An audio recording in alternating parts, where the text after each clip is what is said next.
udah 10.29 nih, 10.30 kita harus mulai.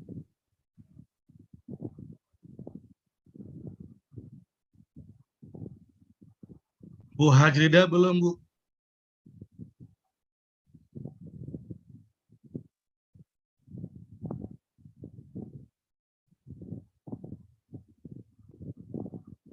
Bu Hajrida, Bu Zuraida belum masuk.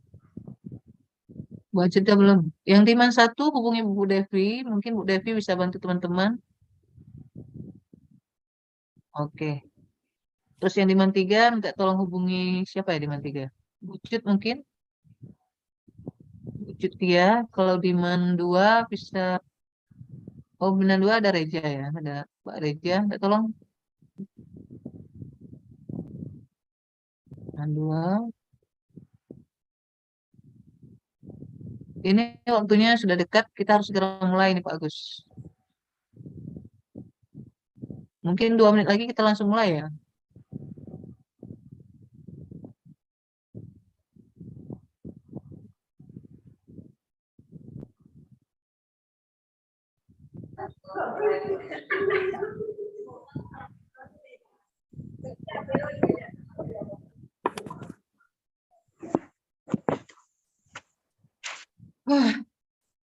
Tempatnya, woi.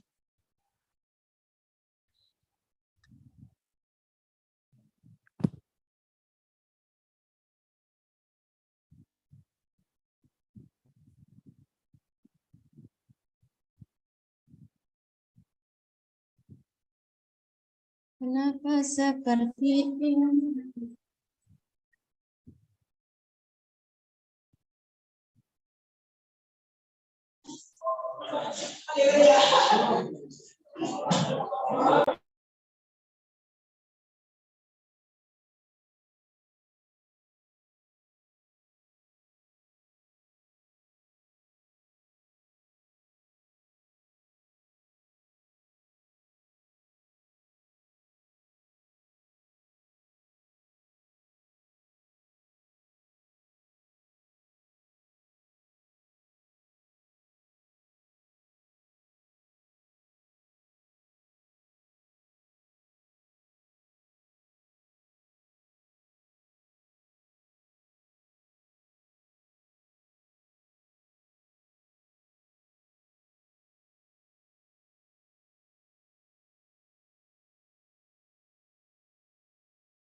Itu Bu Aula gabung ya sama Bu Mardiani ya?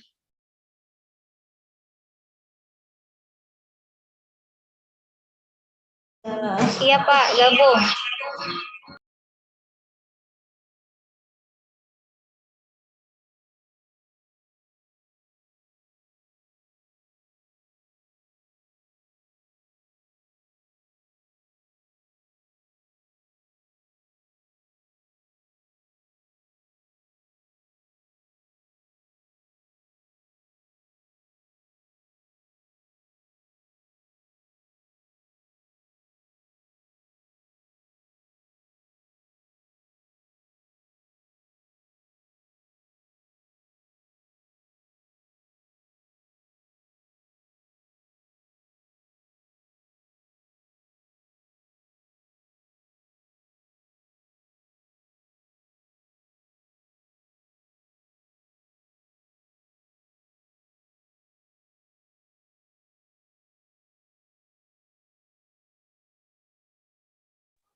Oke Bapak Ibu, kita mulai aja agenda kita pada hari ini.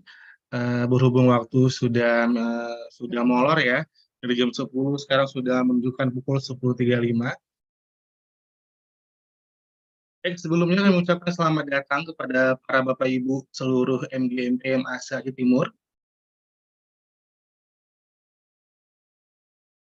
Saya ucapkan selamat datang dan nanti kita di sini di Zoom akan sampai jam 4 sore ya, seperti agenda masing-masing.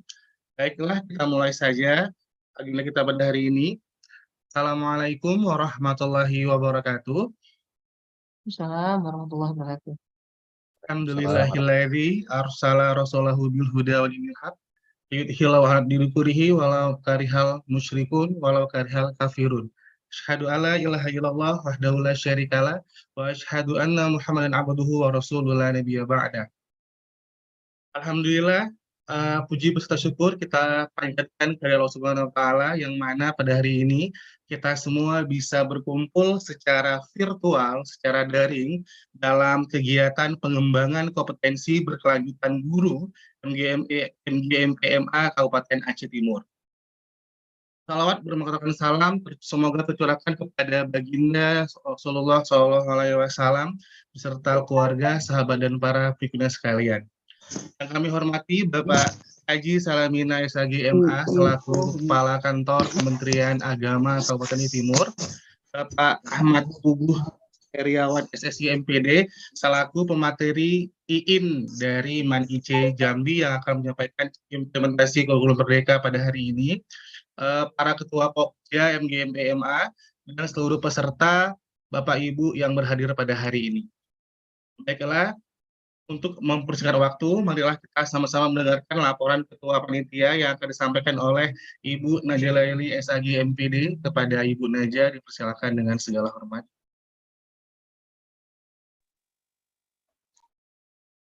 Terima kasih Pak Gus. Assalamualaikum warahmatullahi wabarakatuh. Alhamdulillahirabbil alamin. Wassalamualaikum warahmatullahi wabarakatuh. Wa ala alihi washabihi ajmain. Kedengaran nggak nih suara saya? Dengar Bu, dengar. Alhamdulillah. Jadi saya mungkin di sini akan sedikit memberikan semacam laporan lah bahwa tentang kegiatan MGMPMA hari ini. Assalamualaikum warahmatullahi wabarakatuh. Sekali lagi selamat datang di kegiatan pengembangan kompetensi berkelanjutan PKB guru melalui proyek REP MEKR tahap 1 tahun 2023 yang dilaksanakan oleh MGMP tingkat madrasah aliyah di lingkungan kantor Kementerian Agama Kabupaten Aceh Timur. Selamat datang Bapak Ibu, selamat bergabung. Yang kami hormati, telah hadir Bapak Kepala Kantor Kementerian Agama Kabupaten Aceh Timur, Bapak Haji Salamina SAG MA. Sudah ada ya? Minta tolong dipastikan Pak Agus sudah ada Bapak di dalam. Ya, Pak Ahmad Puguh sudah ada, Pak Saliman juga sudah ada. Alhamdulillah, selamat datang Pak. Terima kasih atas waktu luangnya untuk MGMPMA. Kemudian selamat datang dan selamat bergabung juga yang kami hormati Bapak Ahmad Puguh Heriawan, SSI, MPD, Fasilitator Provinsi Jambi dari Man Insan Cendekia Jambi, yang dalam hal ini kami menganggapnya sebagai narasumber nasional karena di luar daerah kami. Selamat datang Bapak bergabung. Kemudian selamat datang dan selamat bergabung juga yang kami hormati dan kami muliakan Bapak Ibu rekan-rekan guru tingkat madrasah aliyah negeri dan swasta pada bidang studi matematika, kimia, bahasa Inggris, bahasa Indonesia, dan ekonomi. Hadirin yang dirahmati Allah, selamat berjumpa di media daring Zoom hari ini, mulai sekarang hingga pukul 16 WIB nanti sore insya Allah. Materi hari ini akan disampaikan oleh Bapak Ahmad Puguh Heriawan, SSI MPD, sebagai narasumber nasional yang nanti bertemakan tentang implementasi kurikulum merdeka. Kenapa kita pilih beliau? Karena ketika saya ikut refreshment FASTA kemarin, beliau merupakan salah satu narasumber nasional yang digunakan di refreshment. Jadi orang nasional aja pakai, kenapa kita enggak gitu maksudnya. Mari kita bersama-sama menelaah, belajar, mendengarkan, dan berdiskusi dengan aktif nantinya untuk memahami materi kurikulum Merdeka ini. Sebab mungkin bagi kita guru-guru MA di Aceh Timur masih merupakan hal yang baru. Dan tahun ini adalah perdana bagi kita untuk menerapkan implementasi kurikulum Merdeka di madrasah kita masing-masing. Walaupun mungkin pada hakikatnya nanti setelah kita dengar, wah ternyata kurikulum Merdeka bukanlah hal baru secara praktisnya. Mungkin ya. Bapak Ibu yang dirahmati Allah, mari kita gali informasi dan ilmu sebanyak-banyaknya dari narasumber nantinya. Walaupun hanya lewat daring, kita berharap beberapa jam ke depan benar-benar dapat kita manfaatkan sebagai masa yang efektif untuk belajar dan menambah wawasan tentang IKM ini. Mari kita belajar dengan sungguh-sungguh. Mari Bapak Ibu yang dirahmati Allah, hakikatnya seorang pendidik adalah terus belajar untuk mengubah mindset atau cara berpikir, bukan hanya saja sesuai dengan kebutuhan zaman, tetapi lebih kepada belajar mengubah karakter menuju insan yang berakhlakul karimah. Sebab sedikit banyak siswa kita nantinya juga akan tetap meneladani setiap sikap dan tingkah laku gurunya di madrasah. Jadi dari kita dulu kita rubah karakter kita, kemudian baru kita berharap dari siswa agar merubah karakternya. Sedikit saja yang mereka rubah sudah merupakan sesuatu yang luar biasa dari kita. Artinya kita sudah melakukan pembelajaran yang luar biasa. Kita tidak akan pernah tahu siswa mana nanti yang akan menarik kita. Ya, siswa mana nanti akan menarik kita menuju ke tempat yang dirahmati Allah, menuju ke surganya Allah. Jika setiap amalan yang kita lakukan ini ikhlas lillahi ta'ala, insya Allah. Amalan yang banyak akan binasa tanpa ilmu yang tepat. Ilmu yang hebat pun akan binasa tanpa akhlak mulia. Jadi Bapak Ibu dan rekan-rekan guru sekalian, mari kita terus belajar untuk senantiasa meningkatkan karakter yang berkualitas. Sebab untuk menjadi pantas, belajar itu tak pernah berbatas. Hingga jiwa dan raga sudah terlepas. Mungkin demikian saja dari saya, mudah-mudahan sebagai pengantar saja. Setelah ini kita nanti mohon sambutan dari Bapak Kemenag, mungkin banyak kebijakan yang akan diberikan. Saya akhiri dengan subhanakallahumma wa bihamdika asyhadu an la ilaha illa anta astaghfiruka wa atubu ilaika. Mohon maaf di mana ada kesalahan. Terima kasih. Saya akhiri. Assalamualaikum warahmatullahi wabarakatuh. Waalaikumsalam warahmatullahi wabarakatuh.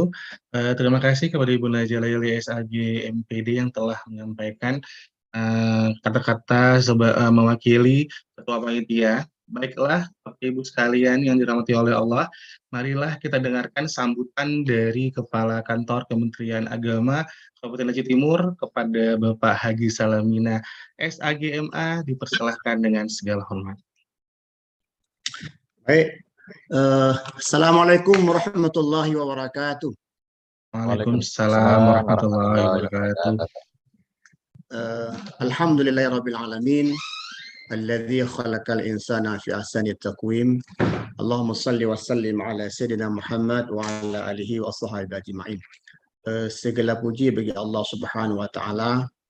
Selawat dan salam kepada baginda Rasulullah sallallahu alaihi wasallam, kepada keluarga dan sahabat beliau. Yang kami hormati Bapak Ahmad Pupuh Iriawan SSI MPD selaku pemateri, juga penghormatan kami kepada Bapak Agus dan Ibu Najah Laili SAG MPD selaku Ketua Panitia Pelaksana. Saya memberikan apresiasi yang sangat luar biasa kepada Ibu Najalili beserta teman-teman Bapak Ibu Dewan Guru yang tergabung pada MGMP MA yang telah melaksanakan kegiatan ini yang sangat luar biasa di tengah kesibukan kita, walaupun berjauhan, tapi dengan media IT kita merasa dekat. Baik, PKB bertujuan meningkatkan kompetensi guru di madrasah. Seperti kata Ibu Nadia tadi, jangan pernah berhenti belajar. Mungkin kita berada pada zaman hari ini 4.0 menuju 5.0. Mungkin kita duduk dulu selesai di S1.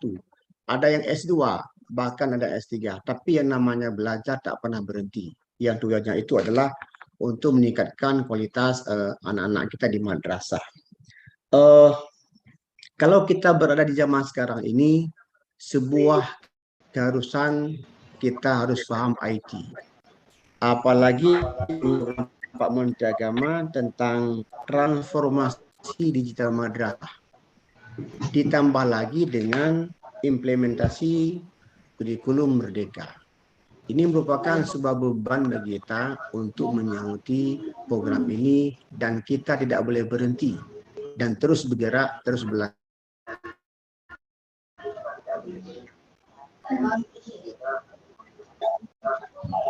Ini memang berhenti ya.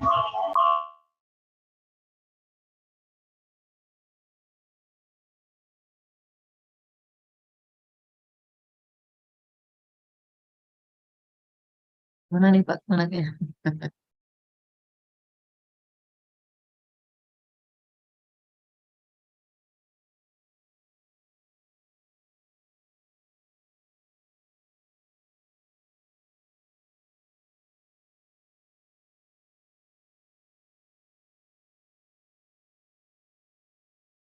Dibuka mana?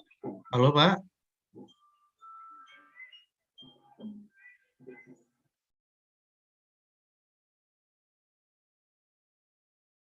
Mungkin dicoba lagi Pak Agus.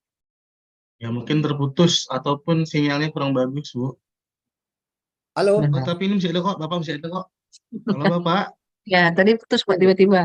Ya, Saya silakan. meminta menggunakan ini ya, menggunakan HP Pak ya.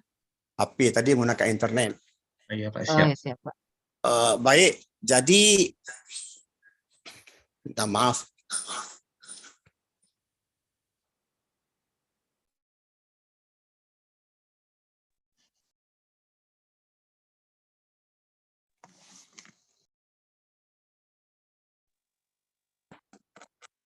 Assalamualaikum. Salam, silakan Pak.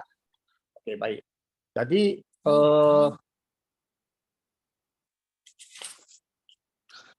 saya mengharapkan kegiatan MGMP ini berdampak baik untuk peningkatan mutu siswa. Apalagi salah satu faktor yang meningkatkan SDM manusia itu yang menuju IPM yang baik adalah pendidikan. Kita melihat, minta maaf untuk IPM Aceh Timur itu, kalau kita melihat di tiga bidang, pendidikan, ekonomi, dan kesehatan, kita bicara tentang pendidikan. Jadi dengan kegiatan MGMP ini, setidaknya guru semakin berkualitas, semakin baik, sehingga anak-anak semakin cerdas. Barangkali saya tidak mempanjangkan mukadimah, memberikan apresiasi kepada Ibu Najalili dan kepada teman-teman, dan juga kepada Bapak Ahmad Kubuh yang sudah menyediakan waktu kepada kita bersama. Semoga ikhwah ini selalu terbentuk dengan baik untuk meningkatkan mutu di Kementerian Agama. Demikian, mohon izin. Wassalamualaikum warahmatullahi wabarakatuh. Waalaikumsalam warahmatullahi wabarakatuh. Mohon maaf Dan Pak, Bapak Salamina, Pak Agus, mohon maaf nanti Salamina tetap di sini atau kita ambil foto dulu dengan Pak Salamina. Ya boleh Bu. Ya, mari teman-teman dibuka kameranya. Mungkin Bapak nanti ada keperluan, mungkin Bapak nanti bisa masuk lagi, tapi ya kita ambil waktu sekarang dulu sebentar. Kita buka, ya, kita buka kamera semua dan kita jangan lupa senyum ya. Ini yang ngambil Pak Reza atau siapa? Pak Reza. Pak Agus langsung. Atau ya berdua boleh Kak? Jadi kalau emang saya yang ngambil sebentar, ini ada tiga layar. Oke, Kita ambil dulu untuk layar pertama. oke. 1, 2, ya. Oke, tahan dulu untuk yang layar keduanya.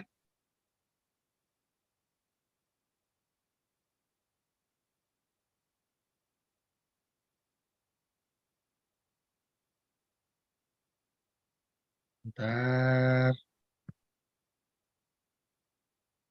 Oke. Nah, untuk layar kedua kita ambil lagi. Oke, senyum yang terbaik.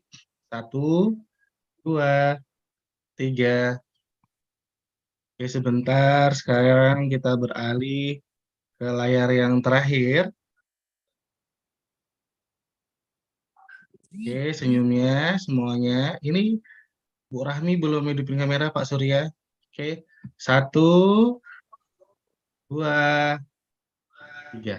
Oke, Terima kasih Pak Agus. Terima kasih Bapak Salamina. Mungkin nanti jika ada kesempatan tetap Oke. bergabung ya Pak.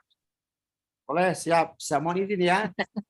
Terima kasih ya Yo, Pak. Assalamualaikum warahmatullahi Assalamualaikum wabarakatuh. Assalamualaikum. Waalaikumsalam warahmatullahi warahmatullahi wabarakatuh. wabarakatuh. Baiklah Bapak Ibu, setelah sambutan dari Kepala Kemenak, jadi kita satu hal yang bisa kita kutip adalah bahwa kita jangan pernah berhenti untuk belajar.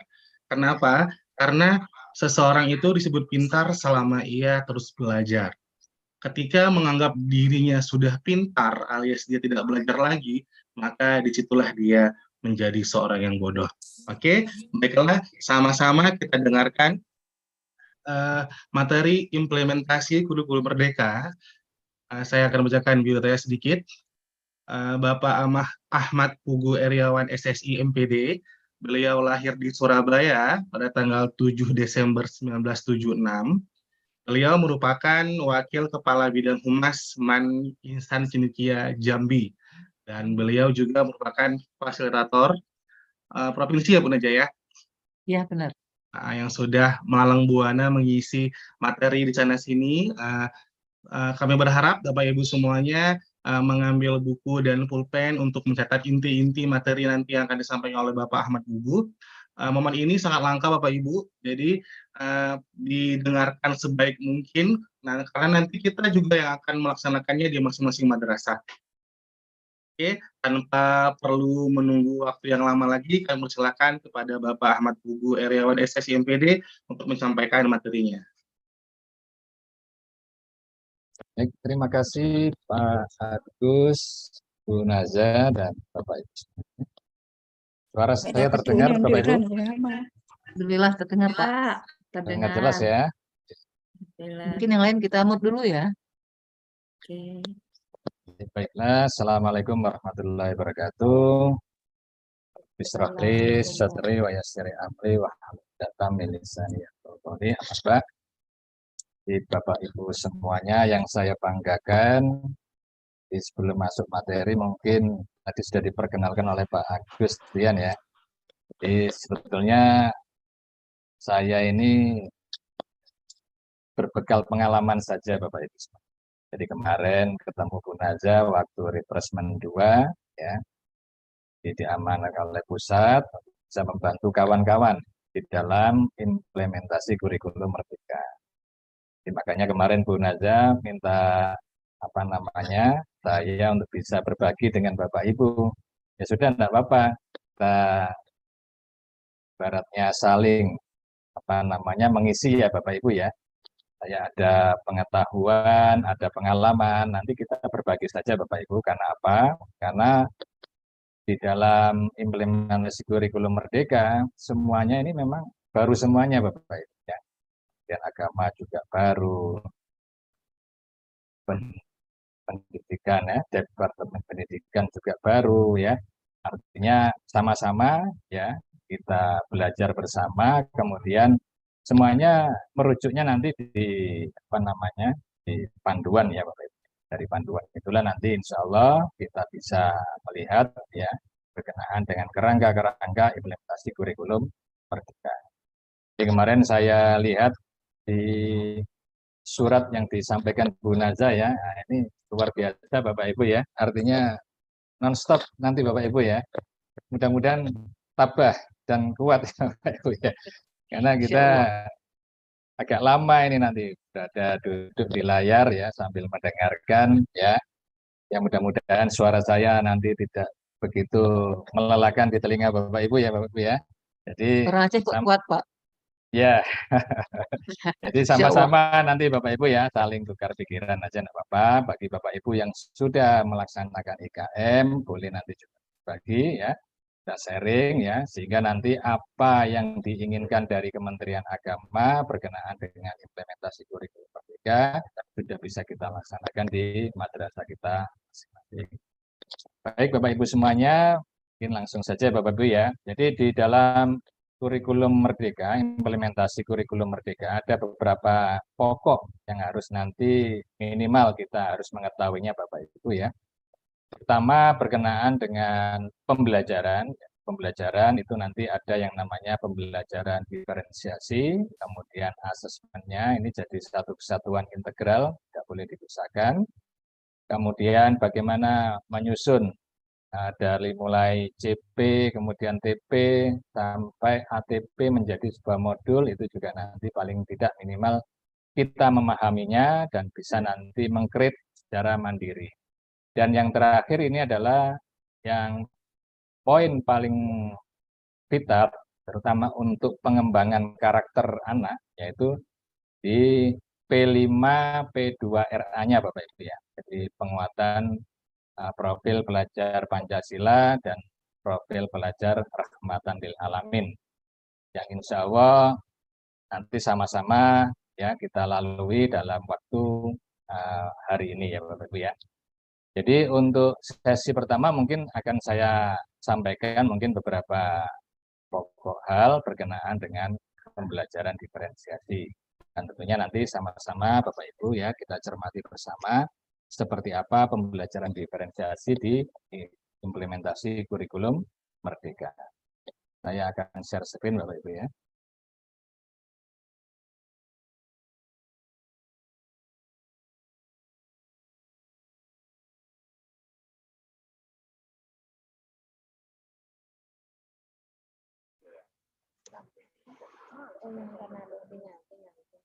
Tadi dua di Pak Ferry. Cak jing ke kamera.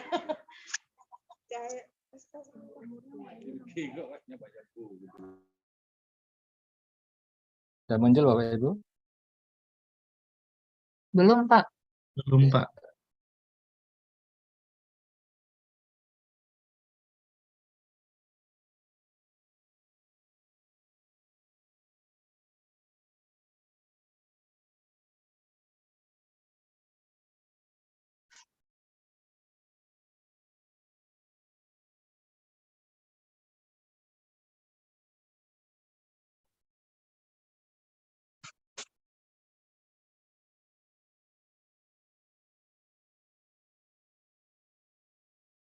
Oke, sudah nampak ya Bapak Ibu ya? Sudah, Pak, sudah. Jadi Bapak Ibu semuanya, ini adalah poin penting nanti di dalam implementasi kurikulum Merdeka yang salah satunya adalah pembelajaran. Ya, ini terkait erat nanti dengan asesmen. Ya. Pembelajaran di implementasi kurikulum Merdeka ini ada yang namanya pembelajaran berdiferensiasi. Di pembelajaran diferensiasi ini seperti apa? Tentunya Bapak Ibu, sebetulnya kalau Bapak Ibu lakukan di kelas-kelas, itu Bapak Ibu sudah melaksanakan. Ya. Artinya Bapak Ibu pada tahap menangani sebuah siswa di dalam proses pembelajaran tentunya tidak sama ya Bapak Ibu ya, antara siswa satu dengan siswa yang kedua, ketiga, dan seterusnya tentunya Bapak Ibu penanganannya berbeda. Nah, ini adalah merujuk pada pembelajaran berdiferensiasi. Hanya saja mungkin pada saat itu kita belum mengenal istilah pembelajaran berdiferensiasi. Tapi sudah kita lakukan Bapak Ibu ya. Nah, maka di implementasi kurikulum Merdeka ini dikuatkan untuk pembelajaran berdiferensiasinya. Ini kontrak belajar ya Bapak Ibu ya. Jadi nanti beberapa poin nanti bisa kita lihat. Kemudian ini yang harus kita percayai ya Bapak Ibu ya. Jadi pada saat kita berada di kelas, pada saat kita membangun kepada anak kita, maka beberapa hal ini harus kita percayai bahwasannya anak ini adalah titipan. Jadi anak adalah milik Allah yang dititipkan kepada orang tua dan guru. Sehingga perlu kita jaga, perlu kita rawat ya sedemikian rupa sehingga anak ini bisa sukses di dunia dan akhirat. Kemudian berharga, bahwa tiap anak ini berharga di mata Allah, diciptakan untuk memiliki hidup yang bernilai. Jadi tidak ada anak yang tidak berharga Bapak Ibu, semuanya berharga, semuanya memiliki potensinya masing-masing. Tinggal kita selaku guru, selaku pendidik, bagaimana bisa mengembangkan potensi dari anak didik kita. Kemudian anak unik. Jadi setiap anak memiliki potensi yang unik. Jadi belajar dari sini Bapak Ibu semuanya, bahwasannya potensi anak ini masing-masing memiliki keunikan sendiri. Jadi tidak bisa disamakan bahwa si A dengan si B ini sama. Maka tugas kita Bapak Ibu guru harus cerdas bagaimana kita bisa memberikan bimbingan, bisa memberikan pendampingan pada masing-masing anak sesuai dengan potensi diri mereka yang unik. Kemudian berikutnya adalah cerdas. Tiap anak dianugerahi kecerdasan tertentu dan perlu diimbangi karakternya. Jadi tidak ada anak yang tidak cerdas. Jadi masing-masing mempunyai potensinya, kecerdasannya masing-masing. Bisa jadi anak ini punya kecerdasan numerik. Di satu sisi ada anak punya kecerdasan literasi. Jadi masing-masing pasti punya potensi kecerdasan. Nah, tinggal kita sebagai guru bagaimana memolesnya supaya kecerdasan anak ini bisa semakin tajam, ya, semakin kuat, dan tentunya perlu diimbangi karakter yang teguh. Nah, salah satunya nanti bisa kita kuatkan dengan P5, P2RA-nya. Itu ya, Bapak Ibu ya.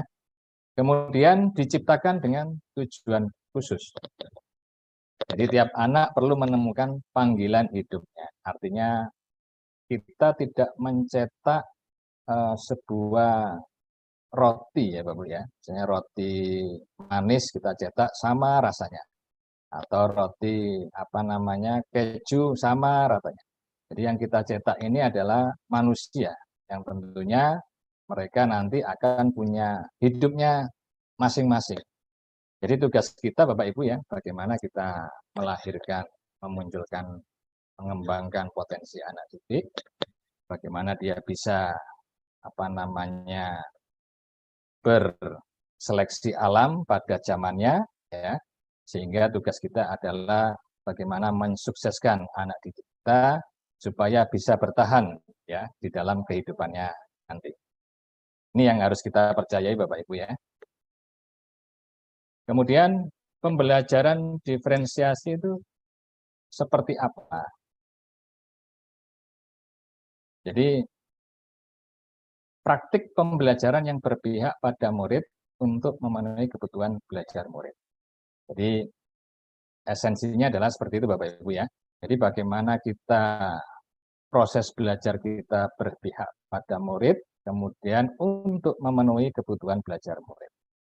Jadi si A misalnya dia membutuhkan level sekian, si B membutuhkan level sekian. Nah, tentunya penanganan antara si A sama si B tentunya tidak sama. Nah, ini tugas kita nanti bagaimana mendiferensiasi ya, baik itu mendiferensiasi proses pembelajarannya maupun konten ya, atau iklim belajarnya. Nah, ini bagaimana kita mengimplementasikan pembelajaran berdiferensiasi di kelas atau di sekolah.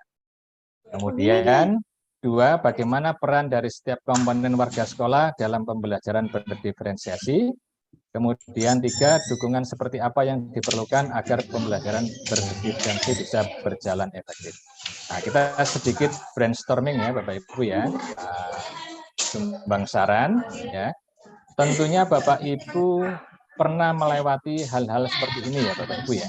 Jadi menangani beberapa anak yang berbeda ya, menangani beberapa anak yang tentunya modal pengetahuannya yang satu mungkin lebih, yang satu mungkin sedang, yang satu mungkin belum berkembang. Nah, ini tentunya penanganan dari pembelajarannya pasti akan berbeda. Dan Bapak Ibu pasti sudah merasakan itu semuanya ya. Hanya saja nanti di implementasi kurikulum Merdeka ini kita sebut sebagai pembelajaran berdiferensiasi. Mungkin 1 atau 2 orang mungkin pernah merasakan, mungkin bisa brainstorming, enggak apa-apa. Silakan Bapak Ibu. Bu Naza, ini bukan hanya Ya, Pak. matematika ya, Bu Naza ya. Oh ya, saya juga lupa menyampaikan tadi. Kita Ya. ini ada dari 5 bidang studi, Pak. Kebetulan, alhamdulillah tahun ini yang lolos MGMP-nya adalah MGMP Matematika, MGMP Kimia, kemudian MGMP apa lagi ya? Bahasa Inggris, Bahasa Inggris. Bahasa Indonesia, dan Ekonomi. Nah, Itu ya, ya.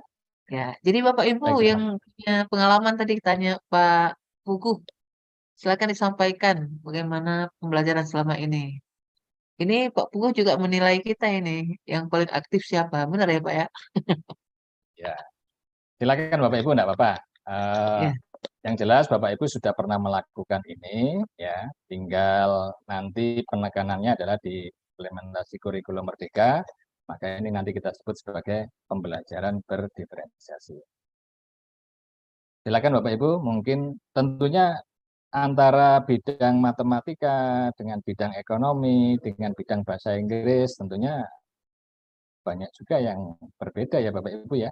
Tapi sebetulnya dengan perbedaan itu, paling tidak Bapak Ibu sudah pernah merasakan bagaimana memberikan pendampingan, pembimbingan terhadap anak-anak yang tentunya berbeda, baik secara materi, ya, baik secara proses pembelajaran.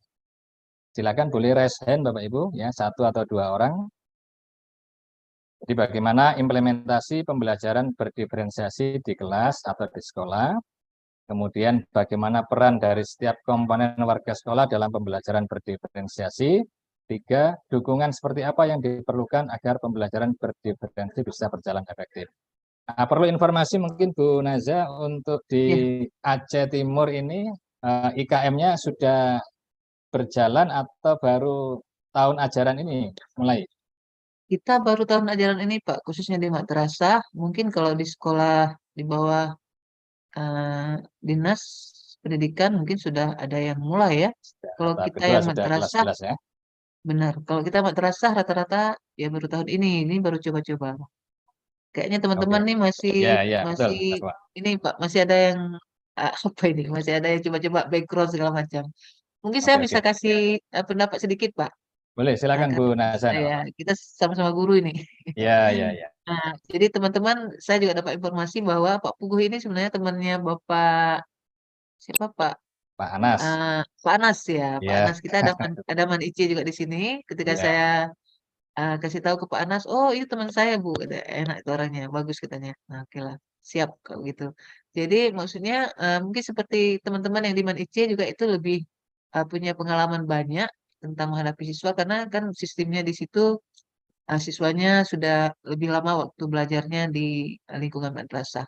Kalau kami sebagai sekolah yang reguler, sekolah biasa, madrasah biasa maksudnya, kalau saya di MAN 4 ini dan teman-teman, mungkin bisa digolongkan ke diferensiasi ketika kita mengaitkan, misalnya nih, contohnya tadi jam pertama 1-2 saya masuk kelas, itu ada kelasnya saya bagi kelompok, anaknya saya bagi kelompok. Kebetulan, jadi siswa yang laki-lakinya itu di kelas tersebut hari ini cuma 5 orang yang hadir. karena ada beberapa yang sakit atau apa, dan beberapa yang kemarin karena masih capek ikut pertandingan bola kaki dalam rangka 17 Agustus. Jadi ada beberapa yang tidak datang hari ini. Jadi 5 orang yang hadir sebagai yang laki-lakinya. Jadi saya bagilah kelompok di kelas tadi itu menjadi 5 kelompok. Setelah saya bagi, mereka memilih, saya buat undian, mereka memilih yang jadi ketua kelompoknya itu harus laki-laki. Kemudian di antara yang laki-laki ini mungkin ada yang lebih secara secara ini ya, secara ilmu, secara matematikanya, mungkin anak-anak ini merasa, oh dia kok nggak begitu pintar dikasih untuk saya sebagai apa namanya ketuanya, karena saya bilang ini ketuanya laki-laki. Terus tadi saya kaitkan, nah jadi kamu harus tahu, saya bilang gitu. Jadi kalian semua harus tahu, pertama kalian ini menerima takdir dengan memilih undian ini. Sebab undian itu tadi kan ditarik, itu kalian sudah terima takdir. Takdir itu kan wajib kita terima, apapun yang terjadi. Itu yang pertama. Jadi misalnya nomor 1 siapa namanya, berarti dia yang harus terima itu sebagai pemimpinnya. Itu takdir kamu. Dan kemudian Iya nih, yang laki-laki nampak wajah ibu. ya, yang laki-laki ini harus benar-benar siap menjadi pemimpin. Karena bagaimanapun dalam Al-Quran itu ar-rijalu qawwamuna 'alan nisa. Saya bilang sebodoh-bodohnya laki-laki dia tetap pemimpin jadi wanita. Jadi nggak boleh perempuan. Jadi saya juga berpikir apa ini saya sudah mengaitkan ilmu pelajaran matematika tadi dengan sesuatu dari mungkin karakter mereka untuk satu menerima takdir, kemudian mereka percaya bahwa laki-laki itu bagaimanapun bisa menjadi pemimpin untuk para umat gitu maksudnya. Kecuali nggak ada laki-laki lain. Nah, jadi mereka akhirnya menerima dengan ikhlas. Setiap laki-laki itu pasti ada kelebihannya, saya bilang. Jadi jangan pikir dia nggak bisanya. Nanti kita sharing di kelompok. Jadi baru anak-anak, oke, terimalah. Walaupun ada yang terpaksa juga. Nah, jadi itu mungkin sedikit pengalaman, Pak. Yang baru saja saya alami tadi jam 1.2 ketika saya masuk kelas tadi. Mungkin Baik, dari saya. Terima terima kasih, kasih Pak. Bu Naza ya. Jadi Bapak Ibu semuanya, apa yang disampaikan Bu Naza ini termasuk diferensiasi ya, diferensiasi lingkungan. Jadi diferensiasi itu bermacam-macam nanti ya Bapak Ibu ya, bagaimana kontennya, kemudian proses pembelajarannya. Yang dilakukan Bu Naza tadi adalah diferensiasi lingkungan. Bagaimana kita membedakan lingkungan ya, menciptakan lingkungan ya, sedemikian rupa sehingga anak atau peserta didik atau siswa kita itu satu merasa nyaman. Nah, Ya. kalau siswa sudah merasa nyaman di dalam proses pembelajaran, maka ini akan menjadi poin pentingnya sehingga anak itu pasti secara menyerap materi, secara belajar kebermaknaan itu nanti akan menjadi peristiwa sejarah mereka yang luar biasa. Jadi Bapak Ibu ya di dalam kelas inilah semua sejarah pasti akan menjadi bagian penting dari anak. Maka tugas kita Bapak Ibu ya, bagaimana menciptakan kelas ya supaya satu, anak ini merasa nyaman, yang kedua kebutuhannya ini terpenuhi pada saat kita memberikan layanan di pembelajaran. Baik kebutuhan mungkin materi, kebutuhan cara berpikir ya, kemudian kebutuhan lingkungan. Nah, ini penting Bapak Ibu. Makanya di implementasi kurikulum Merdeka, kenapa dimunculkan pembelajaran berdiferensiasi? Salah satunya adalah bagaimana kita bisa memberikan layanan yang optimal kepada siswa. Karena yang disampaikan saya tadi di awal ya, Bapak Ibu ya, karena memang anak itu berbeda-beda Bapak Ibu, nggak bisa disamakan ya. Mereka punya kecerdasan tersendiri, kemudian punya keunikan tersendiri, dan ini yang disampaikan Bu Naza tadi ya memang sudah hukum alam ya. Dan hukum alam ini tidak bisa tidak ya wajib harus kita laksanakan ya. Bagaimana cara melaksanakannya ya tentunya upaya kita bagaimana memberikan layanan-layanan yang terbaik. Nah, salah satunya di implementasi kurikulum Merdeka ini ada pembelajaran berdiferensiasi. Oke, terima kasih Bu Naza ya. Nah, mungkin ada lagi Bapak Ibu yang lain, satu saja ya, atau cukup ini ya. Oke, silakan. Mungkin masih ada. Oke, mungkin cukup ya Bu ya, Bapak Ibu ya. Saya lanjutkan lagi Bapak Ibu ya. Jadi untuk capaian pembelajaran berkenaan dengan pembelajaran berdiferensiasi, bagaimana kita bisa mengimplementasikan pembelajaran berdiferensiasi untuk mengakomodasi kebutuhan belajar murid yang berbeda. Kemudian 2, menguatkan pemahaman tentang pembelajaran diferensiasi. Kemudian 3, menguatkan kesadaran akan pentingnya dukungan pemimpin pembelajaran untuk meningkatkan penerapan pembelajaran berdiferensiasi yang efektif. Jadi Bapak Ibu semuanya, jadi nanti Bapak Ibu, bagaimana nanti Bapak Ibu betul-betul memahami tentang pembelajaran diferensiasi. Kemudian ini juga perlu didukung oleh kepala madrasahnya ya Bapak Ibu ya, supaya pembelajaran diferensiasinya kita efektif ya. Tentunya dengan cara apa? Ya tentunya nanti bisa di dalam satuan kerja atau di madrasah pasti ada rumpun-rumpun ya mata pelajaran. Nah itu nanti rumpun-rumpun mata pelajaran bisa berdiskusi berkenaan dengan diferensiasi kontennya seperti apa, diferensiasi apa namanya prosesnya seperti apa, diferensiasi lingkungan seperti apa. Sehingga Bapak Ibu semuanya menjadi guru memang agak berat kalau saya katakan ya Bapak Ibu ya, karena tugasnya memang bagaimana menghantarkan anak kita bisa sukses dunia dan akhirat. Dan tentu dengan adanya kelompok-kelompok kerja yang sudah Bapak Ibu lakukan ini sebenarnya luar biasa Bapak Ibu ya. Artinya dengan adanya rumpun-rumpun ya, ini sharing, diskusi di dalam menciptakan, mengkreat sebuah pembelajaran yang efektif ya, kemudian efisien, ini bisa menjadi terlaksana dengan baik ya. Karena apa Bapak Ibu? Semakin banyak apa namanya kepala yang memikirkan, maka tentunya semakin baik hasilnya. Jadi ini ya Bapak Ibu ya untuk capaian pembelajaran untuk pembelajaran diferensiasi siang ini. Kemudian ini bagaimana kita refleksi pembelajaran berdiferensiasi ya. Jadi pembelajaran diferensiasi ini memang ada pro dan kontra ya Bapak Ibu ya. Dan pro dan kontra ini pasti wajar ya. Nah, di satu sisi pasti bagi yang apa namanya mindsetnya itu positif ya, pasti tentunya ini ditangkap ya Bapak Ibu ya. Dan bagaimana diupayakan ini bisa menjadi bagian penting di dalam proses pembelajaran ya.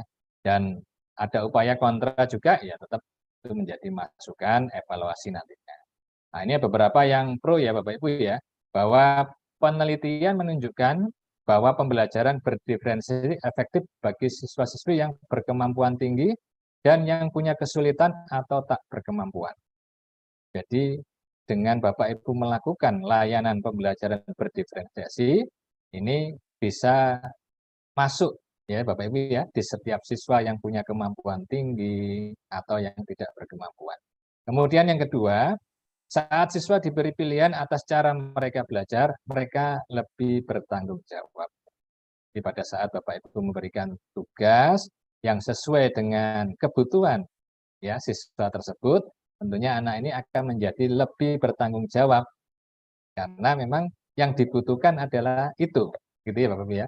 Beda pada saat anak ini yang dibutuhkan adalah A, ternyata kita kasih B. Nah, tentunya nanti anak ini ogah-ogahan di dalam proses pembelajaran. Kemudian 3, siswa lebih terlibat dan menunjukkan minat dalam belajar.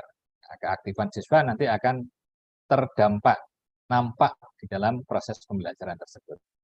Kemudian 4, dilaporkan masalah disiplin lebih berkurang di kelas bila para guru menerapkan pembelajaran berdiferensiasi. Ini otomatis Bapak Ibu ya, pada saat kita sudah memberikan layanan di setiap individu yang kebutuhannya sudah Bapak Ibu lakukan, Bapak Ibu penuhi, maka masalah disiplin pasti akan berkurang di kelas. Baik itu apa namanya, misalnya anak tidak konsentrasi, anak tidak perhatian, ini otomatis akan berkurang pada saat nanti Bapak Ibu menerapkan pembelajaran berdiferensiasi. Ini yang pro ya Bapak Ibu ya. Kemudian ada juga yang kontra Bapak Ibu ya. Nah tentunya yang kontra ini alasannya pertama, pembelajaran berdiferensiasi membutuhkan waktu dan persiapan lebih. Dan para guru masih berjuang mencari waktu di sela-sela jadwal mereka. 2, ada lonjakan tajam dalam kurva pembelajaran. 3, beberapa sekolah kurang sumber daya dalam pengembangan profesionalisme. Nah, ini ada pro dan kontra ya Bapak Ibu ya. Nah, menurut Bapak Ibu bagaimana ini? Mensikapinya pro dan kontra. Nah, tentunya Bapak Ibu harus sudah punya sikap ini ya, karena implementasi kurikulum merdeka, mau tidak mau memang proses pembelajarannya bagaimana kita bisa mendiferensiasi ya oleh kebutuhan dari anak tersebut ya Bapak Ibu ya. Memang dampak kontranya ini Bapak Ibu ya. Jadi membutuhkan waktu dan persiapan lebih. Ya ini konsekuensi ya Bapak Ibu ya. Karena apa? Menjadi guru ini memang persiapannya luar biasa Bapak Ibu ya. Jadi kalau pernah cerita guru-guru yang ada di Jepang itu Bapak Ibu ya. Jadi sebelum masuk kelas ya, kemudian sebelum mengajar mereka presentasi terlebih dahulu ya di guru satu rumpunnya. Nah, untuk bisa dilihat, untuk bisa diberi masukan kekurangannya di mana, ya kelebihannya di mana. Sehingga pada saat nanti mereka masuk di dalam kelas, mereka sudah memberikan layanan yang terbaik yang tadi sudah mendapatkan masukan, ya, mendapatkan evaluasi dari kawan-kawan satu rumah. Jadi memang pasti akan membutuhkan waktu dan persiapan lebih daripada pembelajaran yang biasanya, Bapak Ibu ya. Kemudian ada lonjakan tajam dalam kurva pembelajaran. Pasti Bapak Ibu ya, pasti ada lonjakan tajam. Lonjakan tajamnya ini bisa saja berupa ya tadi Bapak Ibu ya, kebutuhan waktunya ya, kebutuhan waktunya mungkin bisa yang biasanya Bapak Ibu mungkin selesai ya. Nah, tentunya ini bisa menjadi lebih. Tentunya ini nanti silakan dimusyawarahkan bersama Bapak Ibu ya. Tentunya ini nanti tidak akan menjadi persoalan yang signifikan kalau nanti dari kepala madrasah, kemudian unsur-unsur pimpinan, wakil kepala akademik, ya, juga memberikan dukungannya ya terhadap waktu di dalam proses pembelajaran diferensiasi. Oke, Bapak Ibu ya, jadi itu ada kondisi pro dan kontra. Mungkin ada satu atau beberapa mungkin yang mensikapi pro dan kontra ini, silakan Bapak Ibu.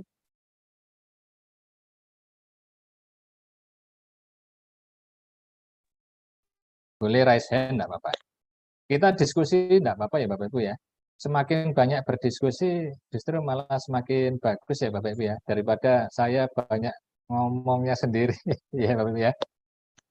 Iya. Sambil disela juga enggak apa-apa nanti Bapak Ibu ya. Iya. Oke. Bapak Ibu jangan malu-malu. Silakan Bapak Ibu. Sama, kita sama saya juga guru ya Bapak Ibu ya. Guru, tentunya juga pernah mengalami belajar di kelas ya, kemudian ya menerapkan kurikulum merdeka juga ya. Artinya belum tentu juga apa yang saya lakukan ini sudah sempurna. Cuma ya kita punya upaya, effort bagaimana kita melaksanakan implementasi kurikulum merdeka ini ya, karena ini merupakan amanat dari kementerian kita. Silakan Bapak Ibu, boleh enggak apa-apa.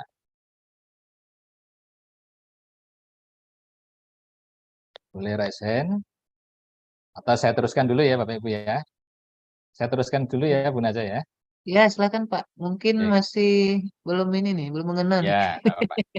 Jadi ada beberapa tantangan nanti yang Bapak Ibu hadapi nanti ya. Pertama, menjembatani dilema diferensiasi vs standarisasi. Jadi kebanyakan kita melakukan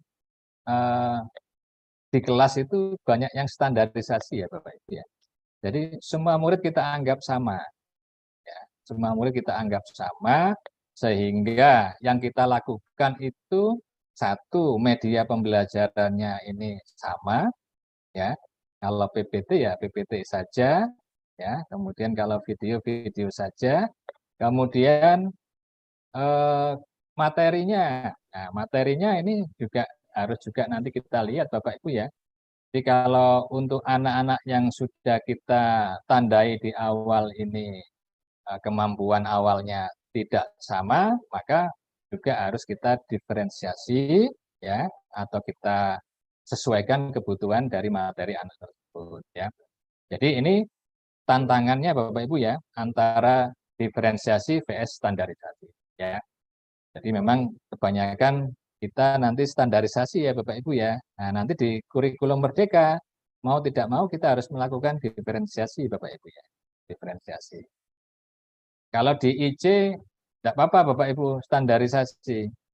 Ya, karena mereka di awal sudah mendapatkan apa namanya hasil psikotesnya, kemudian apa namanya seleksinya juga ya. Nah, tentunya punya apa namanya kemampuan yang sama dan lain sebagainya. Boleh juga, cuma tetap akan diperlakukan diferensiasi. Karena apa? Ya karena mungkin ya satu mungkin dia juara kelas di MTS ini. Ya belum tentu pada saat masuk IC dia juara kelas juga, karena pasti akan bersaing dengan juara kelas di SMP maupun MTS yang lain. Kemudian tantangan kedua yaitu mengatur waktu ya Bapak Ibu ya, mengatur waktu. Nah, ini penting. Nah, ini nanti bisa dirumuskan bersama ya oleh wakil kepala bidang akademik baik maupun oleh kepala madrasah ya. Kemudian 3, mengakses sumber-sumber yang bervariasi. Nah, ini 3 tantangan ini ya Bapak Ibu ya, di dalam nanti Bapak Ibu melaksanakan pembelajaran diferensiasi. Itu ya Bapak Ibu ya. Kemudian kita coba membayangkan ya Bapak Ibu ya. Nah, seandainya anak kita, siswa kita, peserta didik kita itu kan punya potensi masing-masing yang unik ya Bapak Ibu ya. Nah, tentunya tidak bisa disamakan Bapak Ibu ya. Jadi antara si A, si B, si C, si D, dan seterusnya tentunya tidak sama. Maka kebanyakan yang kita lakukan sebelum-sebelumnya Bapak Ibu ya, jadi untuk seleksi atau ujian, maka seringkali kita selalu menyamakan. Ya. Nah, misalnya kalau siswa kita seperti ini, kalau ujiannya adalah panjatlah pohon, nah kira-kira yang menang siapa Bapak Ibu?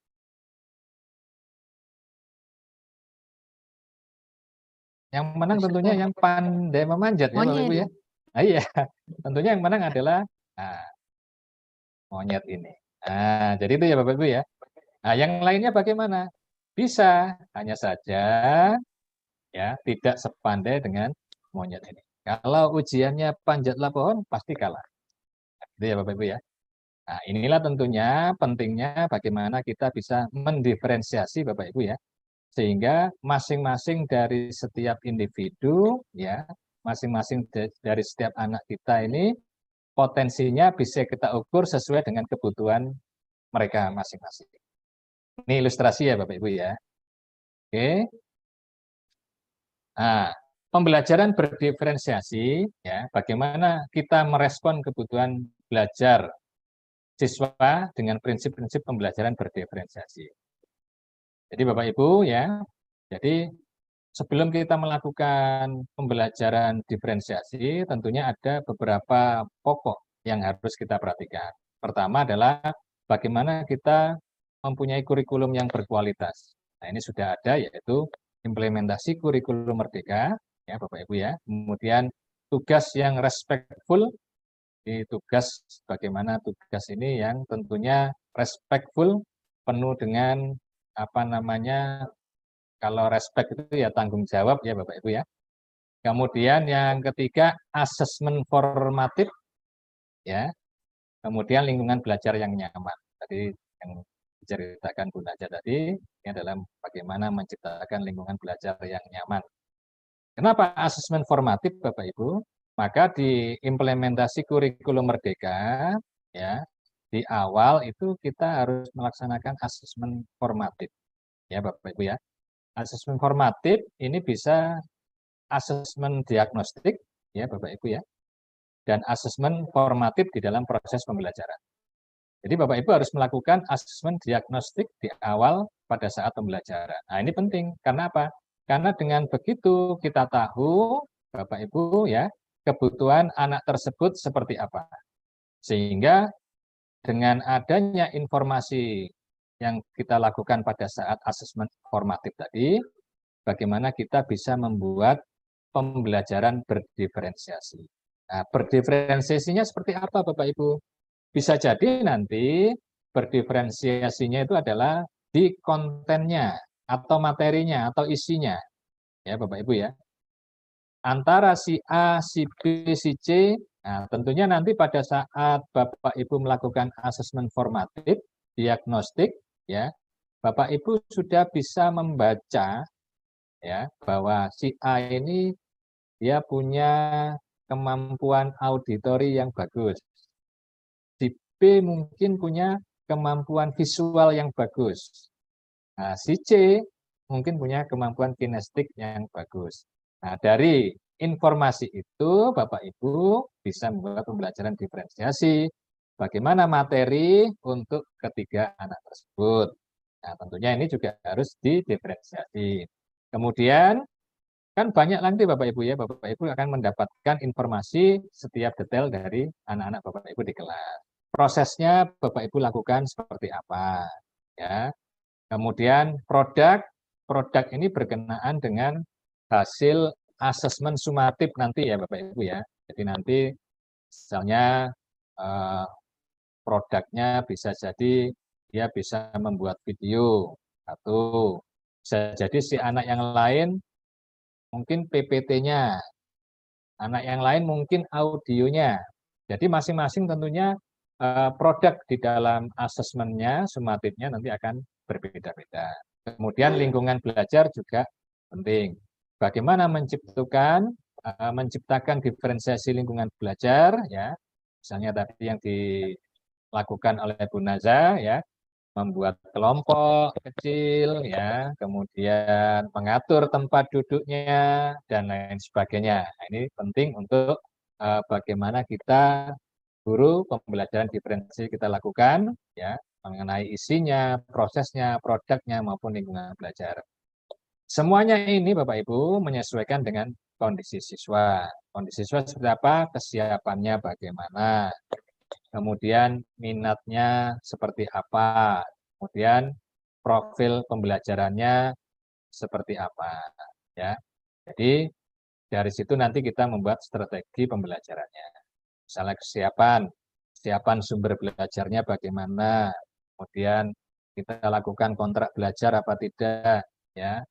Kita lakukan proyek mandiri apa tidak, kemudian minatnya, misalnya anak ini hobinya apa, kemudian profil pembelajarannya, misalnya apakah anak ini kalau dibuat proses pembelajaran kelompok kecil, bagaimana, proses pembelajaran kelompok besar bagaimana, kemudian opsi ekspresinya bagaimana, dan lain sebagainya.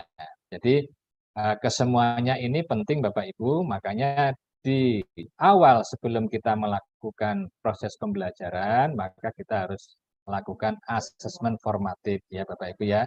Fungsinya apa? Fungsinya untuk mengetahui ya kondisi siswa, baik kesiapannya, minatnya, profil pembelajarannya ya.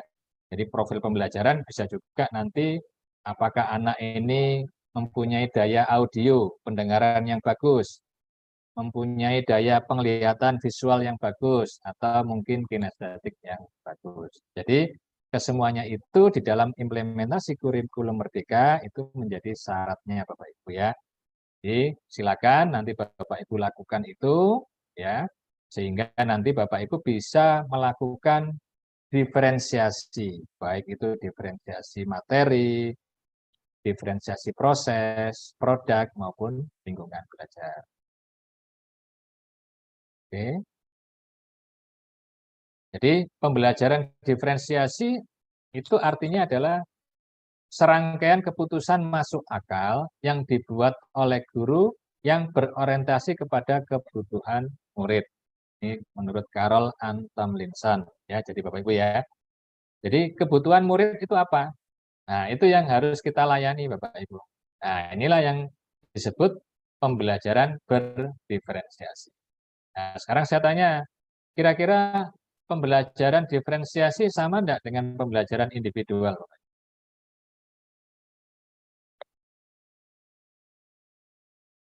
Dengan pembelajaran apa, Pak?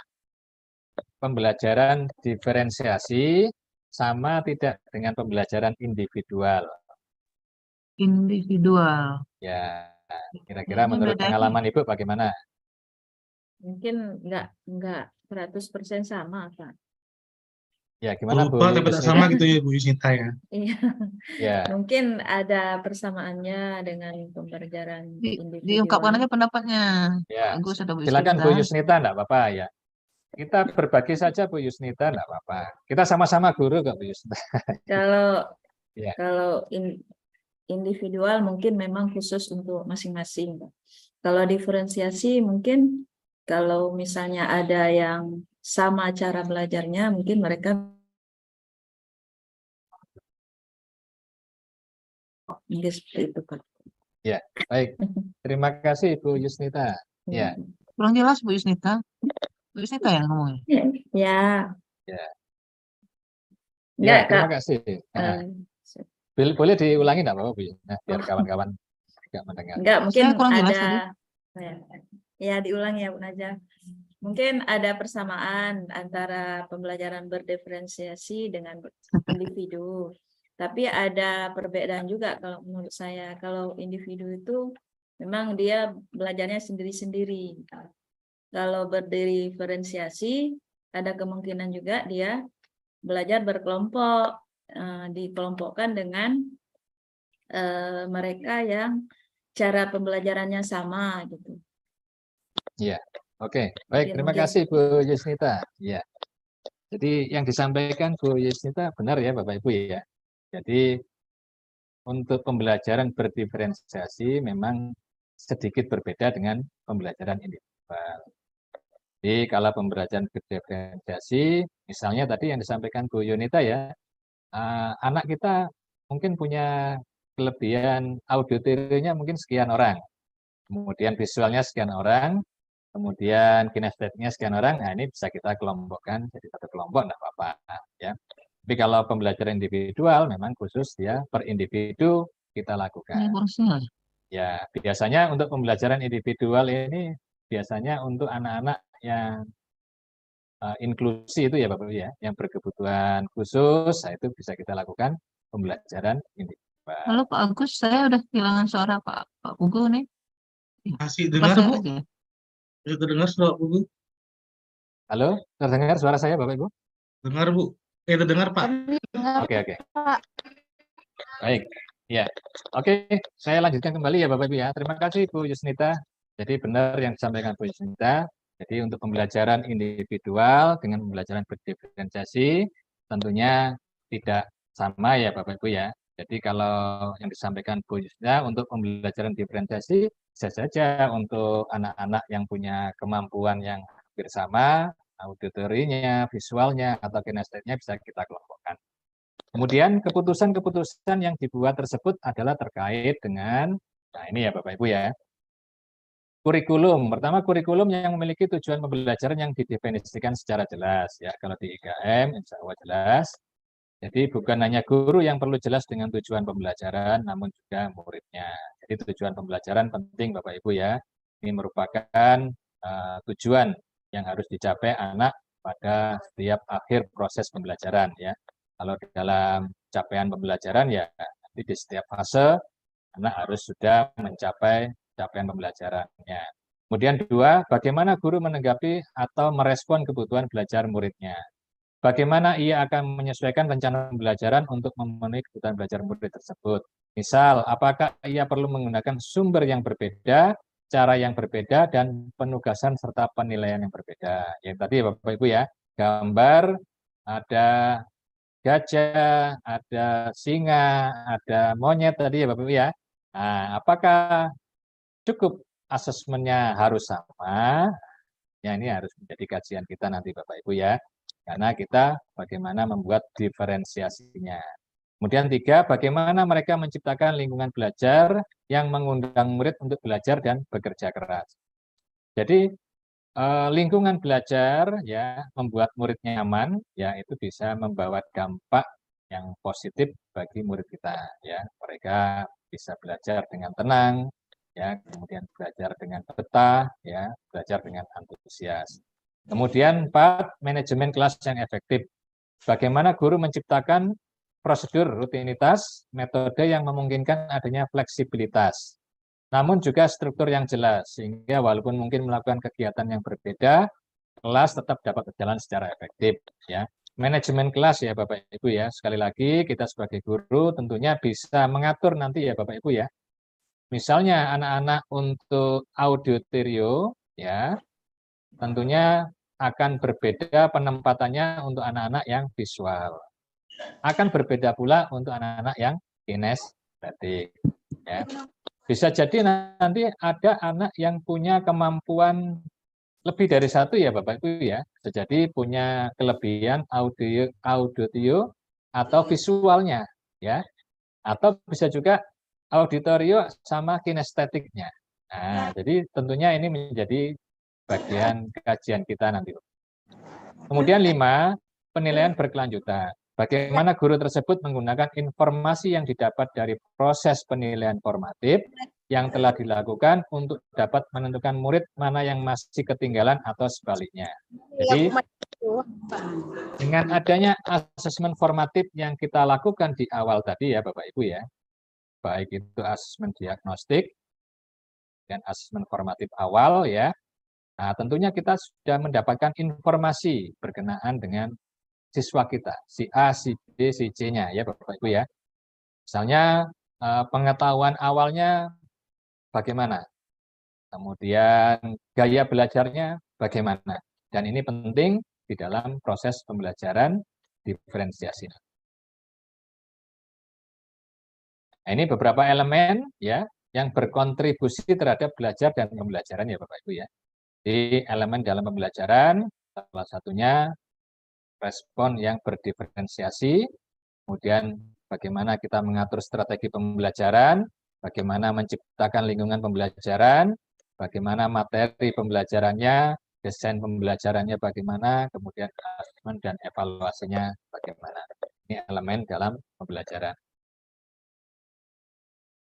Bagaimana kita mengidentifikasi kebutuhan belajar murid? Jadi identifikasi kebutuhan belajar murid, ini pertama bagaimana kita tahu kesiapan belajar murid, itu yang pertama. Kemudian minat murid, kedua, kemudian profil belajar murid. Jadi pada saat asesmen formatif di awal ya Bapak Ibu ya, kita bisa tahu kesiapan belajar murid bagaimana. Jadi pengetahuan awalnya sebelum kita melakukan proses pembelajaran, kita sudah tahu. Oh, si anak ini pengetahuannya tentang materi ini kira-kira segini. Si B segini, si C segini. Sehingga kita tahu gambaran secara umumnya. Kemudian minat murid. Minat murid tentang literasinya bagaimana, kemudian tentang digital, ya, informatikanya bagaimana, dan lain sebagainya, ini juga kita pentingkan. Kemudian profil belajar murid, ya, gaya belajarnya bagaimana, apakah audio, visual, maupun kinestetik. Sehingga kita sudah mendapatkan peta kebutuhan murid, yang tentunya nanti akan jadi bagian kita untuk melaksanakan pembelajaran diferensiasi. Oke, mungkin ada yang mau disampaikan ini Bu Naza. Silakan Bu Naza, sudah resen. Iya, Boleh Bapak lagi Ibu teringat ya? Pak. Ya. Lagi teringat, makanya Ya, resen terus silakan. Pak. Mohon Boleh, maaf. boleh enggak apa. Langsung resen enggak apa-apa ya Ya. Bapak Ibu ya. Ini ada teman-teman guru kita yang Ya. yang apa namanya yang ada teman guru kita yang apa Pak, yang beberapa ya, yang katakanlah sudah senior. Iya. Beliau mengatakan begini beberapa ketika kita sampaikan mengenai tes diagnostik itu kan. Iya. Saya pernah menceritakan sedikit tentang tes diagnostik sepengetahuan saya gitu. Terus kata bapak-bapak dan ibu-ibu itu begini, yang senior-senior itu, tanpa tes tertulis itu pun dengan melihat anak saja, lihat tampang anak saja, si guru ini karena pengalamannya sudah sangat tinggi mungkin, Ya. sudah bisa merasakan katanya. Saya Bu itu bukan sombong katanya gitu. Itu lihat wajah anaknya saja, lihat gayanya saja, saya sudah bisa merasakan ini anak gaya belajarnya kemana nih. Ada anak kalau kita ceramah dia langsung tertidur, berarti dia nggak suka kita ngomong gitu. Jadi ada anak baru terjaga dia kalau kita baru dia yakin kalau kita sudah mulai buat gambar di depan gitu. Jadi sebenarnya dengan kita di kelas ketika kita masuk kelas kalau kita agak sedikit apa namanya apa istilahnya punya rasa gitu, punya insting tinggi mungkin sudah bisa merasakan si anak ini gaya belajarnya kemana. Jadi beliau-beliau itu mengatakan begitu kepada saya. Saya hanya bisa menjawab mungkin begini. Benar Pak, benar Bu. Mungkin karena pengalamannya yang sudah sangat tinggi, jam terbangnya sangat tinggi, sudah puluhan tahun mengajar, sudah bisa pengalaman. Tapi bagi teman-teman kita yang masih muda-muda ini, baru pegang ijazah, baru berapa tahun mengajar, mungkin belum merasakan hal itu. Dan satu lagi, mungkin ini juga perlu untuk administrasi kita. Jadi kita tahu persis. Nah, si guru ini juga mengelak lagi. Itu saya yang tidak suka administrasi ini, administrasi itu. Padahal mengajar bagus saya dengan guru-guru lain. Nah, ini sikap ini bagaimana kita hadapi ini, Pak? Memang nggak Ya, semua, tapi ada beberapa guru-guru senior baik, ya. mungkin ya akan memberi alasan-alasan seperti itu. Terima kasih, Pak. Ya, baik Bu Najat. Jadi Bapak Ibu semuanya ya, memang guru-guru yang sudah berpengalaman ya, yang guru-guru yang sudah senior tentunya banyak asam garam yang sudah dilaluinya di dalam proses pembelajaran ya. Hanya saja Bapak Ibu semuanya ya, kenapa ini harus kita lakukan ya? Ya tentunya pertama semakin kita melakukan asesmen formatif ya, tentunya bisa menajamkan rasa kita Bapak Ibu. Nah, yang mungkin kalau guru-guru senior dengan melihat saja sudah tahu. Nah, dengan melihat sudah tahu, ini alangkah lebih baiknya memang harus dikolaborasi dengan proses bentuk secara tertulisnya. Sehingga apa yang dirasakan oleh Bapak Ibu guru yang sudah berpengalaman, oh ternyata benar hasil dari asesmen formatif secara tertulis dengan apa yang hanya dengan penglihatan saja ternyata sama. Nah, ini semakin membuat keyakinan lebih dari Bapak Ibu guru yang sudah berpengalaman, ya artinya bahwasannya insting mereka di dalam melihat anak didik, baik itu gaya belajarnya, kemampuannya, nah ini tentunya bisa menjadi lebih kuat, lebih ampuh ya pada saat nanti kita melakukannya asesmen formatif secara tertulis. Dan tentunya ilmu yang Bapak Ibu tentunya guru-guru senior ini kalau tidak ditularkan kepada Bapak Ibu guru yang junior kan sayang Bapak Ibu ya. Nah, maka kalau tidak dituliskan tentunya ini nanti akan hilang. Jadi makanya dengan cara kolaborasi insting tadi dengan secara asesmen tertulis, nah ini nanti bisa dibaca oleh Bapak Ibu guru yang tentunya yang baru dalam tahap mungkin baru belajar dan lain sebagainya. Dan ini merupakan juga poin penting tersendiri ya. Artinya banyak guru yang junior bisa belajar di guru senior. Jadi yang disampaikan Bu Nazia tadi juga sudah tepat tuh ya. Jadi pengalaman dari Bapak Ibu guru yang sudah matang di dalam instingnya ini bisa diperkuat dengan asesmen formatif secara tertulis. Ya fungsinya bukan hanya untuk diri sendiri, tapi juga untuk guru-guru yang lain. Misalnya si guru A, dia pasti nanti akan bertanya kepada guru seniornya, kok bisa begini Pak ya? Nah, tentunya nanti akan bercerita guru seniornya kepada guru pemula atau juniornya. Dengan begitu, proses diskusi di dalam bagaimana kita memenuhi kebutuhan peserta didik ini akan menjadi sebuah layanan yang tentunya akan memberikan yang terbaik kepada peserta didik kita. Mungkin begitu Bu Najat. Tidak apa-apa. Memang kalau guru-guru senior kalau sudah berpuluh-puluh tahun mengajar ya dia cukup melihat dan tahu nanti oh Benar, Pak. si Siap, A Pak. ini begini, si B ini begini. Ya tinggal nanti diperkuat aja untuk asesmen formatif secara tertulis. Ya fungsinya bukan untuk dirinya sendiri, tapi bisa berbagi kepada guru-guru yang lain. Itu ya mungkin dari saya ya. Ya, terima kasih Pak. Ya, sama-sama Bu Najah. Mungkin ada Pak Husnul Yakin ini. Silakan Pak Husnul. Ya. Assalamualaikum Pak. Waalaikumsalam warahmatullahi wabarakatuh. Saya Husnul Yakin Pak dari MGMP Kimia Pak. Ya, silakan Pak. Jadi saya ingin sedikit bertanya terkait dengan materi kebutuhan belajar murid ini Pak. Jadi secara umum di area Aceh Timur ini pastinya ada perbedaan dengan pelajar yang ada di daerah perkotaan gitu Pak ya. Iya. Nah, maka dari itu apakah tidak sebaiknya ada disesuaikan per daerah akan kebutuhan belajar murid gitu Pak. Yang saya maksud di sini adalah contohnya di tingkat SMA misalnya, itu apalagi di area pedalaman, di daerah yang kota-kota kecil, itu padahal sudah SMA, namun perkalian, pembagian matematika dasar itu belum beres Pak. Jadi belum masuk ke bahasan, kalau kami guru kimia gitu ya, itu kami harus memperbaiki masalah-masalah yang lalu-lalu yang belum diselesaikan oleh guru-guru yang lalu ini Pak. Ya, Perbaiki jadi itu aksanya kalau dulu ya. iya, ini sedikit curhat itu.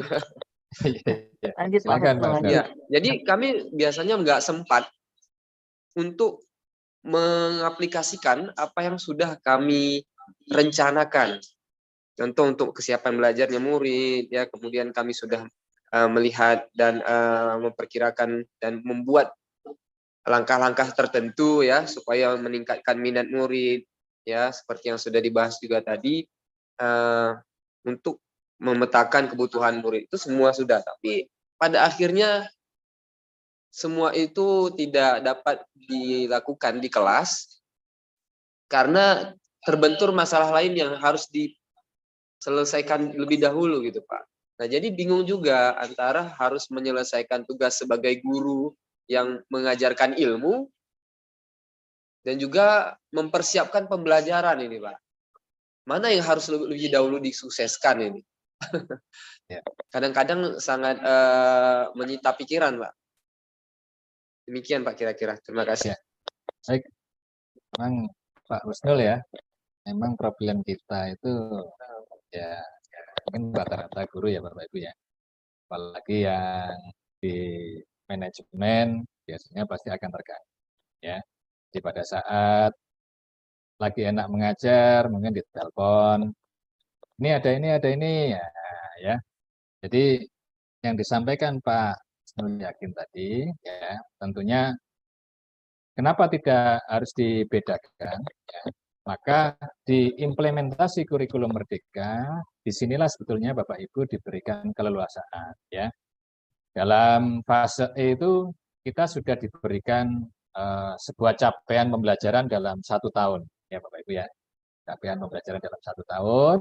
Kemudian tentunya yang disampaikan Pak Husnul Yakin tadi antara siswa yang ada mungkin di pedalaman, dengan perkotaan, tentunya akan berbeda. Memang berbeda. Dan dari sinilah nanti Bapak Ibu bagaimana kita mendiferensiasinya ya. Yang tentunya kalau misalnya kebutuhan anak tadi misalnya perkaliannya belum kuat. Ya, bagaimana kita mendiferensiasi? Di perkaliannya dulu enggak masalah. Di perkaliannya dulu kita perkuat. Toh kalau misalnya Bapak Ibu lakukan, ya Pak Husnul lakukan, kalau perkaliannya belum kuat, Bapak Ibu melakukan ke tahap berikutnya, ya tentunya nanti malah ibaratnya tidak akan terkejar karena di informasi awal yang Bapak Ibu lakukan adalah perkaliannya belum begitu kuat, ya. Maka Bapak Ibu bisa mendiferensiasinya di situ nanti Bapak Ibu ya. Tuh. Kemudian mana yang harus didahulukan Pak Husnul Yakin ya. Jadi Bapak Ibu semuanya ya. Jadi kalau merujuk pada undang-undang ya tugas kita guru ini ya mau tidak mau kita selesaikan dulu tugas kita guru, ya. Kita selesaikan mengajar terlebih dahulu, ya. Yang terpenting nanti Bapak Ibu pada saat di kelas nanti, ya, pada saat di kelas nanti, ya, apa yang sudah kita desain, ya, tentunya nanti Bapak Ibu bisa melihat kondisi dari anak-anak kita, ya. Misalnya kalau di kelas, ya, ada anak yang punya kemampuan tinggi, ada yang punya kemampuan sedang, ada yang kemampuan rendah. Nah, ini nanti kalau misalnya Bapak Ibu ada tugas yang tentunya tiba-tiba mendadak dan harus ditinggalkan, tentunya pasti Bapak Ibu nanti akan memberikan tugas sebelum Bapak Ibu akan meninggalkan kelas. Dan tentunya meninggalkan kelas pun juga kan tidak begitu lama nanti ditinggalkan. Artinya Bapak Ibu harus memenuhi kewajiban terlebih dahulu di kelas, baru nanti Bapak Ibu bisa melaksanakan tugas administrasi yang lain. Dengan adanya kurikulum merdeka ini sebetulnya Pak Yakin, ya, kita diberi keleluasaan, ya. Artinya pada saat siswa kita punya kebutuhan ini, udah dipenuhi kebutuhan itu saja Pak Yakin, ya. Yang terpenting nanti dalam 1 tahun capaian pembelajaran itu bisa terpenuhi secara komprehensif. Jadi itu. Jadi proses kebutuhannya yang Bapak Ibu lakukan itu ya menyesuaikan dari kebutuhan anak. Ya kalau anak tadi sampaikan Pak Usnul Yakin perkaliannya belum oke, ya kenapa harus dikejar sampai pembelajaran berikutnya? Ya kita selesaikan dulu di proses perkaliannya. Kan proses perkalian saya rasa tidak membutuhkan waktu yang begitu lama. Nah, jadi itu penting untuk diberikan pemahaman konsep kepada anak mengenai prinsip-prinsip perkalian. Jadi kalau memang anak ini disuruh menghafal memang agak berat, tapi memang harus ada ide, model bagaimana menerapkan prinsip-prinsip perkalian sehingga anak ini memahami dengan betul. Mungkin itu Pak Usnul Yakin, ya. Jadi silakan Pak Usnul Yakin, tidak apa-apa, ya, diimplementasi kurikulum merdeka, ya semuanya sesuai dengan kebutuhan murid. Jadi dalam 1 kelas tidak mungkin semuanya tidak bisa perkalian, Pak Yakin, ya. Mungkin ada beberapa saja. Nah, untuk yang beberapa saja bisa ini Bapak Yakin diferensiasikan tersendiri, tidak apa-apa. Ya. Untuk yang lainnya tentunya pasti akan berlanjut pada pembelajaran berikut. Mungkin itu ya Pak Yakin, ya. Mungkin ada lagi Bapak Ibu, silakan. Atau mungkin ada yang lain lagi Pak Yakin, silakan. Ya, silakan Bapak Ibu juga malu-malu. Itu kayak Bu Rahmi mau nanya ya, Bu Rahmi. Silakan Bu Rahmi. Silakan Bu Rahmi, tidak apa-apa. Kita berbagi saja Bapak Ibu, ya. Bu Rus Karena itu memang, kayaknya udah mau ngomong. ya, silakan Bu. Pak Surya, gimana Pak Surya? Saya boleh bertanya lagi? Oh, boleh Pak Usnul, Pak boleh Yakin, Pak Usnul. silakan Pak Yakin. Makasih Pak Agus, Pak Pugu. Ya.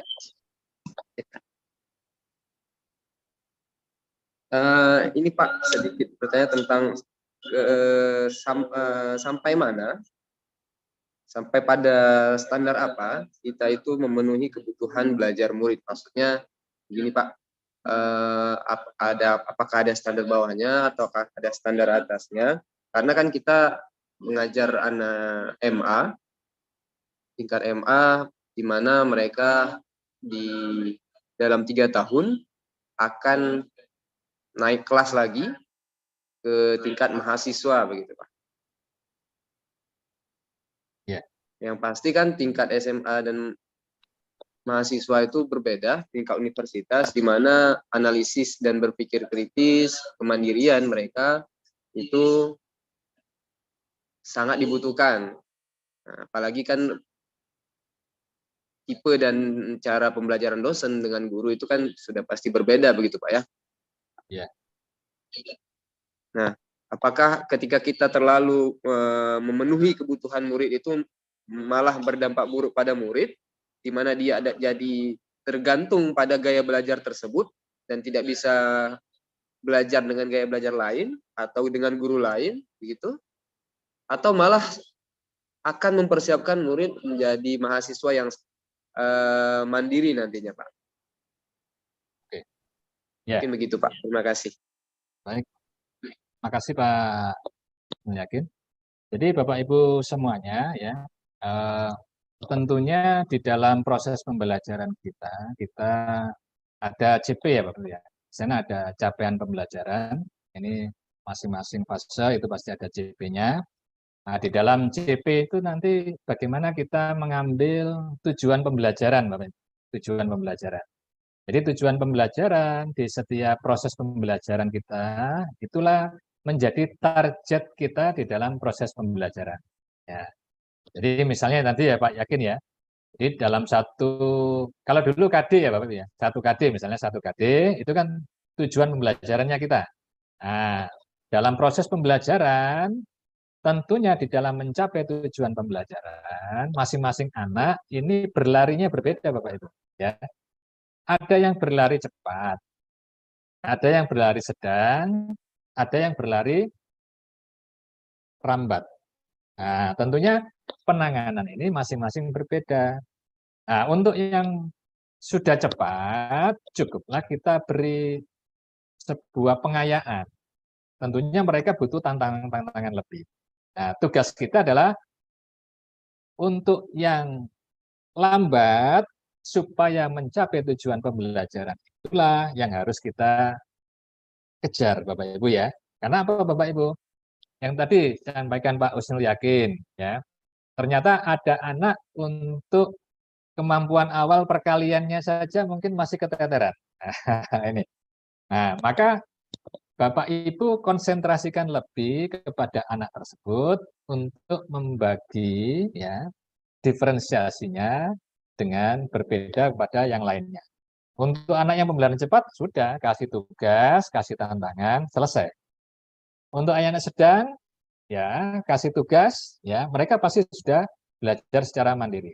Tapi untuk anak-anak yang tadi Pak Husnul Yakin, yang proses perkaliannya saja butuh waktu, nah inilah tantangan kita diferensiasikan. Ya.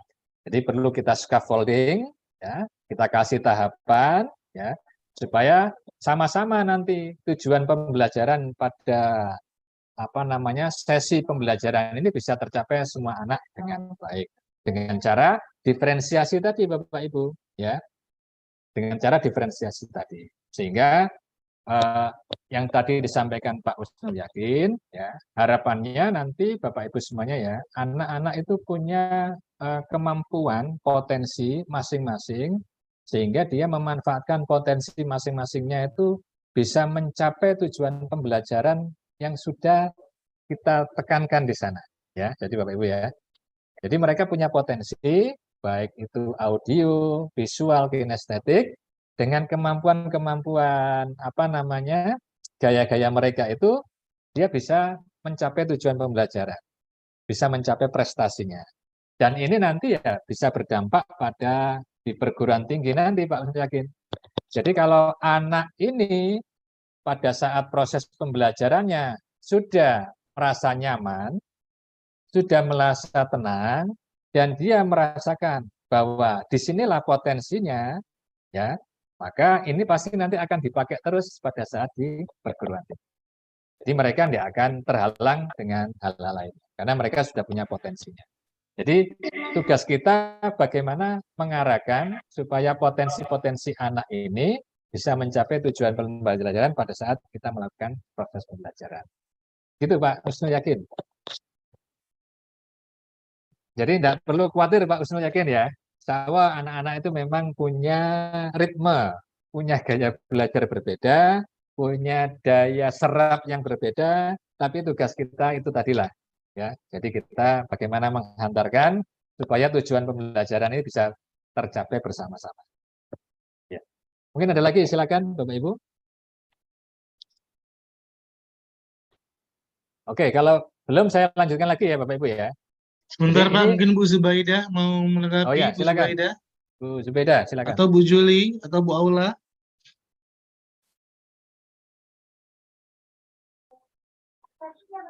Silakan Bu Juli. Yang resen. Ya. Silakan yang Bu resen Juli. aja Pak. Ya, silakan Bu Juli. Diutamakan.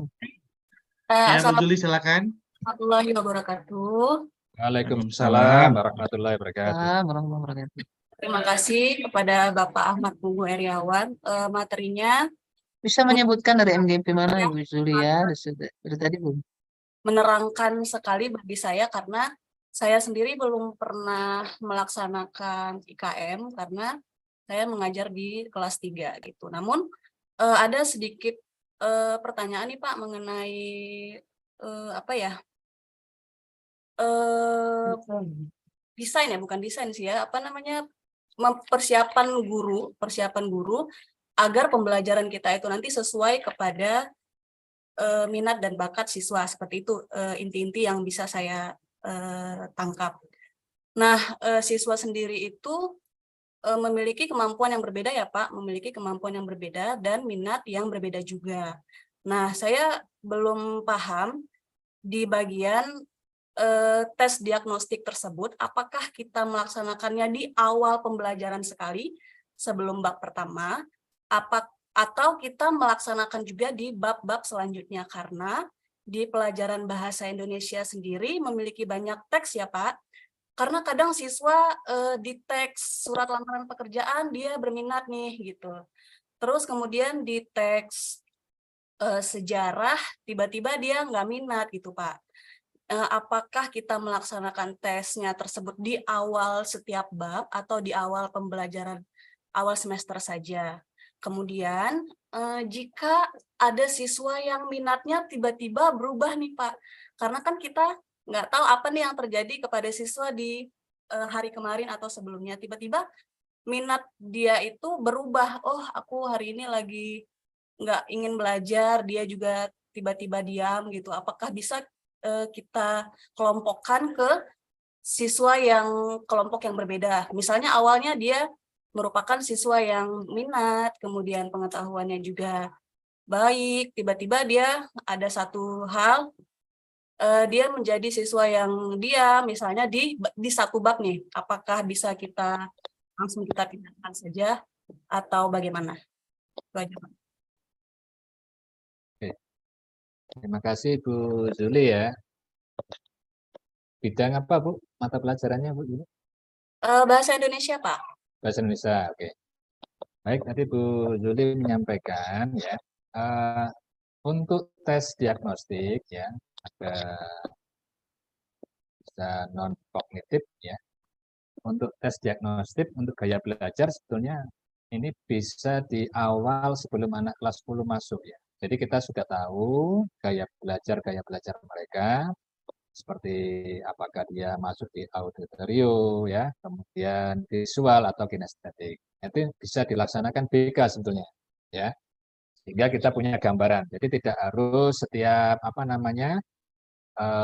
masuk kita tes diagnostik lagi untuk gaya belajar, enggak perlu. Jadi sekali anak kelas 10 itu oleh tim BK ya, mereka harus sudah menyasar kelas 10 untuk tes diagnostik gaya belajar. Sehingga itu kita sudah dapat informasi gaya belajar setiap siswa. Nah, kemudian setiap masuk tentunya kita akan membawa tujuan pembelajaran. Jadi kalau dulu KD, di setiap pembelajaran untuk satu KD atau tujuan pembelajaran, nah, tentunya perlu kita asesmen formatif Bapak Ibu. Asesmen formatif ya. Asesmen diagnostik ini juga asesmen formatif ya Bapak Ibu ya. Jadi ya asesmen formatif, diagnostik ya. Kemudian asesmen formatif ini juga ada namanya asesmen kognitif. Nah, ya. Jadi Bapak Ibu bisa melakukannya setiap tujuan pembelajaran yang berbeda. Ya. Artinya Bapak Ibu bisa menggali informasi kepada anak-anak kita sudah seberapa jauh pengetahuan awal mereka sebelum kita masuk di tujuan pembelajaran yang akan kita pembelajarkan. Nah, jadi nanti Bapak Ibu sudah dapat dua itu. Satu, berkenaan dengan asesmen formatif awal kognitifnya untuk tujuan pembelajaran yang akan Bapak Ibu lakukan. Ya, itu. Yang kedua, asesmen diagnostik non kognitif, yaitu yang gaya belajar. Nah, Bapak Ibu sudah dapat itu. Jadi sudah dapat dua itu, Bapak Ibu bisa merumuskan proses pembelajarannya secara diferensiasi tadi, ya. Sehingga Bapak Ibu di dalam proses pembelajaran seterusnya nanti bisa melakukan diferensiasi baik diferensiasi materi. Nah, seperti kalau anak audio ya Bapak Ibu ya perkuat misalnya di PPT-nya ya perkuat audionya gitu. Anak visual ya di PPT-nya dikuat visualnya. Nah, gitu ya Bapak Ibu ya. Kemudian anak kinestetik mungkin bisa diperkuat bagaimana dia bisa melakukan unjuk kerja boleh apa ya. Nah, jadi seperti itu. Jadi dengan bekal asesmen formatif tadi ya Bapak Ibu ya kita sudah bisa melakukan rancangan pembelajaran diferensi bagi anak-anak tersebut ya sehingga harapannya dengan pola seperti itu tujuan pembelajaran yang nanti akan kita lakukan ini bisa tercapai dalam satu kelas tersebut. Itu ya Bu Zuli ya. Nah, jadi silakan memang untuk asesmen diagnostik ya untuk non kognitif gaya belajar ini harusnya bisa dilakukan sebelum anak kelas 10 kemarin ya. Saya tidak tahu ini apakah sudah dilaksanakan di madrasah Bapak Ibu semuanya. Kalau sudah alhamdulillah ya. Kalau belum dilaksanakan tidak apa-apa ya Bapak Ibu ya. Pasti nanti akan ditanyakan untuk evaluasi IKM baik oleh Kemenak maupun oleh Kanwil. Jadi itu wajib harus ada itu Bapak Ibu ya. Sebagai, ada Pak, di mana 4 ya, ada Pak. Insya Allah. ada Bu ya, oke. Jadi bagi yang belum segera bisa dilaksanakan tidak apa-apa ya. Itu ya Bu Zuli ya. Jadi silakan untuk asesmen formatif ini terus ya Bapak Ibu ya. Setiap proses pembelajaran juga asesmen formatif dengan menanyakan lisan itu juga merupakan asesmen formatif sehingga tahu ya sudah seberapa jauh serapan dari anak kita. Mungkin itu Bu Zuli. Mungkin ada lagi Bapak Ibu lain? Pak Agustian, iya silakan Pak Agustian. Oke, baik Pak. Sebelumnya Pak, mengingatkan Bapak Ibu harap mengisi absen. Oke, begini Pak. Tadi kan terkait pertanyaan Bu Juli, kan tadi setiap bab kita boleh melakukan asesmen untuk mengetahui bagaimana sejauh mana kognitifnya peserta didik Pak, seperti ini. Kan kalau tahun-tahun sebelumnya kita punya target nih Pak, bahwa siswa kita itu harus mempunyai nilai UN sekian-sekian. Nah, sekarang UN udah nggak ada, Pak. Nah, apakah boleh? Karena kita tahu nih, si A ini, dia itu hanya seperti ini batasannya. Jadi kita ngasih materinya itu, Pak, sesuai kemampuan dia aja, Pak. Jadi yang agak-agak susah-susah tuh kita nggak kasih ke dia. Apakah boleh seperti itu, Pak?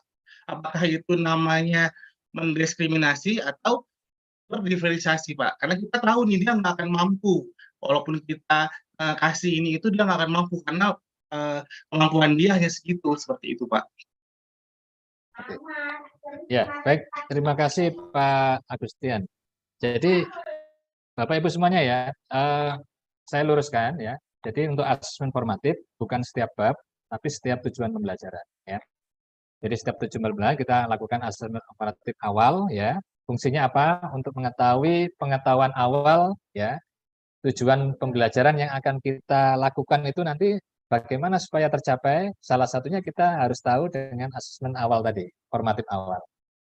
Seberapa jauh pengetahuan awal anak kita terhadap materi pembelajaran, tujuan pembelajaran yang akan kita lakukan ya. Jadi setiap tujuan pembelajaran yang berbeda kita lakukan asesmen formatif awal. Kemudian di dalam prosesnya tadi, ya, tetap juga asesmen formatif kita lakukan. Kan tidak harus secara tertulis ya Bapak Ibu ya, boleh secara lisan. Ya. Jadi dengan begitu kita bisa tahu ya seberapa jauh serapan dari anak kita. Terus yang disampaikan Pak Agustian, ya, apakah kita harus membedakan materinya? Untuk materi tidak harus dibedakan Pak Agustian ya. Jadi di dalam pembelajaran konteks kita adalah bagaimana tujuan pembelajaran ya ini bisa dicapai oleh anak di semua kelas tersebut ya. Jadi saya ulangi lagi, jadi tujuan pembelajaran ini menjadi tujuan kita Ya, bagaimana anak ini nanti mencapai tujuan pembelajaran yang akan kita sampaikan di kelas. Ya, dengan cara bagaimana? Ya, tentunya tadi kita sudah memberikan asesmen formatif, ya Bapak Ibu ya. Dari situ itulah nanti diferensianya. Jadi Pak Agus ya, diferensiasinya boleh materi Pak Agus, tidak apa-apa.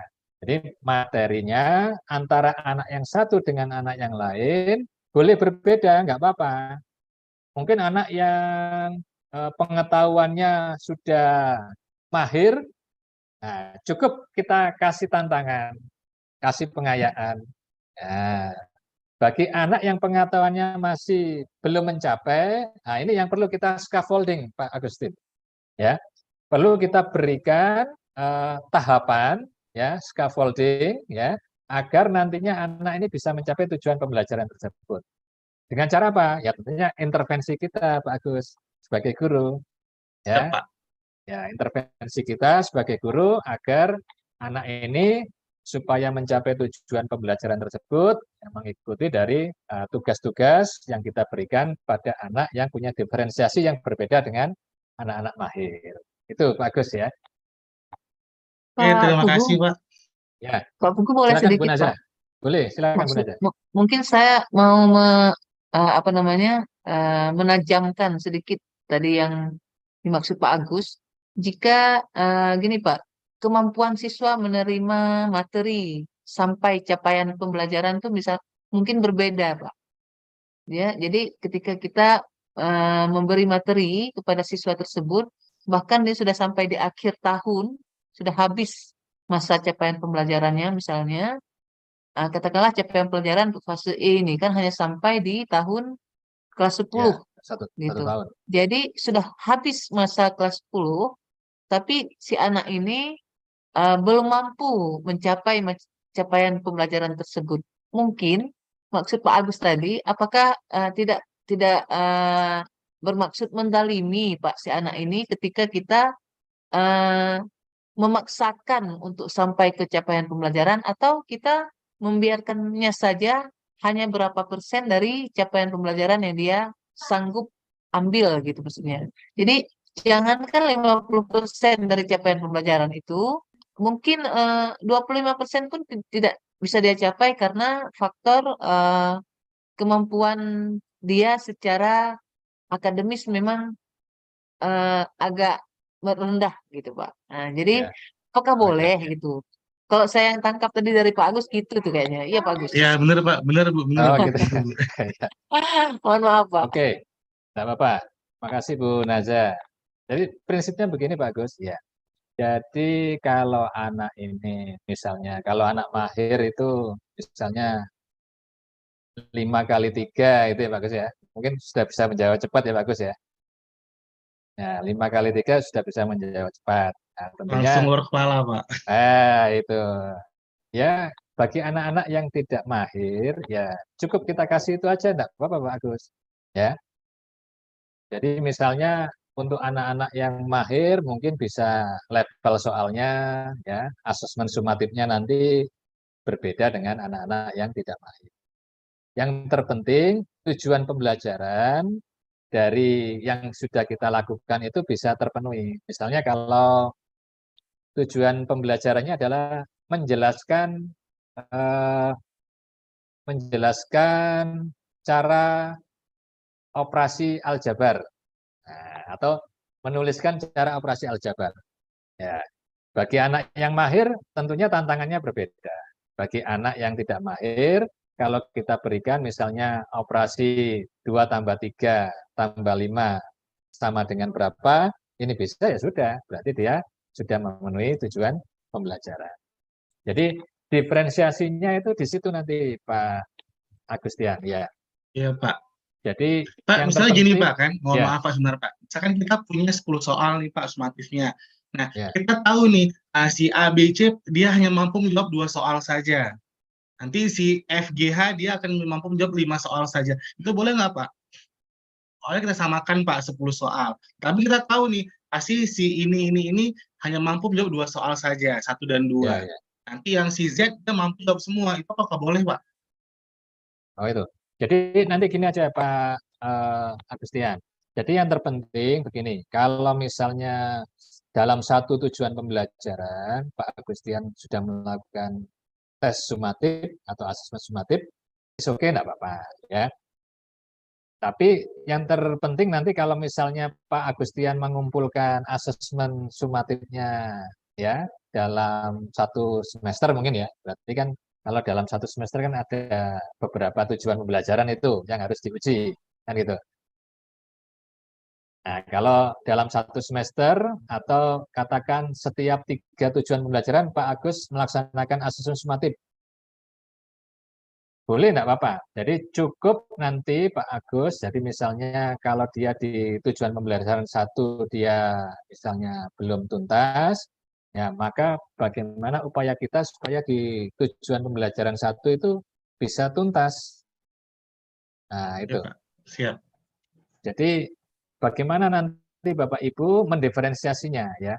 Tentunya anak mahir nggak sama dengan anak mahir ya. Yang terpenting di dalam tujuan pembelajaran tersebut kan ada kata kerja operasionalnya itu Bapak ya.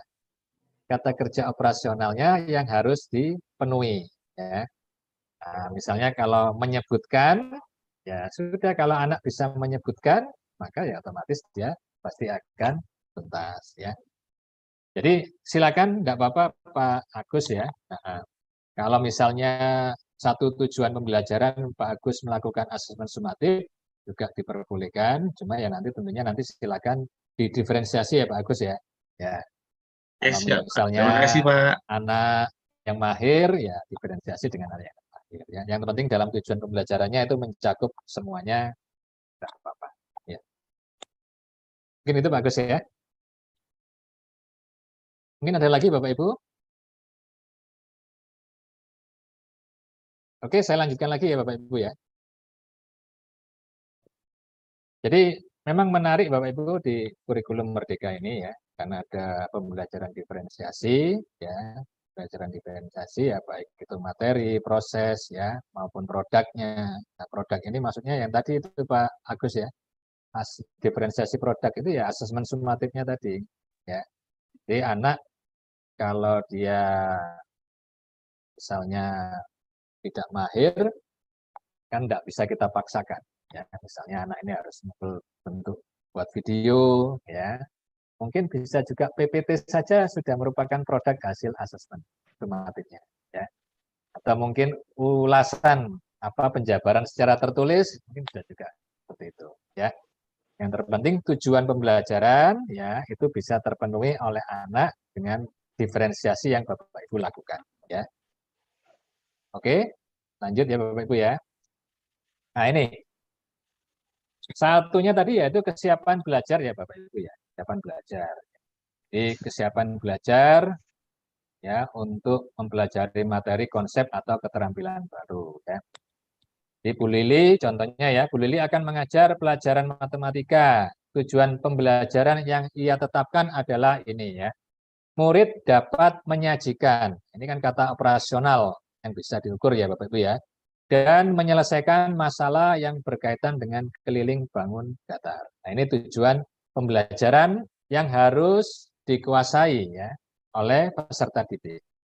Nah, ternyata pada saat asesmen formatif ya. Jadi beberapa murid kesiapan belajarnya dibagi ini ya. Pertama, beberapa murid memahami konsep keliling, dapat melakukan operasi hitung dasar. Kemudian kolom kedua, beberapa murid telah memahami konsep keliling, namun belum lancar dalam melakukan operasi hitung dasar. Kemudian kolom ketiga, beberapa murid belum memahami konsep keliling. Nah, tentunya masing-masing dari kesiapan yang berbeda ini tugasnya juga akan berbeda ya. Jadi tugas untuk anak-anak yang memahami konsep keliling dapat melakukan operasi hitung dasar. Nah, ini murid diminta mengerjakan soal-soal tantangan ya yang mengaplikasikan konsep keliling dalam kehidupan sehari-hari. Jadi murid akan diminta bekerja secara mandiri dan saling memeriksa pekerjaan masing-masing. Jadi untuk anak yang mahir cukup bisa kita berikan seperti ini ya Bapak Ibu ya. Tidak apa-apa ya. Kemudian Beberapa murid telah memahami konsep keliling namun belum lancar dalam melakukan operasi hitung dasar. Seperti tadi yang Pak Husnul ya, misalnya perkaliannya belum lancar, ya ini tugasnya pasti akan berbeda dengan yang sudah mahir. Jadi murid menggunakan bantuan benda-benda konkret untuk menghitung keliling bangun datar. Ya, misalnya menggunakan lidi atau sedotan. Nah ini kan teknik ya Bapak Ibu ya. Jika mengalami kesulitan, murid diminta menerapkan strategi 3 before me. Ya. Bertanya kepada 3 teman sebelum bertanya langsung pada guru. Guru akan sekali datang ke kelompok ini untuk memastikan tidak ada miskonsepsi.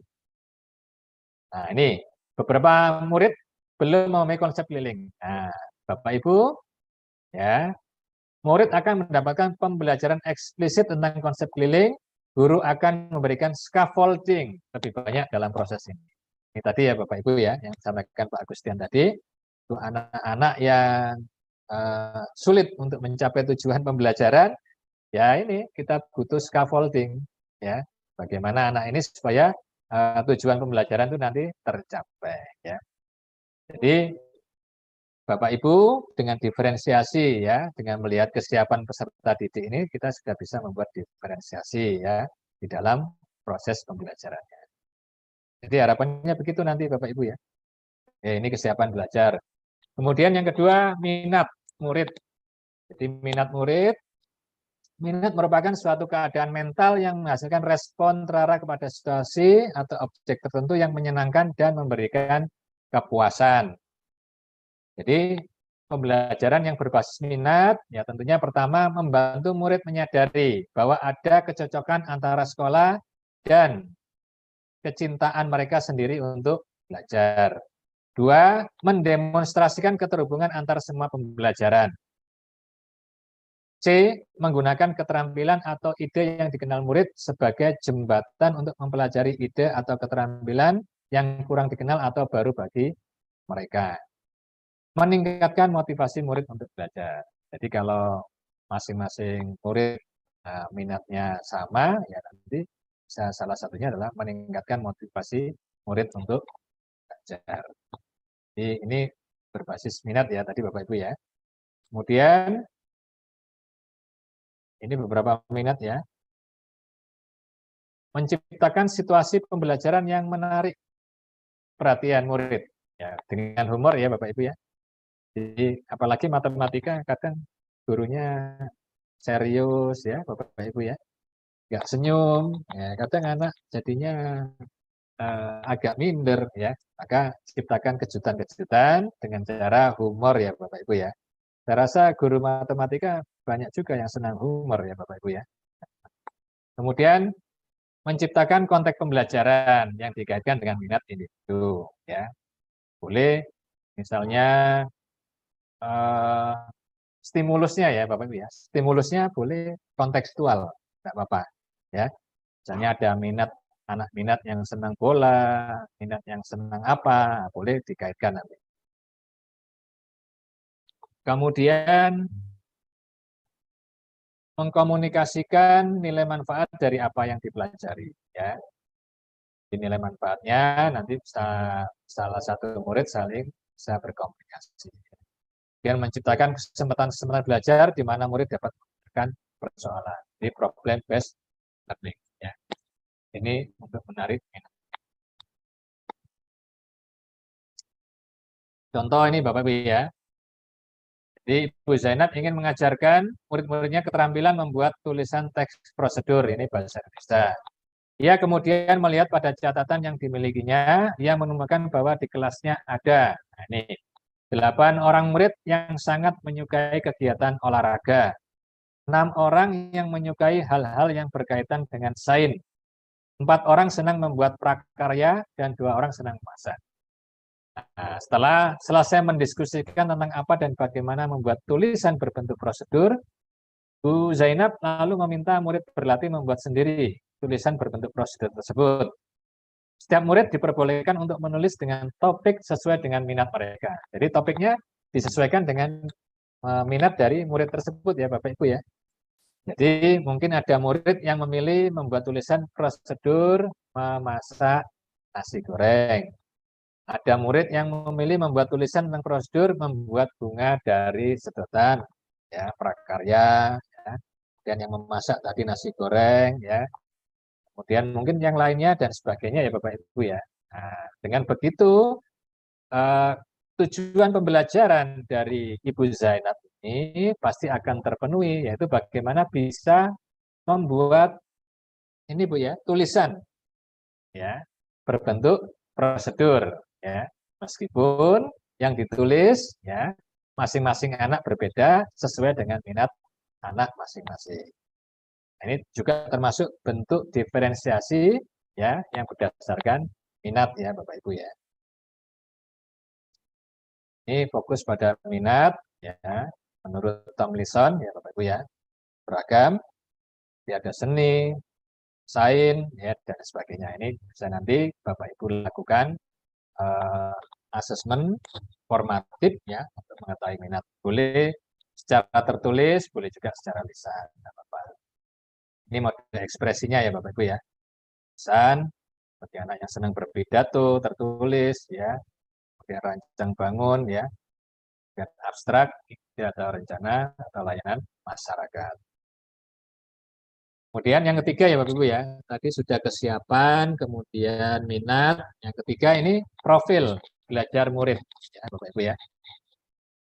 Profil belajar murid, misalnya ini Pak Herman akan mengajar pelajaran IPA dengan tujuan pembelajaran yaitu agar murid dapat mendemonstrasikan pemahaman mereka tentang habitat makhluk hidup. Berdasarkan identifikasi yang ia lakukan, Pak Herman telah mengetahui bahwa sebagian muridnya adalah pembelajar visual. Ini ya Bapak Ibu ya.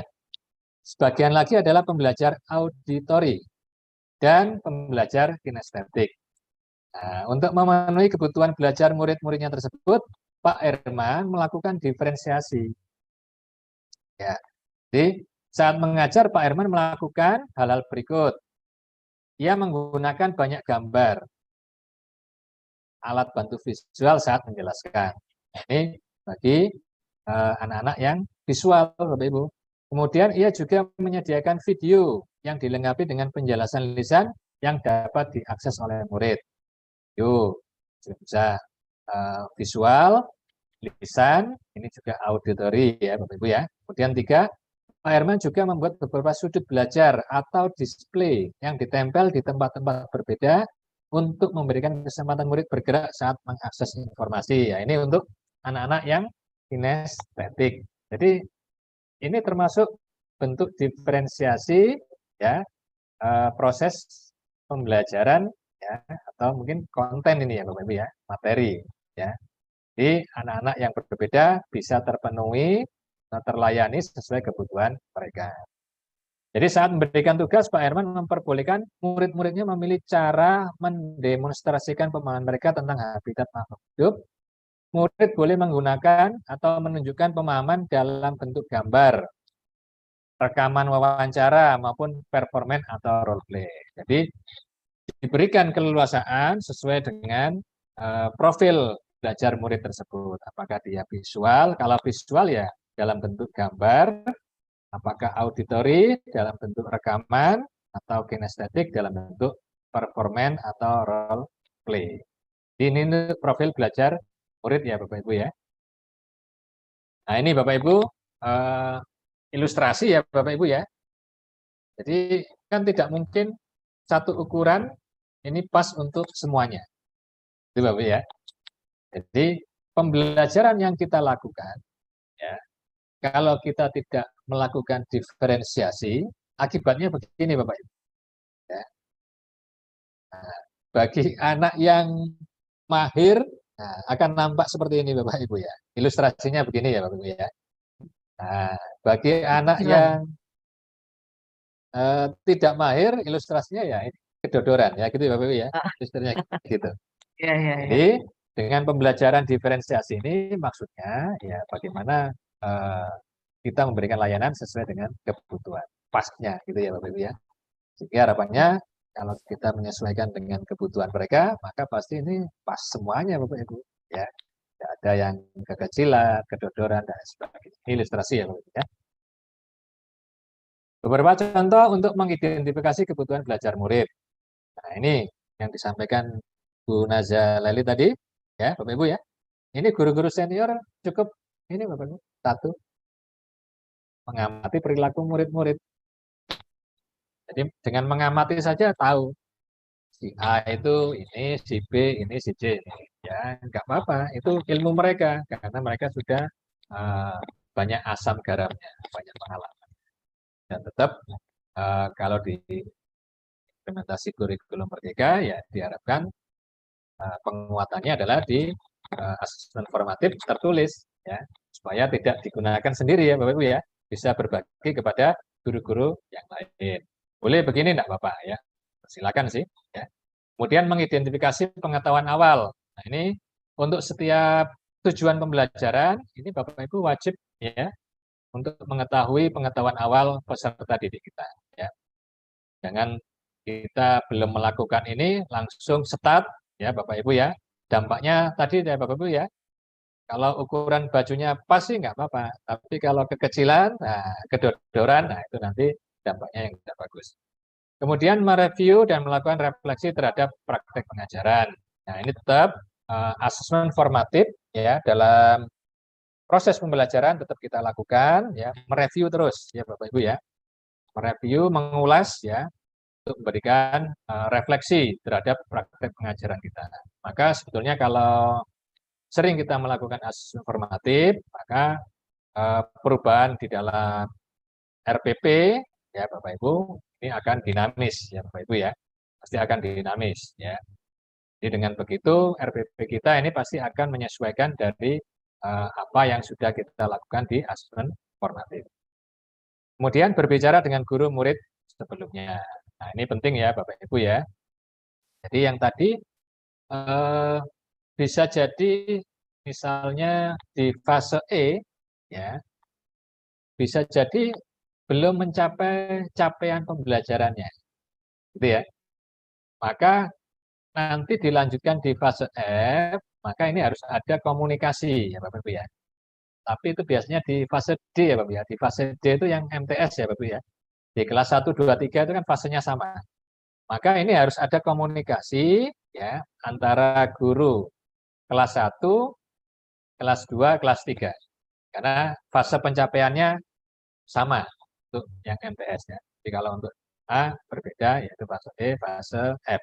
Cuma yang kelas 2 ke kelas 3 ini fasenya sama, fase F. Nah, ini perlu berbicara dengan guru murid sebelumnya.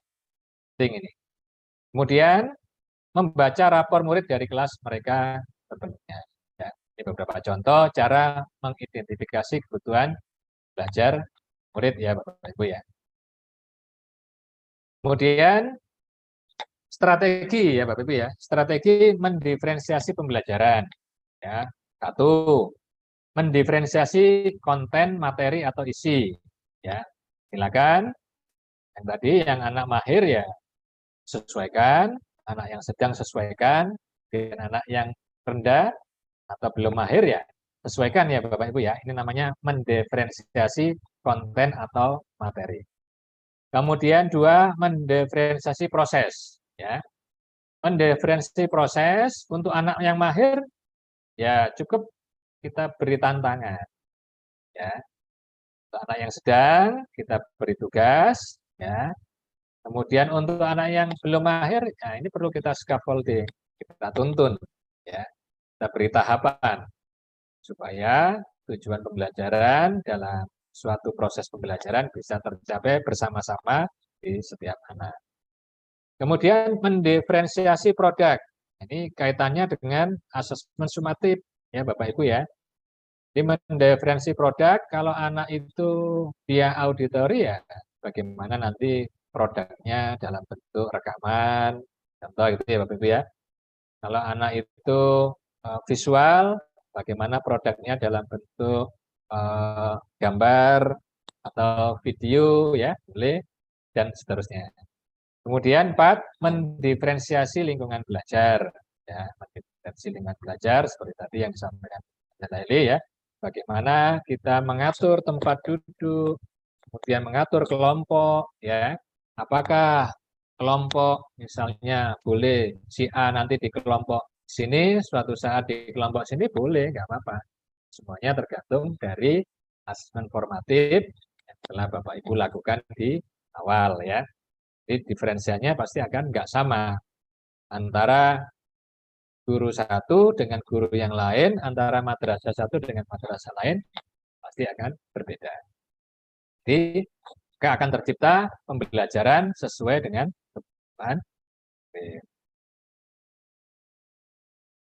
Ini mendiferensi konten ya Bapak Ibu ya. Contohnya menggunakan bahan bacaan pada berbagai tingkat keterbacaan, menyajikan ide melalui cara pendengaran dan visual.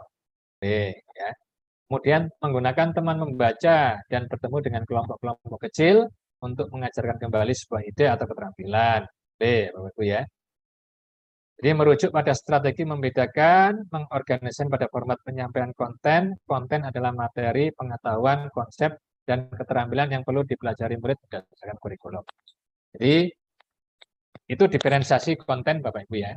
Jadi kalau misalnya anak yang kurang mahir, misalnya kesulitan memahami konsep perkalian ya, seperti yang Pak Husnul Yakin tadi sampaikan, ya bagaimana kita mendiferensiasinya? Ya, mungkin dengan strategi, bisa jadi dengan bentuk apa namanya wujud ya, wujud barang atau apa ya, sehingga pemahaman konsep anak terhadap perkalian itu dapat ya, bukan hanya sekedar menghafal. Kalau menghafal pasti akan sulit. Beda dengan anak-anak yang mahir, ya, anak mahir ya pasti akan paham menghafal kalian. Kemudian dua, mendiferensiasi proses ya. Merujuk pada strategi mendidikan proses yang harus dijalani oleh murid dapat memungkinkan mereka untuk berlatih dan memahami isi konten materi ya. Jadi yang tadi ya Bapak Ibu ya, kalau mahir cukup kita kasih tantangan ya. Nah, bagi yang tidak mahir ini perlu kita scaffolding ya. Kita bedakan ya. Sehingga apa? Sehingga ya nanti mereka bisa memahami isi atau materi ya sama dengan anak yang mahir tadi ya. Cuma prosesnya yang perlu kita diferensiasi. Iya Bapak Ibu ya. Oke. Mendiferensiasi produk. Nah, merujuk pada strategi memodifikasi produk hasil belajar murid. Jadi ini menyangkut paut pada asesmen sumatif. Ya, hasil latihan, penerapan, dan pengembangan apa yang telah dipelajari. Tadi ya Bapak Ibu ya. Jadi kalau anak visual ya boleh nanti hasil apa namanya belajarnya dalam bentuk gambar. Ya, kemudian auditory bisa dalam bentuk rekaman, begitu seterusnya. Kemudian, nah ini yang 4 ya, Bu ya, mendiferensiasi lingkungan belajar. Penyesuaian lingkungan belajar, ya, ini penataan ruang kelas ya Bapak Ibu ya. Penyesuaian dengan kesiapan peserta didik dan belajar, penyesuaian dengan minat dan gaya belajar di kebutuhan unit terpenuhi. Sama dengan yang 1, 2, 3 tadi ya Bapak Ibu. Konten, proses, kemudian satu lagi tadi lingkungan ya Bapak Ibu ya. Kemudian produk ya. Ini contoh mendiferensi lingkungan belajar ya. Guru dapat menyiapkan beberapa susunan tempat duduk. Boleh, silakan ya Bapak Ibu ya. Murid dapat duduk dalam kelompok besar atau kecil, silakan ya. Berdasarkan minat. Nah, ini tadi yang disampaikan Bu siapa tadi ya? Berdasarkan Bu Juli ya, siapa ya tadi ya? Tingkat kesiapan ya. Kemudian guru menciptakan suasana dan lingkungan belajar yang menyenangkan bagi murid. Jadi bagaimana kita mendiferensiasi lingkungan belajar sedemikian rupa sehingga murid nyaman ya Bapak Ibu ya, tenang dan siap untuk belajar. Oke, ini tentang rencana pembelajaran ya, atau RPP atau modul belajar. Mungkin nanti ya Bapak Ibu ya. Jadi untuk pembelajaran diferensiasi ya, itu tadi ya Bapak Ibu ya. Prinsipnya silakan Bapak Ibu lakukan terlebih dahulu ya berkenaan dengan asesmen formatif ya. Yang pertama adalah asesmen diagnostik ya. Boleh asesmen diagnostik kognitif maupun non kognitif ya. Kalau yang non kognitif, yang profil ya pelajarnya itu yang seperti visual, auditory, ya, kinestetik itu di awal. Ya, bagi yang belum silakan dilanjutkan sekarang enggak apa-apa, karena itu pasti nanti akan ditanyakan ya.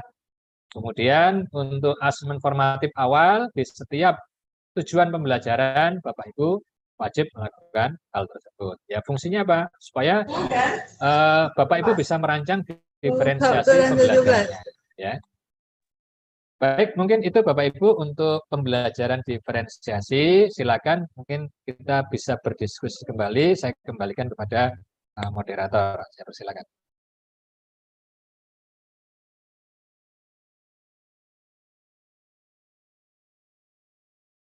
Pak Agus, gimana Pak Agus Ya, nih? bagi Bapak Ibu yang ingin bertanya kepada Bapak Ahmad Pugu Iriawan tentang pembelajaran berdiferensiasi, dipersilakan raise hand Bapak Ibu.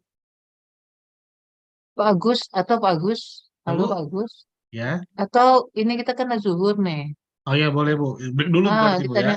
Atau ditanya dulu ke kawan-kawan bagaimana? Apa mau dilanjutkan atau kita break dulu sebentar? Di Jambi juga sudah zuhur ya Pak? Di Sudah dari Jambi tadi ya, ya? sudah Sudah dari dari tadi. tadi. Ya. Lebih dulu Atau dari gimana Aceh. Pak? Benar. Silakan Atau Bapak Ibu, kita enggak apa-apa. Ya. Atau ya. break dulu, nanti lanjut lagi boleh. Oke, Gimana Bapak Ibu bagusnya gimana? Kita Bapak break Ibu? dulu. Gimana enaknya?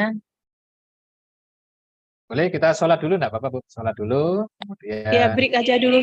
ya, makan. Baru nanti jam berapa nanti kita masuk lagi, Bapak Ibu? Di jadwal Ayo jam kita buat 2, Pak. persetujuan. Jam 2 ya? 14 ya. Jam 14. Ini masih ada Nanti kita lagi. Pak Ya, Pugu, ini kan baru nanti kita pembelajaran ke ini diferensiasi aja ya, Bu, ya. ya? Nanti Ini kan maksudnya baru kita langsung pembelajaran. ya, Ya, maksudnya maksudnya ke praktisnya aja, boleh, ke enggak CP, apa-apa. DP, Ya, CP ya, ya, boleh. langsung modul. Ya, teman-teman menunggu itu Bagaimana Pak. menyusun RPP-nya ya, Bapak Ibu ya? Ya, Menyusun ya benar. RPP-nya atau modul belajarnya. Boleh Ya, enggak apa-apa? teman-teman Ya. menunggu yang itu sebenarnya. Oke, enggak apa-apa. Bicaranya. Baik. Ya, ya. Habis Ya, ini Pak enggak Agus. apa-apa ya, Bapak Ibu ya? Iya, mungkin Pak Agus di Oke, ini. Bapak Ibu, sesuai kesepakatan kita isoma dulu. Nanti tepat waktu kita kembali pukul 14.00 waktu Indonesia tepat ya. Jadi nggak bergeser, nggak WIB, jadi WIT ya. Waktu Indonesia tepat. Oke Bapak Ibu, yang mau keluar Zoom boleh, yang mau standby juga boleh di Zoom. Oke, kita tutup sementara dengan saya akhiri untuk sesi 1 ini dengan ucapan Assalamualaikum warahmatullahi wabarakatuh. Waalaikumsalam. Izin lab dulu ya, Pak Agus ya. Iya, silakan Pak.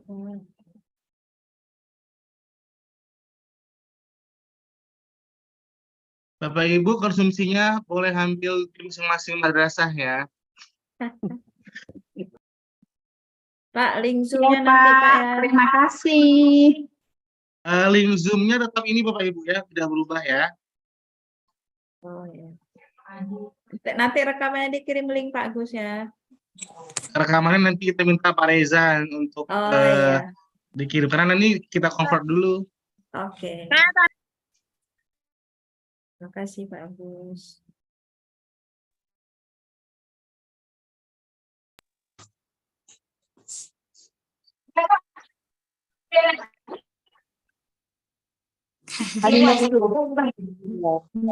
Kadang-kadang yang lebih baik lagi itu banda pakai.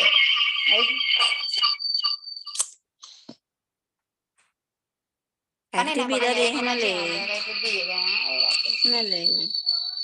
Joinji pakai Bu, pakai laptop Bu, pakai HP.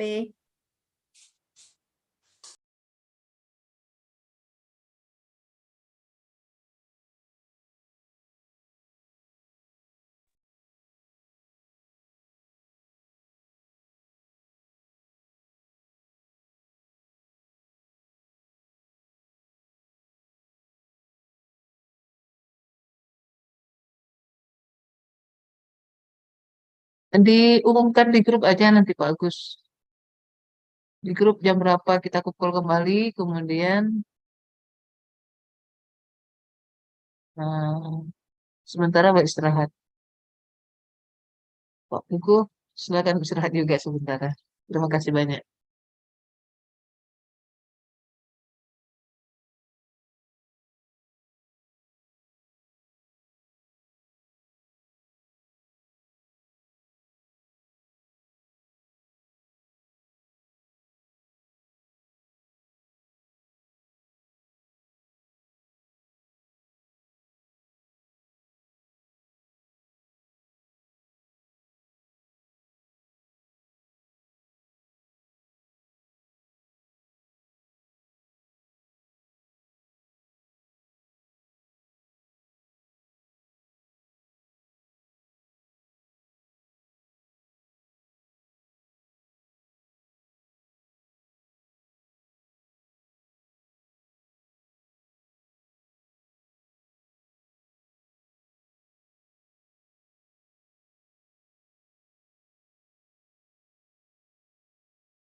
Ini ada suara ini. Dan buka suara. Ada. Ada suara. Hah? Nggak ada nih. Tapi ini kayaknya masih ada. Soalnya masih banyak orang. Suara boleh gede kan? Hah? Udah enggak? Ini kan suara dan kanal. Ini suara kau udah gede kan? Tapi tahan nadi itu cilik. Ini udah hidup kan? Tapi suaranya nggak ada ya? Tapi dia biasanya kalau sudah keluar semua biasa Pak. Coba buka dulu informasi lanjut. Sepertinya ini udah pada tutup semua orang. Tapi dia wajah. Tapi dia kok kalau udah habis dah, kalau misalnya orang keluar dah hilang gitu gambarnya. Iya, semua hilang ah. Ini masih ada ya. Ya. Udah kita sholat. Kau pejuh kan? Dulu pejuh lo. Kau pejuh lo.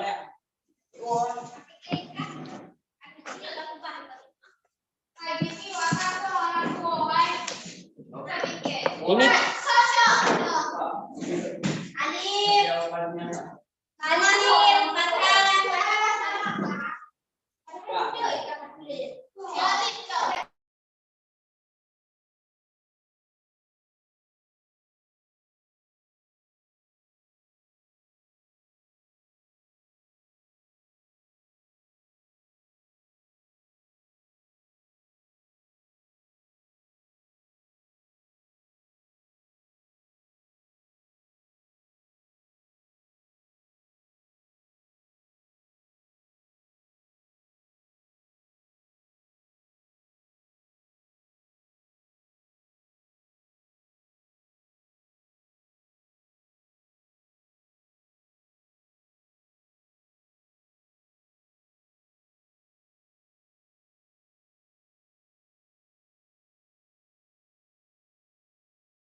kan tuh BK.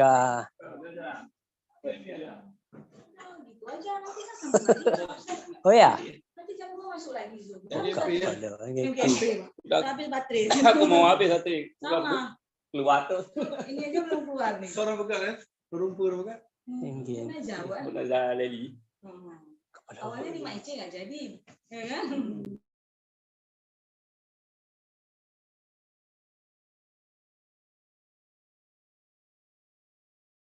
Gitu.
Jadi, halo, cepat segera masuk ya teman-teman. Sudah siap? Suara kami terdengar aja. Sangat terdengar. Siapa nih?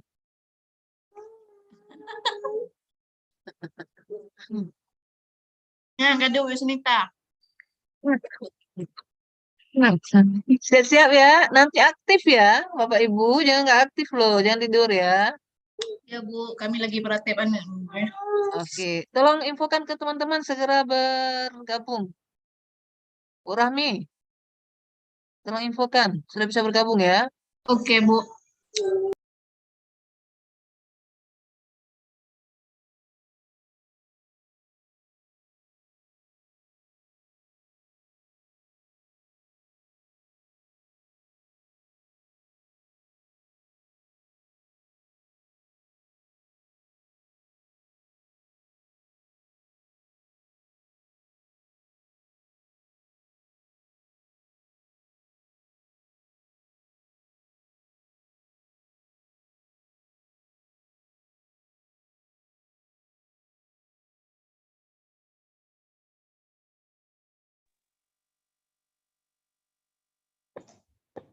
Halo Bu Yus, masuk terus Bu Yus. Bu Yusnita. Semua ajak masuk terus Bu Jubaidah.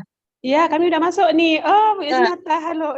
Bu halo loh. maksudnya yang lain-lain, teman-temannya yang lain Yang minta tolong sudah lain-lain, masuk terus. kami sesama kimia di sini. Iya, sudah masuk Mana terus Bu semuanya. Yusnya?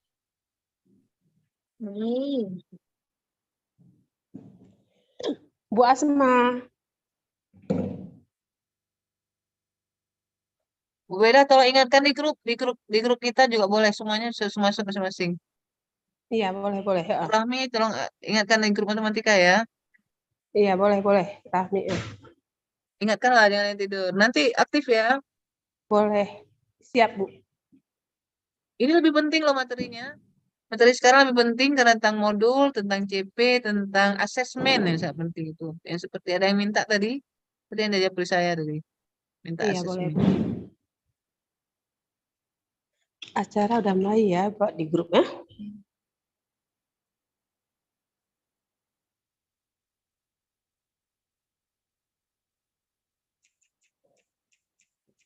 Sesi kedua udah mulai.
suara terlalu lembut ya nggak dengar lah.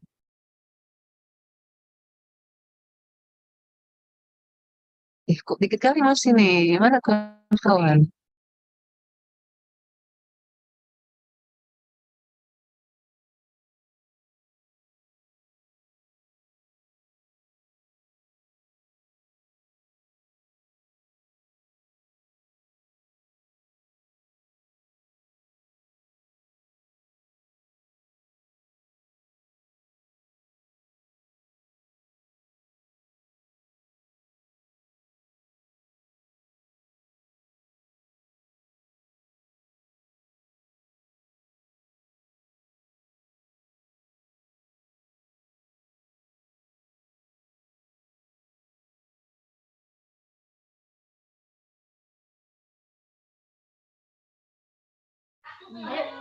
Ayo, baca hidup ini.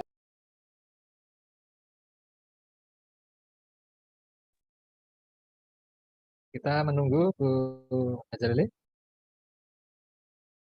Iya Pak, masih 28 nih kayaknya ada yang sedang salah. Ya, Ayo teman-teman, dibantu tunggu panggil ya. temannya. Ya, tunggu sebentar lagi Pak. Mungkin beberapa menit ke depan nanti kita mulai terus. Ya, tidak apa-apa. Tapi dipastikan sudah makan semua ya Bapak Ibu. Jangan sampai duduk menunggu dengan keadaan lapar.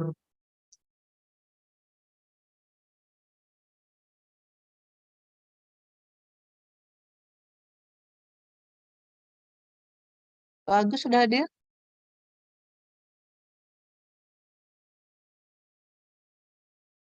Tadi Pak Agus lagi salat.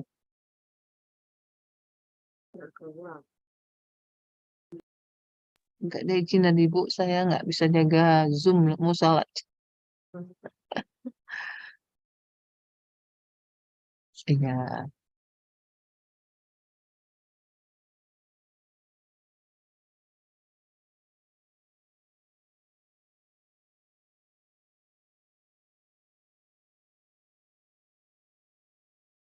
Bapak Ibu tolong dikirim ke grup ya infonya bahwa kita sudah mau mulai. Bapak narasumbernya sudah siap untuk mulai lagi. Karena kita waktu sangat sedikit dan harapan kita semuanya tercapai. Jadi mohon segera merapat ke Zoom. Tolong diinfokan ke grup WA mungkin atau masing-masing MGMP, silakan.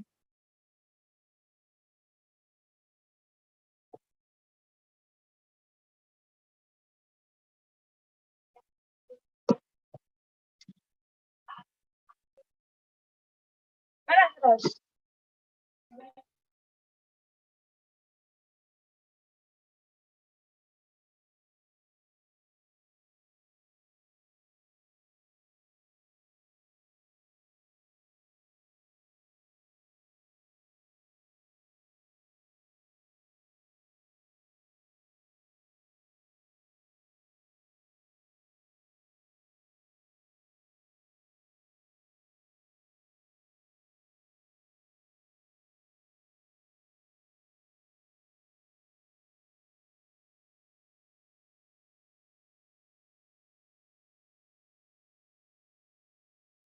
Oke Bapak Ibu, baru 35 orang yang bergabung. Kita menunggu Pak Ahmad Buguh untuk gabung, baru kita mulai acara kita sesi kedua. Pak Pugu sudah bergabung, Pak Agus? Sudah Pak. Sudah Bu, cuman belum on cam Bu. Ya tadi sudah menyapa saya. Jadi saya bilang kita tunggu teman-teman dulu. Mungkin 5 menit lagi aja kita tunggu ya. Oke, boleh Karena Bu. waktu kita sangat terbatas. Kadang Ya, sembari tolong menunggu teman-teman. Pak Anas mau menyampaikan sesuatu, boleh Pak Anas? Oh ya, silakan. Saya Pak Agus mau Dari tadi, nyampaikan Pak. sesuatu. Oh ya, silakan Bu. Jangan panggil Bukan. nama orang sembarangan ya. Nggak apa-apa Bu, biar aktif maksudnya Bu. Jadi shock batin. Yang dipanggil, siapa dipanggil? Masalahnya Pak Pugu juga ikutan panggil-panggil. Kalau Pak Agus sudah panggil. Nggak apa-apa loh. Ya lah, ikut moderator. Mana Pak Anas katanya mau ngomong. Silakan Pak Anas. Iya. Ini Bu, nanti aja Bu saya mau tanya sama Pak Bubu langsung terkait sama materi tadi. Cuman tadi mau saya tanya terakhir kan, udah Kami ditutup. boleh dengar nih kan? Kami boleh Ya, dengar nih ya. Kami Langsung boleh aja Pak dengar Anas, kan nggak apa-apa. pertanyaannya. Pak boleh Anas, lah untuk semua kok. ya. Pun Kirain nggak aja. mau dengar. Oke, siap. Nah, lanjut.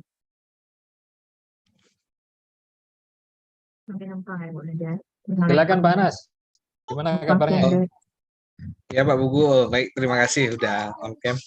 Ya, Eh, Sebelumnya terima kasih kepada seluruh panitia dan Pak Puguh yang sudah memberikan materi yang sangat luar biasa lah kepada kita semua ya Bapak Ibu.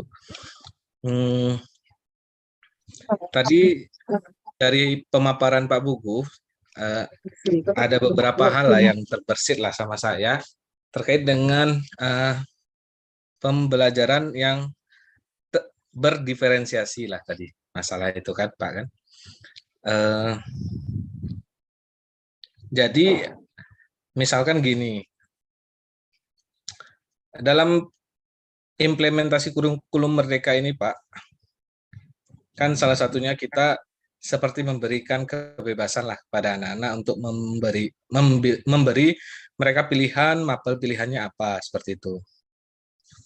Akan tetapi, jika kita berikan kebebasan memilih seperti itu, seperti yang kami lakukan beberapa waktu yang lalu, Pak, mengundang wali dan seluruh murid kami untuk memberikan pilihan pada mereka, mapel-mapel pilihan apa saja yang bisa mereka pilih di kelas 11, terutama untuk masuk perguruan tingginya. Nah, di situ kan ada beberapa masalah sebenarnya yang bisa kita dapati, seperti terlalu banyaknya pilihan anak-anak, dan ketika kita integrasikan dengan jumlah guru yang ada di sekolah, itu akan kewalahan dalam menyusun rosternya si wakil kepala akademiknya.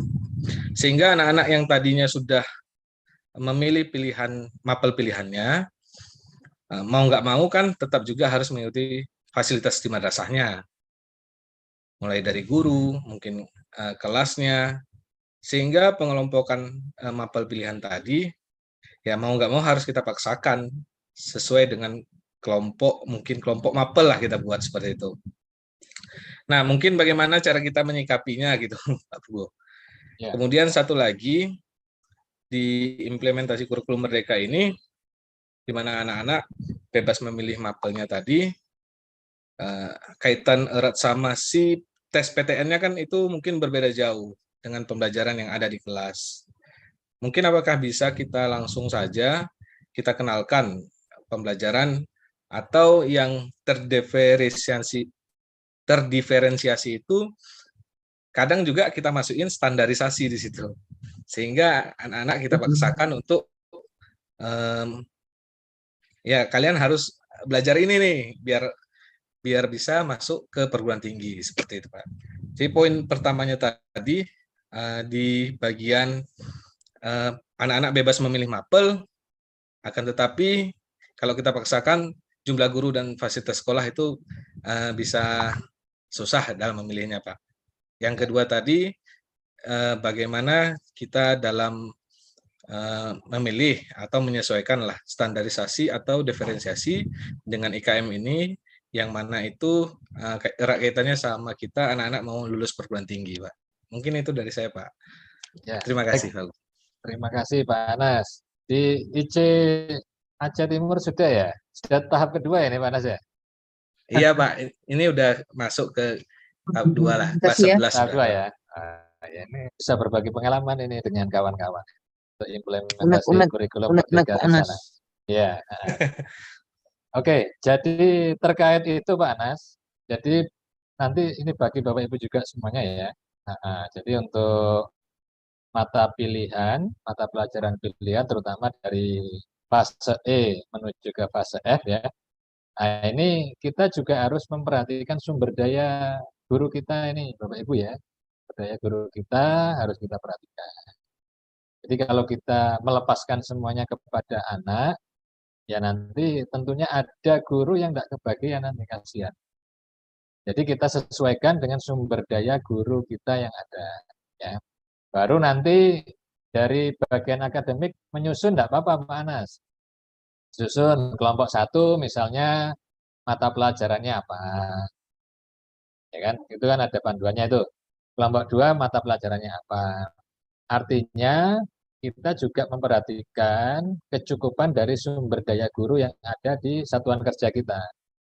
Sehingga ketercukupan terutama untuk kita kan masih terkait dengan simpatika ini Pak Anas, salah satunya juga untuk apa namanya sertifikasi ya.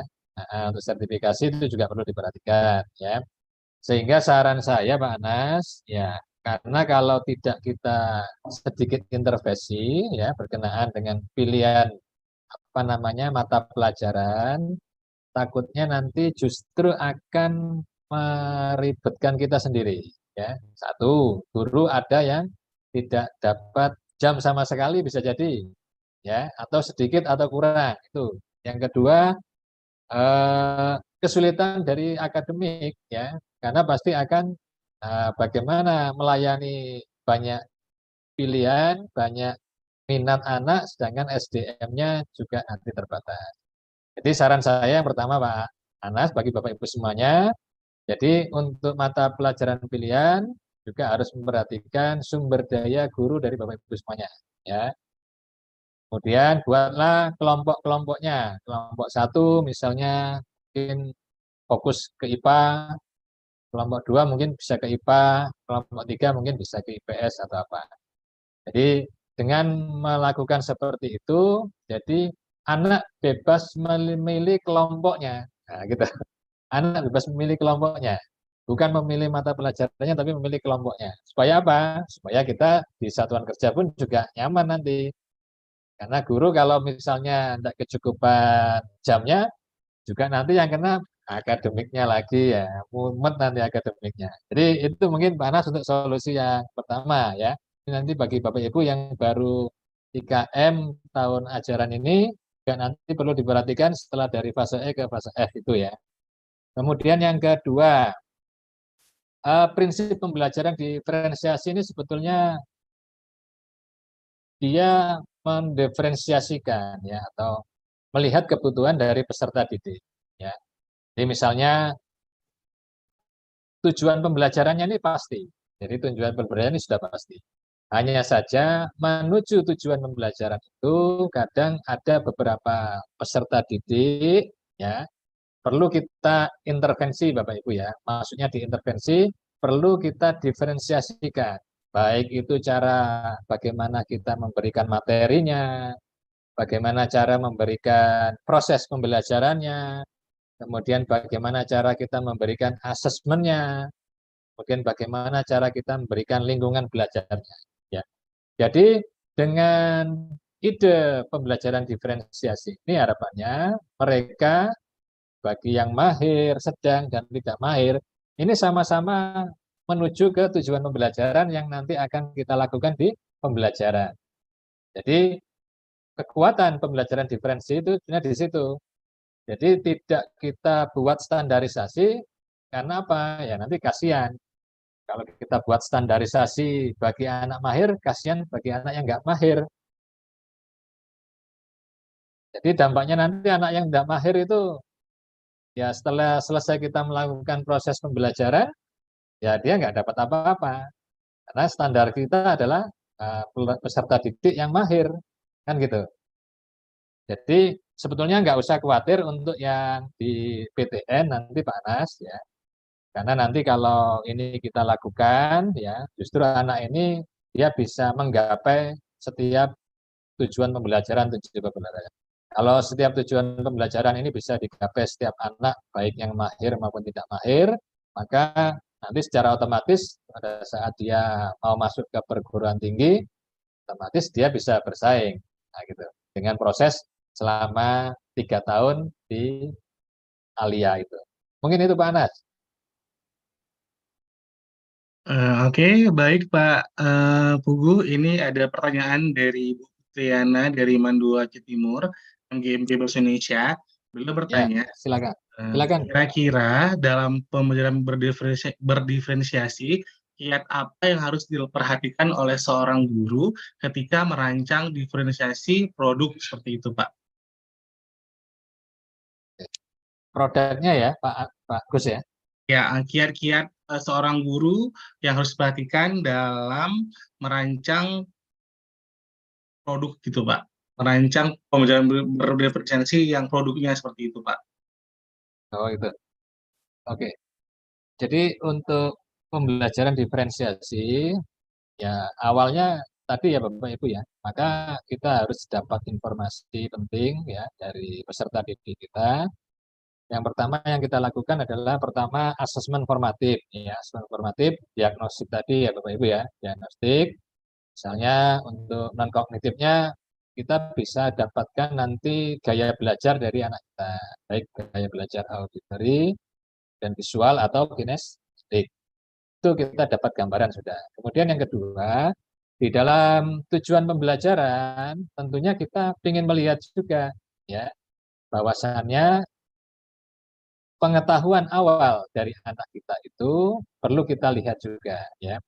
Sehingga dari pengetahuan awal, kemudian dari tes diagnostik tadi, kita sudah mengetahui semua, baru tahapan berikutnya kita bisa membuat diferensiasinya. Ya. Jadi kalau misalnya diferensiasi produk, yang seperti dikatakan Pak Agus tadi, karena diferensiasi produk ini kan diferensiasi untuk asesmen sumatif. Nah, maka juga harus dibedakan nanti Bapak Ibu ya.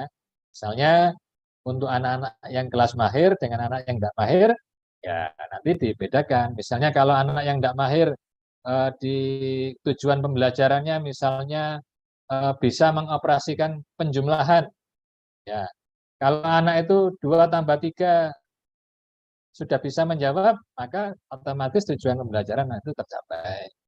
Beda dengan anak yang mahir. Kalau anak yang mahir kalau dikasih 2 ditambah 3, nah tentunya ini sudah ibaratnya kedip mata saja ya Bapak Ibu ya. Tapi untuk yang anak mahir bisa kita berikan sesuatu yang lebih seperti pengayaan ya, agar mereka ya paling tidak cara berpikirnya itu dia tergugah ya, tidak bisa disamakan dengan anak-anak yang tidak mahir. Itu ya Pak Agustian ya. Jadi Iya, siap. ya Gimana Bu langkah-langkahnya Triana? memang dari asesmen formatif.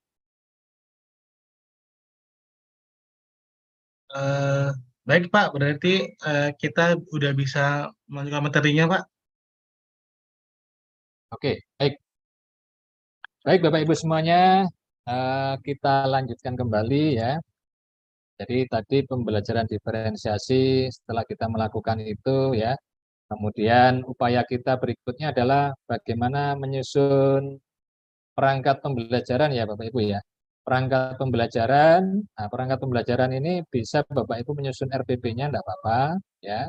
Atau bisa juga di modul ajar yang ada ya. Modul ajar ini juga perangkat juga sebagai RPP-nya nanti. Jadi Bapak Ibu sebelum itu tentunya Bapak Ibu harus tahu dulu dari CP ya, capaian pembelajaran dari masing-masing bidang studi Bapak Ibu semuanya ya. Nah, sebelum saya teruskan ini masing-masing Bapak Ibu sudah memegang CP-nya? Belum, Pak. Capaian pembelajarannya sudah dapat belum? Belum. Oke ya, saya kirimkan. Bentar.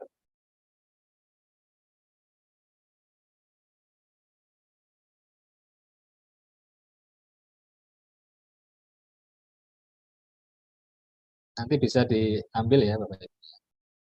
Iya Pak, siap Pak. Bapak Ibu yang sudah ada CP-nya boleh dibuka, yang di via API juga boleh, atau yang udah di print juga boleh. Yang belum ada nanti ambil dengan Pak Pugu.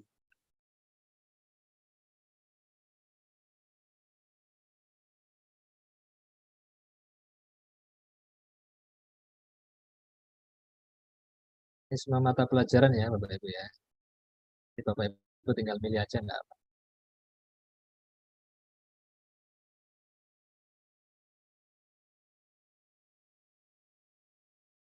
Ini bahasa Indonesia ya Pak ya, bahasa Indonesia. Kemudian matematika, kemudian bahasa Inggris ya Pak ya. Iya Pak.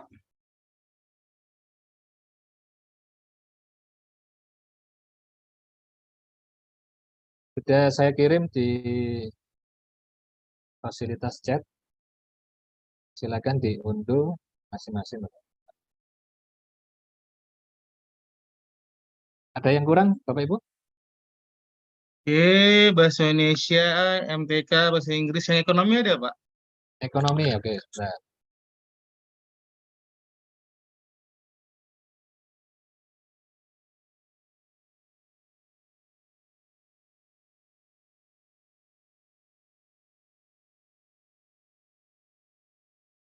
Kimia juga satu lagi Pak. sudah. Iya, Pak. Kimia, Kimia, ya. Pak. Kimia. Ya, baik.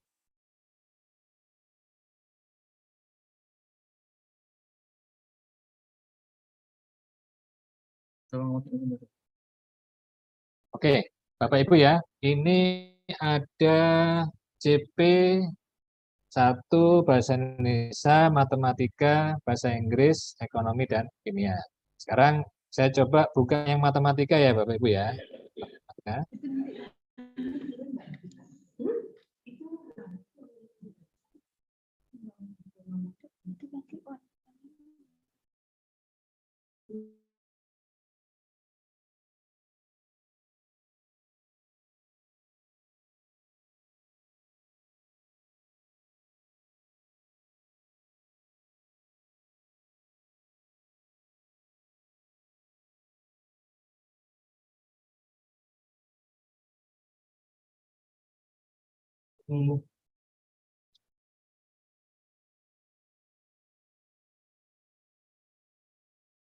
Oke, sudah nampak di layar Bapak Ibu?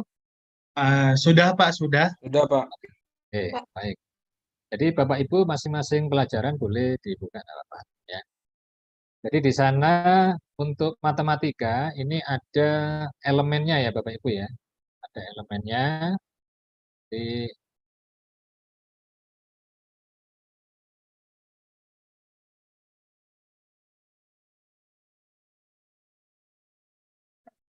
Mungkin Di elemennya masing-masing pertama adalah bilangan ya Bapak. Ini saya contohkan matematika itu. Untuk yang masing-masing mata pelajaran boleh dibuka ya. Jadi elemennya ada bilangan, kemudian aljabar, kemudian pengukuran, kemudian geometri, dan yang terakhir analisa data dan probabilitas atau peluang. Mungkin masih ada lagi nih kalkulus nampaknya. Kalkulus itu di fase F plus, Pak ya? Oh iya, di fase F ya. Masih F plus, betul. Tambahan itu ya. Jadi Bapak Ibu, ini ada elemen-elemen ya. Elemen-elemen ini dia punya capaian pembelajaran. Jadi capaian pembelajaran itu ada yang umum, ya, ini saya contohkan. Jadi capaian pembelajaran yang umum itu ada, kemudian capaian pembelajaran setiap elemen ya Bapak Ibu ya. Misalnya matematika, ini di elemen bilangan, kemudian kita lihat di fase, kalau kita di fase E ya Bapak Ibu ya. Nah, ini, untuk elemen bilangan di fase E, ini adalah capaian pembelajarannya. Jadi di akhir fase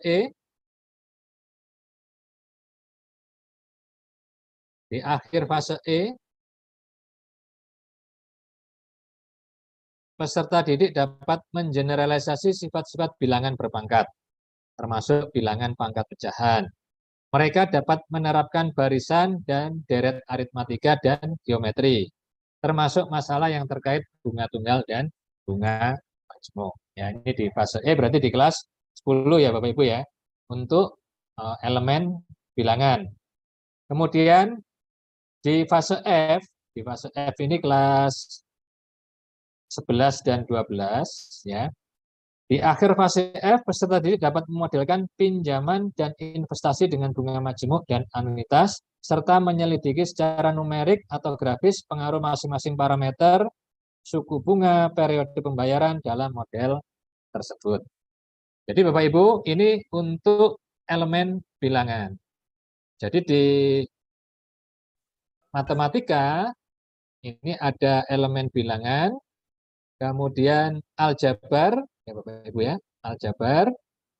Oke, kemudian seterusnya pengukuran tidak ada, kemudian geometri ada, kemudian analisa data dan peluang ada. Jadi Bapak Ibu berangkatnya nanti adalah dari CP, ya Bapak Ibu ya, dari CP kita berangkat, kemudian berikutnya kita turunkan menjadi tujuan pembelajaran. Tujuan pembelajaran Bapak Ibu, ini saya contohkan misalnya di elemen bilangan ya Bapak Ibu ya, di capaian pembelajaran fase E, ini yang harus kita turunkan tujuan pembelajarannya. Ya, silakan Bapak Ibu. Pasti di sana ada satu kompetensi, ya. Kemudian yang kedua adalah materi. Yang mana kompetensi, yang mana materi yang perlu harus kita garis bawahi. Misalnya di akhir fase E peserta didik dapat mengeneralisasi. Jadi ada generalisasi ya Bapak Ibu ya. Jadi generalisasi ini adalah kompetensinya Bapak Ibu. Ini generalisasi, ini adalah kompetensinya. Ya. Kemudian menerapkan. Nah, ini menerapkan Bapak Ibu. Ya. Kemudian hanya dua ya Bapak Ibu ya. Jadi mengeneralisasi, kemudian menerapkan. Oke. Kemudian materinya apa?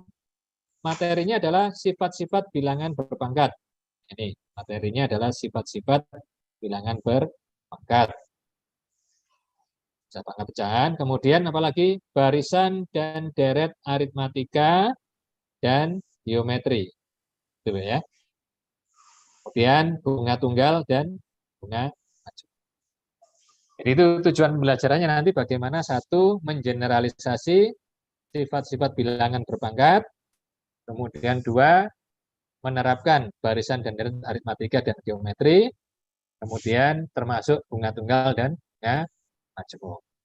Dari sini, Bapak Ibu setelah mendapatkan tujuan pembelajaran, Bapak Ibu bisa nanti urutkan di dalam alur tujuan pembelajaran. Ini baru elemen bilangan ya Bapak Ibu ya. Elemen bilangan untuk fase E, ini bisa kita buat tujuan pembelajarannya tadi, mengeneralisasi sifat-sifat bilangan berpangkat dan menerapkan barisan dan deret aritmatika dan geometri, termasuk bunga tunggal dan bunga majemuk. Kira-kira sampai di sini terbayang Bapak Ibu? Terbayang Pak. Bagaimana dari CP kita turunkan menjadi tujuan pembelajaran? Terbayang ya Bapak Ibu ya? Terbayang. Oke, kalau begitu saya lanjutkan.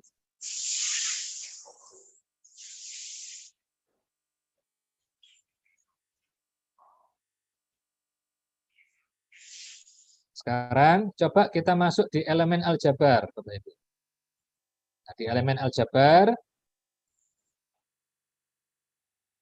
oke Bapak Ibu, silakan tujuan pembelajarannya apa saja Bapak Ibu?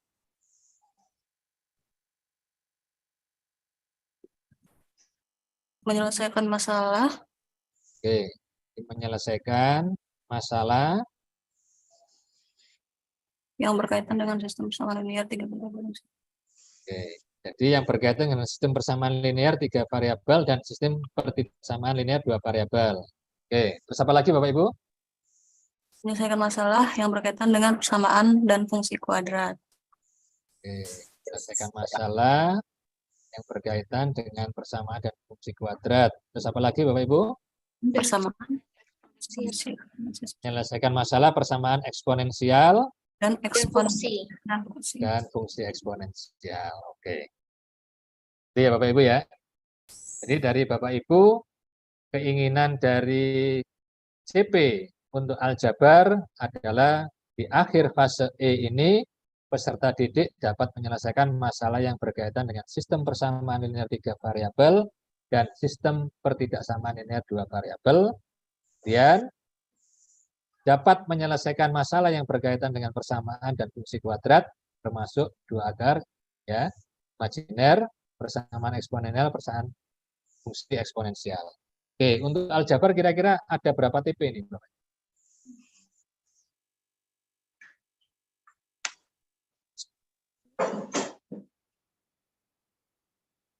Satu ya Bapak ya, 1, 2, 3, 4. Ada 4 TP, 5 Bu ya. Jadi ada 5 tujuan pembelajaran. Oke. Jadi bisa kita buat 5 TP enggak Bapak? 5 tujuan pembelajaran. Kemudian yang tadi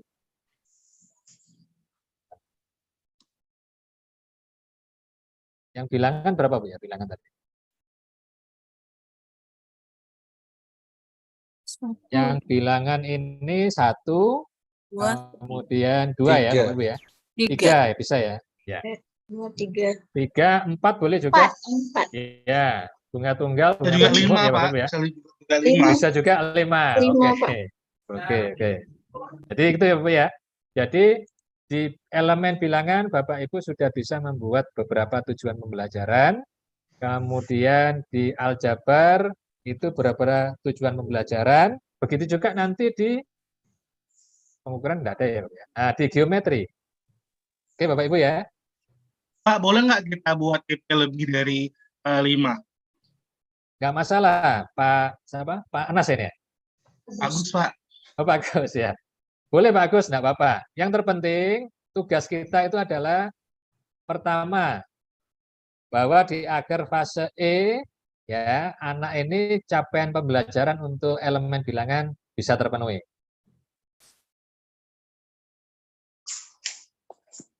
Itu ya Pak Agus ya. Oke Pak, siap Pak. Ya, boleh. Jadi nanti Bapak Ibu diperinci boleh juga, nggak apa-apa sih. Ini kan secara umumnya ya. Nanti eksponensial itu kan bisa juga nanti muncul apa saja nanti di eksponensial ya. Itu nanti munculnya di tujuan pembelajaran, di RPP atau modul ajar boleh. Ini tujuan pembelajaran secara umum ya. Oke Bapak Ibu. Jadi nanti sama, nanti di geometri juga Bapak Ibu harus menginventaris lagi. Gitu ya Bapak Ibu ya. Menginventaris lagi berapa tujuan pembelajarannya. Tuh. Oke, sampai di sini terbayang ya Bapak Ibu ya. Sampai selesai Bapak Ibu untuk satu fase dalam 1 tahun. Nah, yaitu di elemen analisa data dan peluang. Ya. Jadi ada berapa tujuan pembelajaran yang bisa kita buat di dalam fase E untuk elemen analisa dan peluang.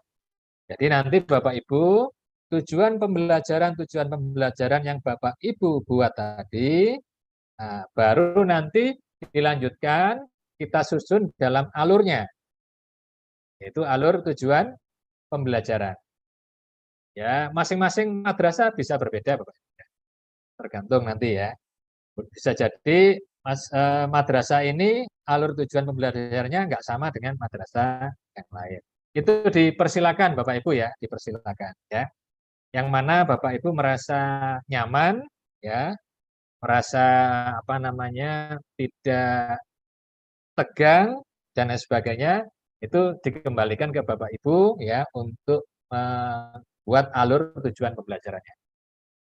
Sampai di sini kira-kira Bapak Ibu bisa dibayangkan ya Bapak Ibu ya?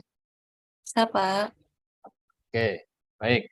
Kalau begitu Bapak Ibu, setelah kita selesai tujuan pembelajaran, kemudian membuat alur tujuan pembelajarannya, maka langkah berikutnya adalah bagaimana kita membuat modul.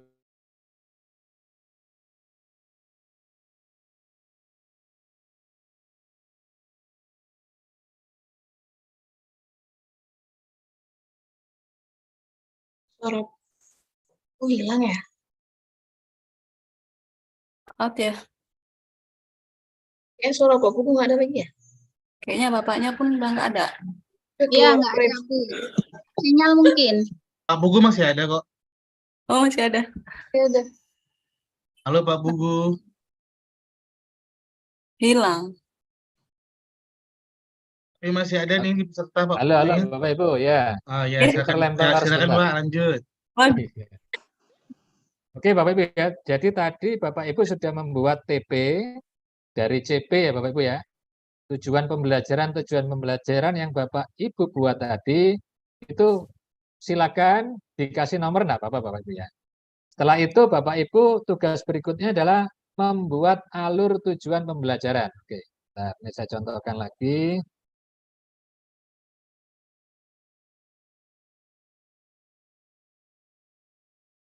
Dasar Bu ya.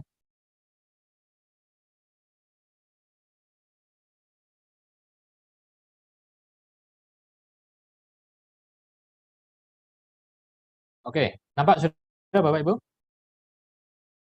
Ya Pak, nampak. Ya Pak. Oke. Ini gambaran saja ya Bapak Ibu ya, gambaran. Nah, sekarang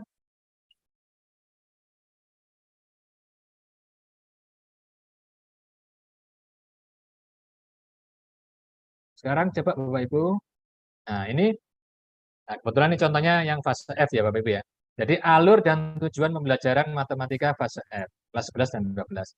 Jadi dari CP matematika fase F, ini CP secara umumnya ya Bapak Ibu ya. Jadi nanti ini yang harus kita capai di kelas 11 sampai kelas 12 nanti ya. Ini adalah CP untuk setiap domainnya. Nah, ini CP untuk setiap domainnya, yaitu bilangan untuk fase F nggak ada, aljabar ini, geometri ini, analisis data dan peluang ini, fungsi nggak ada, kalkulus nggak ada. Nah, baru setelah itu kita buat tujuan pembelajaran yang tadi ya Bapak Ibu ya. Tujuan pembelajarannya boleh dibuat dalam bentuk tabel Bapak Ibu ya. Silakan tujuan pembelajaran untuk domain aljabar dan fungsi. Ini materinya Bapak Ibu dibuat kolom begini, materi, kemudian tujuan pembelajaran domain aljabar dan fungsi. Nah, boleh dikasih tanda atau nomor enggak Bapak. Misalnya tujuan pembelajarannya membedakan relasi dan fungsi. Oke. Kemudian dan seterusnya sampai kita mendapatkan sampai A12. Banyak sekali. Boleh sih enggak apa-apa Bapak ya, silakan. Nah, setelah tujuan pembelajaran ini kita susun, ya Bapak Ibu ya, maka berikutnya adalah alurnya Bapak Ibu. Oke. Kalau mau berurutan juga enggak masalah Bapak ya. A1 dulu, A2 dulu, A3 dulu ya. Nah, masing-masing dari alur tujuan pembelajaran inilah yang nanti bisa kita ekspresikan di dalam modul ajar. Misalnya tujuan pembelajaran membedakan relasi dan fungsi, ya. Ini kita letakkan di modul 1. Dan ini juga sama, membandingkan fungsi surjektif, fungsi injektif, dan fungsi bijektif masuk modul 1. Begitu seterusnya Bapak Ibu, ya, sampai nanti dalam, kalau ini fase F, berarti dalam 2 tahun itu kita sudah menyusun alurnya sedemikian rupa. Alurnya sedemikian rupa, termasuk dalam modul ajarnya, ya Bapak Ibu ya. Nah ini, jadi ini kira-kira bayangan ya berkenaan dengan tahapan-tahapan bagaimana kita bisa menyusun modul ajar. Oke. Sampai di sini kira-kira terbayang Bapak Ibu? Terbayang, Pak. Bayang ya, oke. Nah, setelah Bapak Ibu membuat alur pembelajarannya, alur tujuan pembelajarannya sedemikian rupa, maka langkah berikutnya adalah bagaimana kita membuat modul ajarnya. Ya, nah, modul ajar ini harus melihat dulu komposisinya ya Bapak Ibu ya. Bentar. Ini saya tutup ya. Bapak Ibu bidang yang lain sudah membuka CP-nya? Sudah, Pak. Oke ya. Terbayang kira-kira bagaimana membentuk tujuan pembelajaran?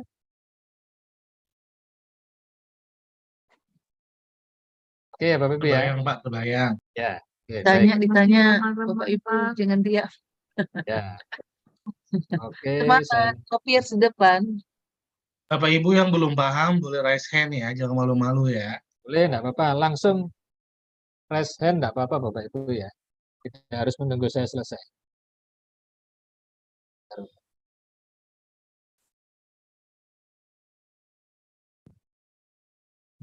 Saya share lagi yang tadi ya Bapak Ibu ya. Jangan nggak ngantuk, kopi yang lupa di depan. Ya, di masing-masing mejanya ya Bu Najwa.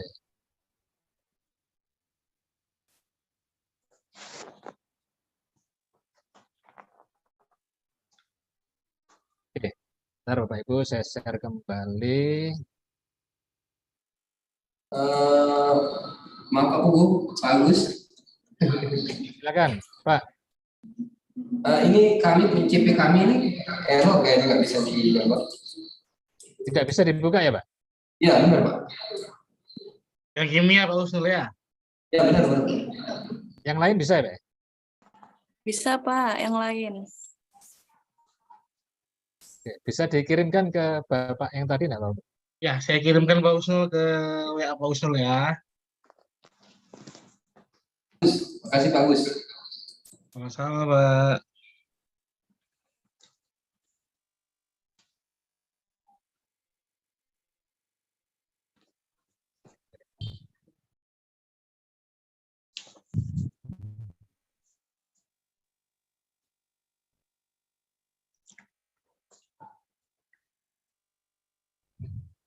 Nampak ini Bapak Ibu? Belum Pak. Belum ya?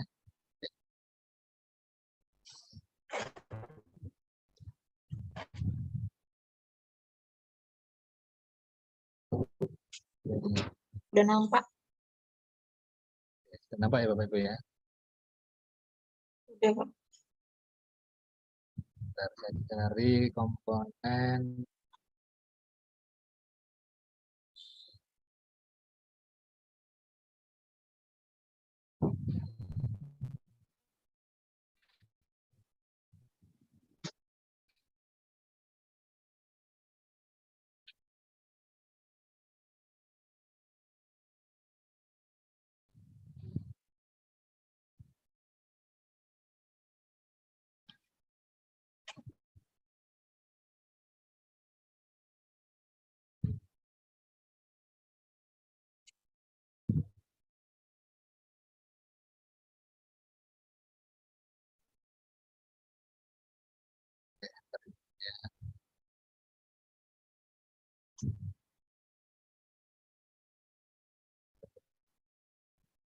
Oke, Bapak Ibu, saya contohkan ini aja. Setelah selesai Bapak Ibu membuat alur tujuan pembelajaran, maka berikutnya adalah membuat modul ajarnya. Ada modul ajarnya itu kriterianya ya Bapak Ibu ya. Kriterianya nanti bisa Bapak Ibu lihat di panduan pembelajaran dan asesmen, enggak apa-apa, di sana nanti ada. Ini saya contohkan aja bentuk modul ajarnya supaya nanti kita terbayang ya.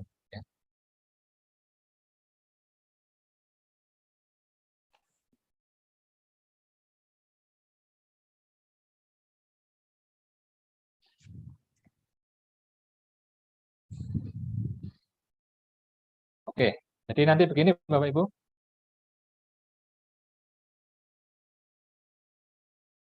Nampak sudah Bapak Ibu? Sudah Pak. Nampak Pak. Nah, nanti modul ajarnya sedemikian rupa Bapak Ibu. Misalnya ini bab 1 komposisi fungsi dan fungsi inverse ya. Kemudian komponennya yaitu informasi umum, yaitu identitas modul. Nah, nanti nama penyusun siapa, satuan pendidikan, MA, Toman berapa, kelas, ya Bapak ya, fase, mata pelajaran matematika, domainnya apa, ya Bapak Ibu ya. Kemudian prediksi alokasi waktunya, ya Bapak Ibu ya. Kemudian tahun penyusunan. Oke. Kemudian yang B, bagian B ini kompetensi awal Bapak Ibu. Kompetensi awal ini bagaimana kita bisa melihat kemampuan awal dari peserta didik kita. Nanti bisa dimasukkan, memperkenalkan misalnya ini komposisi fungsi, ya. Misalnya perkenalan subbab ini dengan mendiskusikan sebagaimana bilangan bulat dapat dijumlahkan, dikurangkan, dikalikan, dibagi, maka fungsi dapat dijumlahkan, dikurangkan, dikalikan, dan dibagi. Contohnya seperti ini. Kemudian komposisi fungsi berbeda dengan operasi penjumlahan atau pengurangan, atau operasi perkalian, atau operasi pembagian. Jadi nanti Bapak Ibu, ini kompetensi awal ini adalah untuk bisa kita menduga sejauh mana nanti kemampuan dari peserta didik kita, ya. Atau bisa juga ini apa namanya itu, prasyarat ya Bapak Ibu ya. Materi prasyarat bisa nanti dimasukkan di sini. Kemudian profil pelajar Pancasila Bapak Ibu. Nah, ini profil pelajar Pancasila, ya dimensinya dimasukkan ya Bapak Ibu ya. Beriman, bertakwa kepada Tuhan Yang Maha Esa, beranak mulia, mandiri, ya sampai berkebinekaan global. Kemudian juga dimasukkan berpikir kritis atau kecakapan abad 21. Boleh berpikir kritis, kemudian apa? Kan ada 4C ya Bapak Ibu ya. Silakan boleh dimasukkan. Kemudian menganalisis, mengevaluasi, nah ini tambahnya ya Bapak ya. Kemudian 4, mentransfer informasi verbal menjadi informasi visual. Keterampilan literasi. Ini komponen C-nya Bapak Ibu. Kemudian komponen D-nya, sarana dan prasarana. Jadi Bapak Ibu nanti menggunakan sarana dan prasarana apa saja. Misalnya menggunakan aplikasi GeoGebra ya, aplikasi Excel dan lain sebagainya. Ini semua harus tertuliskan di dalam modul ajarnya. Jadi bedanya dengan RPP Bapak Ibu, di modul ajar agak lebih lengkap Bapak Ibu ya. Kalau di RPP sebetulnya bisa 1 lembar ya, seperti yang diinginkan dari kementerian kita ya. Yang terpenting memuat 1 tujuan pembelajaran, kemudian kegiatan pembelajaran dan asesmennya. Jadi ini Bapak Ibu ya. Kemudian target peserta didik. Jadi peserta didik secara umum tidak ada kesulitan dalam mencerna dan memahami materi ajar. Model pembelajaran silakan Bapak Ibu ya. Nanti dimodif ya. Nah, ini saya buat proyek based learning dan SEL ya. Boleh nanti juga PBL, problem based learning, boleh silakan Bapak Ibu ya. Kemudian masuk di komponen inti ya Bapak Ibu ya.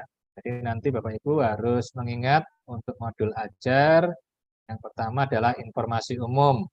Ya Bapak Ibu ya, informasi umum terdiri dari identitas modul, kompetensi awal, profil pelajar Pancasila, sarana dan prasarana, target peserta didik, kemudian model pembelajaran, kemudian komponen inti. Nah, komponen inti nanti terdiri dari tujuan pembelajaran.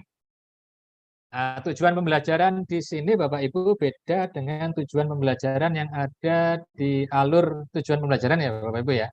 Kalau yang di alur tujuan pembelajaran itu adalah tujuan pembelajaran secara umum, yang di sini adalah tujuan pembelajaran pada saat kita menyampaikan pembelajaran ya di kelas ya.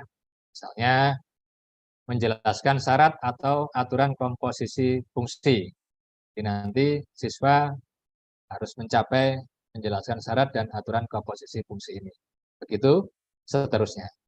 Kemudian pemahaman berikutnya, komponen inti berikutnya itu pemahaman bermakna. Ya Bapak Ibu ya.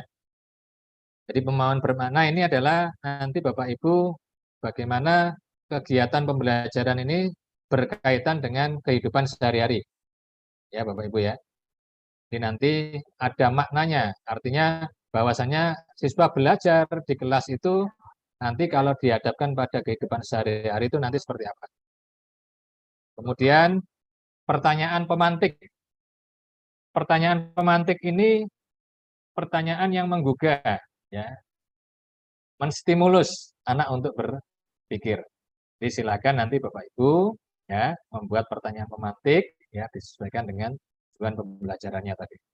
Kemudian baru masuk kegiatan pembelajaran. Jadi kegiatan pembelajaran nanti menyesuaikan di sini ya Bapak Ibu ya. Di alokasi waktunya Bapak Ibu ya.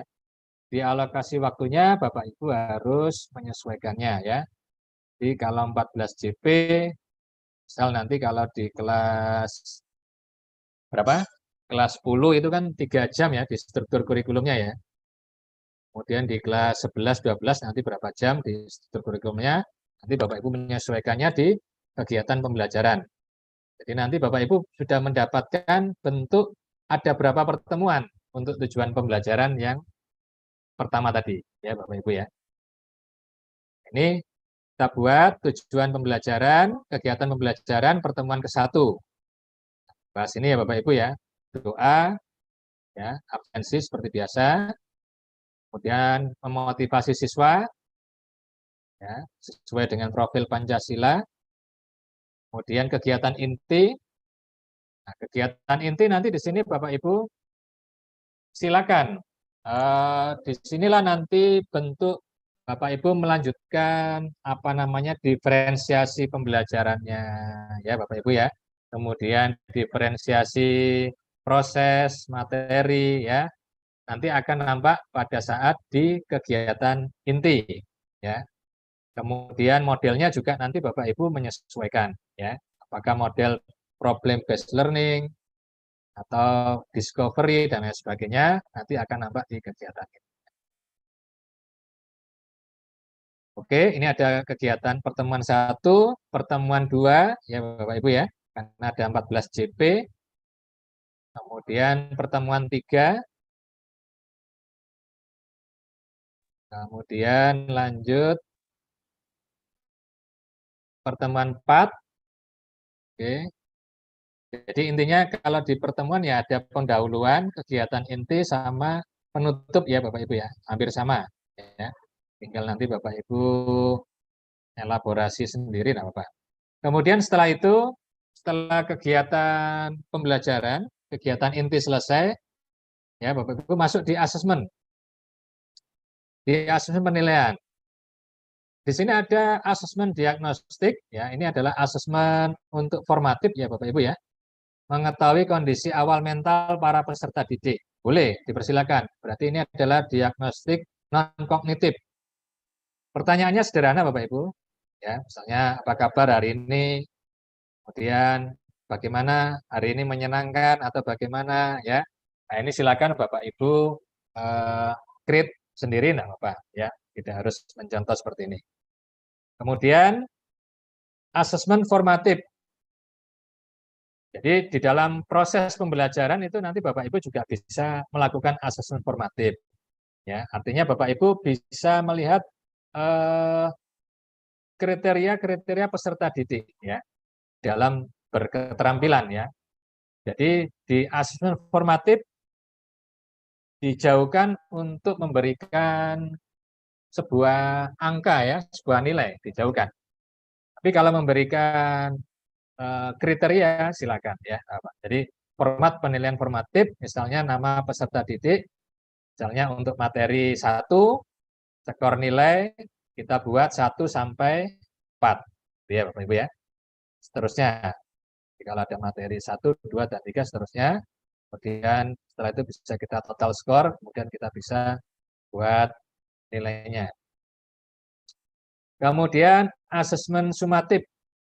Nah, asesmen sumatif ya, ini merupakan asesmen yang harus kita lakukan pada saat selesai ya, proses pembelajaran untuk tujuan pembelajaran ya. Misalnya tujuan pembelajaran 1 itu dia selesai di kegiatan inti atau proses pembelajaran itu pada pertemuan keempat. Jadi pada saat pertemuan keempat boleh Bapak Ibu melakukan asesmen sumatifnya ya. Nah, ini Bapak Ibu boleh memberikan penilaian atau dalam bentuk angka ya. Gitu ya Bapak Ibu ya. Kemudian nah, instrumennya kalau sumatif bisa meliputi penilaian sikap ya. Boleh penilaian diri. Ini ada instrumen penilaiannya berupa rubrik ya Bapak Ibu ya. Jadi nanti bentuknya boleh seperti ini. Jadi saya kirimkan, nanti bisa Bapak Ibu kembangkan Bapak. Kemudian sikap sosial, kemudian untuk pengetahuannya, penilaian kelompok, bisa berkelompok atau individu ya Bapak Ibu ya. Kalau kelompok ya nanti ketertiban, kekompakan atau performan. Terus boleh juga nanti dalam bentuk soal nggak apa-apa ya Bapak Ibu. Kemudian yang keterampilan, sama keterampilan kita buat seperti ini, aspek yang dinilai baik, sedang, atau kurang. Ya, misalnya keterampilan apa Bapak Ibu ya, berkomunikasi 4C-nya ya, misalnya 4C ya Bapak ya, berkolaborasi, kemudian komunikasi, dan lain sebagainya ya Bapak Ibu ya, itu bisa dinilai keterampilannya. Mohon maaf Pak Puguh, nanti ini kita dikirimin ini ya Ya, fotonya ya. habis ini saya kirim Bu. Ya, Ya, jangan difoto Pak, Bapak Ibu. oke. Udah fokus aja. Oke, siap. Terima kasih Pak. Ya, penilaian hasil kerja kelompok sama Bapak Ibu. Ya, kita buat pedoman penskorannya juga ya. Oke, baru penilaian sumatif. Ah, sikap ya sama tadi Bapak Ibu. Kemudian pengetahuan. Nah, ini kriterianya ya Bapak Ibu ya. Kemudian asesmen hasil belajar. Oke. Jadi Bapak Ibu, jadi ada 2 asesmen nanti yang Bapak Ibu harus lakukan. Satu pertama asesmen formatif. Yang pertama adalah diagnostik ya. Yaitu boleh non kognitif. Non kognitif itu seperti pertanyaan-pertanyaan ya, semangat, motivasi ya Bapak Ibu ya. Kemudian yang kognitif ini adalah berkenaan dengan pengetahuan awal. Boleh Bapak Ibu buat apa-apa ya. Kemudian asesmen sumatif, boleh sih Bapak Ibu buat soal ya Bapak Ibu ya, nggak apa-apa. Jadi misalnya kalau tujuan pembelajaran ini Bapak Ibu buat ternyata selesai di pertemuan kedua. Maka selesai pertemuan kedua Bapak Ibu boleh melakukan asesmen sumatif, nggak apa-apa ya. Yang begitu Bapak Ibu sudah mendapatkan untuk hasil belajar, tujuan pembelajaran yang sudah Bapak Ibu lakukan tadi ya. Nah, kemudian Bapak Ibu ini ada pengayaan dan remedial ya. Jadi pengayaan tadi pada saat Bapak Ibu memberikan asesmen formatif ya bagi anak-anak yang mahir ya, kalau nanti Bapak Ibu buat asesmen sumatifnya, kalau dia ibaratnya melebihi dari KKTP-nya ya Bapak ya. Kalau dulu KKM ya Bapak Ibu ya. Nah, sekarang namanya KKTP ya. Kriteria ya, ketuntasan tujuan pembelajaran. Jadi itu ya Bapak Ibu ya. Nah, maka yang melebihi KKTP ya nanti Bapak Ibu bisa melakukan pengayaan. Kemudian yang belum ya nanti remedial. Itu ya Bapak Ibu ya. Kemudian yang terakhir Bapak Ibu refleksi guru dan peserta didik. Ya, Bapak Ibu bisa melakukan refleksi ya. Dan ini penting ya Bapak Ibu ya. Di instrumen-instrumen seperti akreditasi, kemudian instrumen-instrumen zona integritas, biasanya nanti pasti akan ditanya ini, apakah kita melakukan refleksi ya. Nah ini Bapak Ibu harus cantumkan juga nanti di modul ajarnya. Oke Bapak Ibu, terus untuk apa namanya pertanyaan-pertanyaannya boleh dikembangkan ya Bapak. Ini contoh saja. Pertanyaannya boleh dikembangkan, aku bisa mengkreasikan. Ini refleksi peserta didik. Terus di modul ajar juga nanti memuat materi ya Bapak Ibu ya. Jadi memuat materi. Jadi materi bisa kita buatkan ya Bapak Ibu ya. Jadi di lampiran ya Bapak Ibu ya. Pertama lampiran 1 LKPD. LKPD nanti ini fungsinya setelah kita melakukan asesmen formatif tadi ya Bapak Ibu ya, maka kita sudah melihat petanya, peta peserta didik kita. Mana yang visual, auditory, kemudian kinestetik, kemudian apa namanya, mahir, sedang, dan tidak mahir. Maka nanti diferensiasinya nanti boleh Bapak Ibu lakukan di LKPD-nya. Boleh.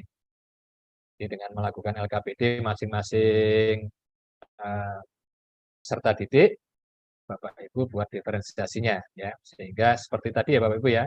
Untuk anak yang mahir Bapak Ibu kasih tugas yang menantang, kemudian anak yang sedang kasih tugas, kemudian yang tidak mahir kita kasih scaffoldingnya.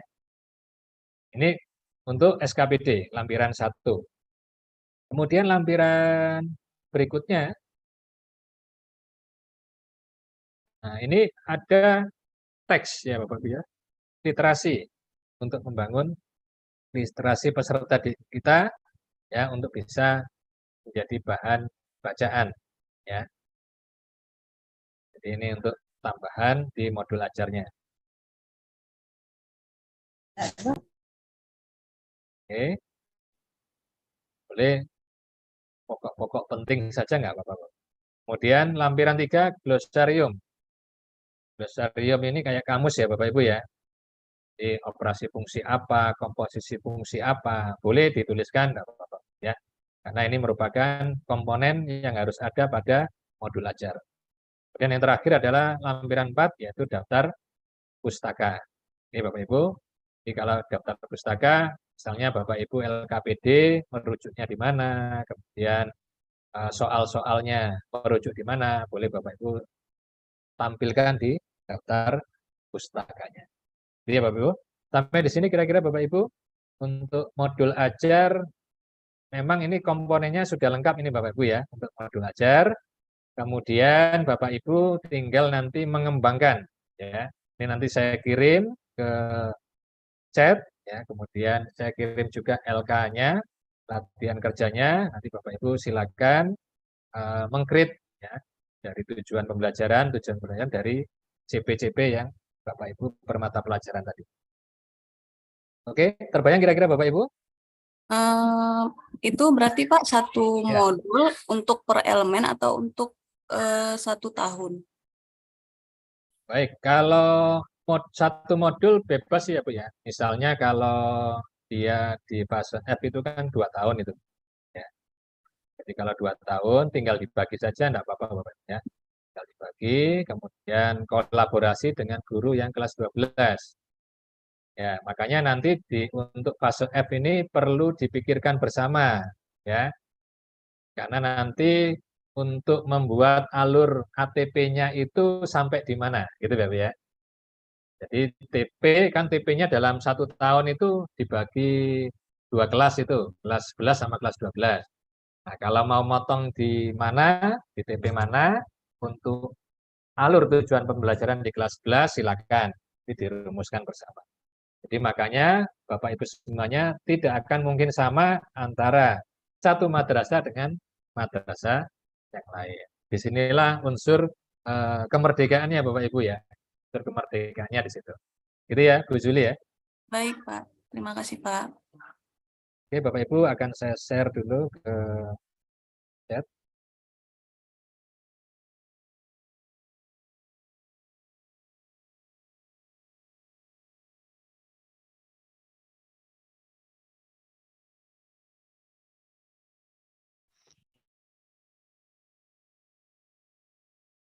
Ini saya kirim yang kelas 11 ya Bapak Ibu ya.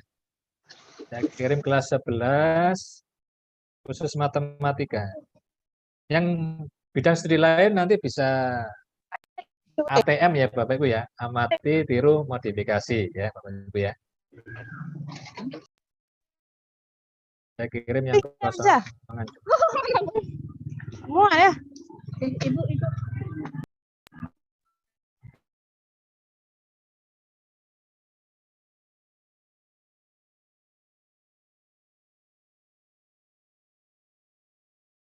Sudah masuk Bapak Ibu di chat?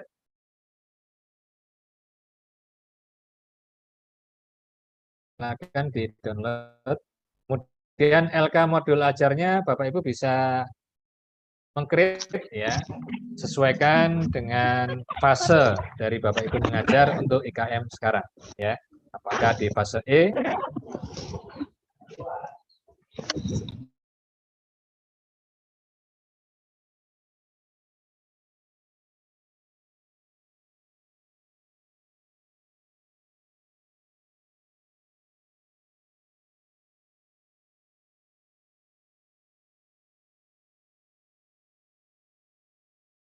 Ya, Bapak Ibu silakan yang ada pertanyaan boleh disampaikan.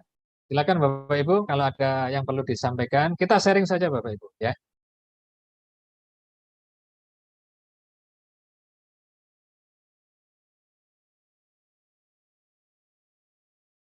Itu ada Bu Juniarti, silakan Bu Juniarti dari bidang ekonomi.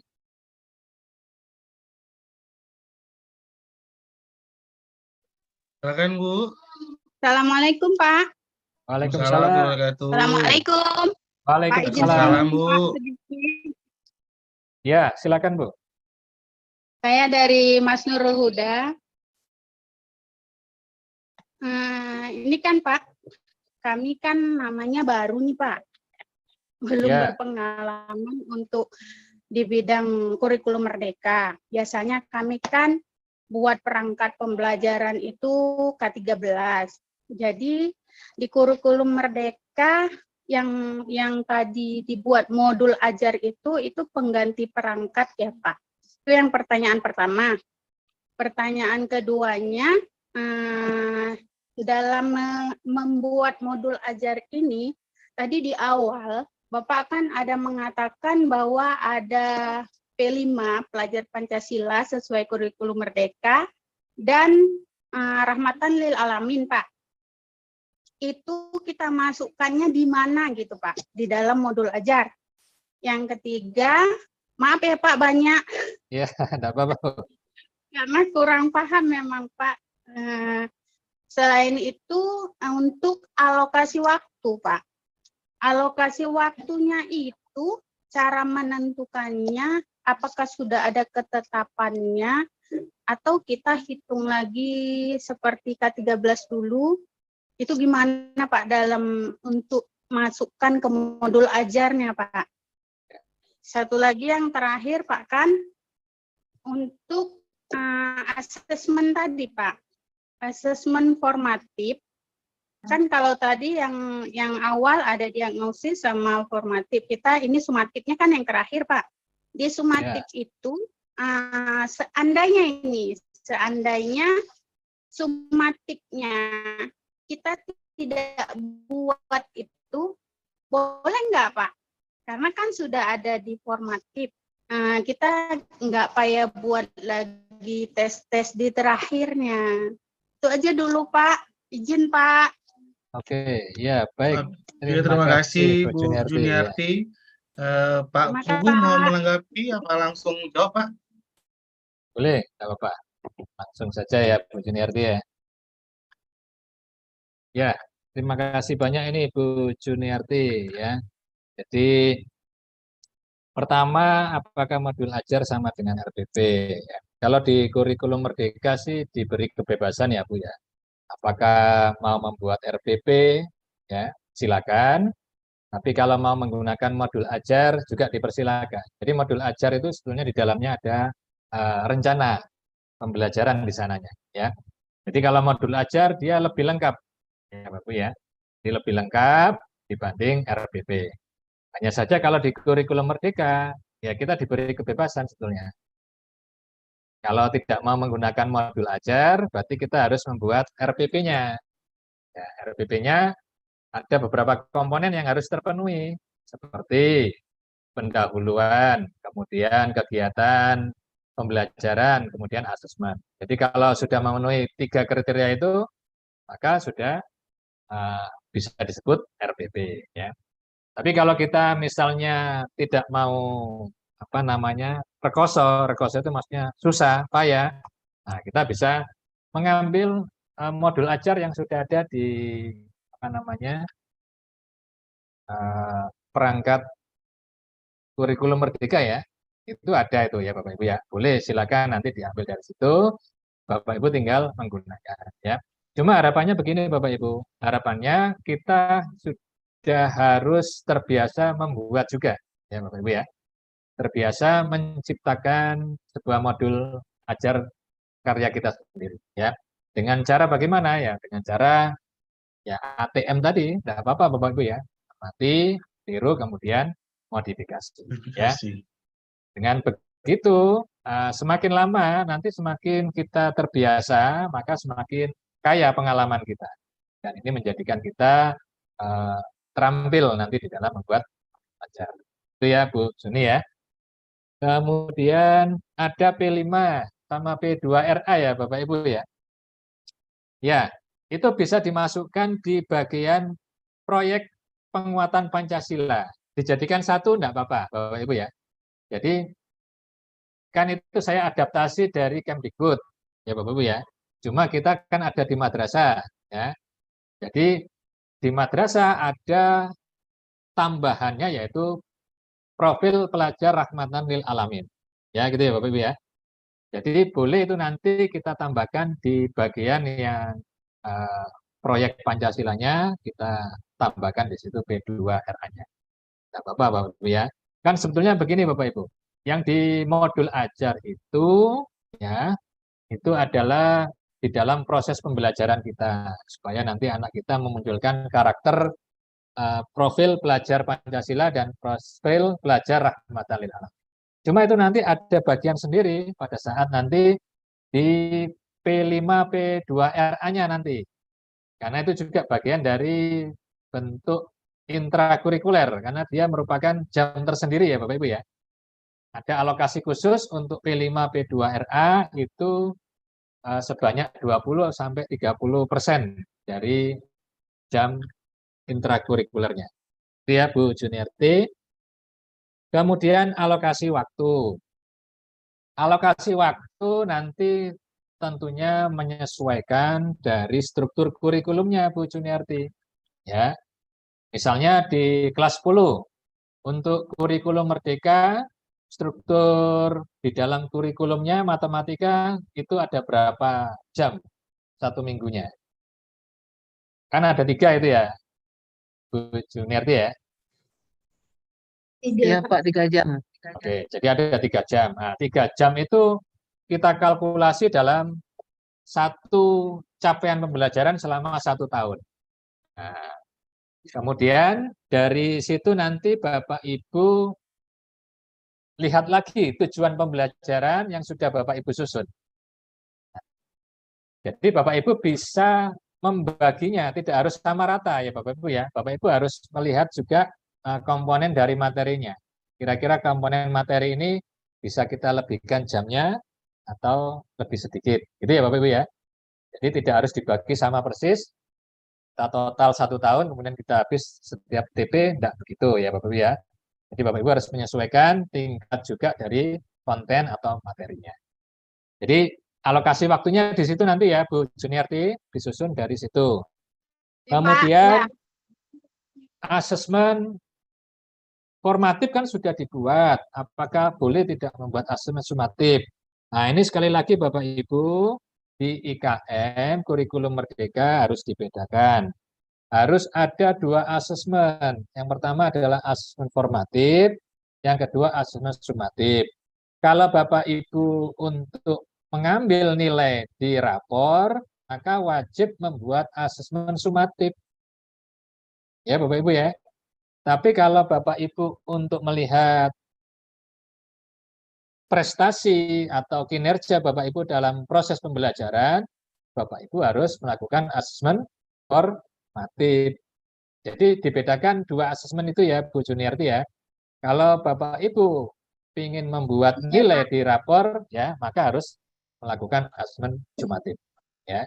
Tapi kalau untuk mereview pembelajaran saya ini sudah bagus apa belum di kelas, maka Bapak Ibu harus melakukan asesmen formatif.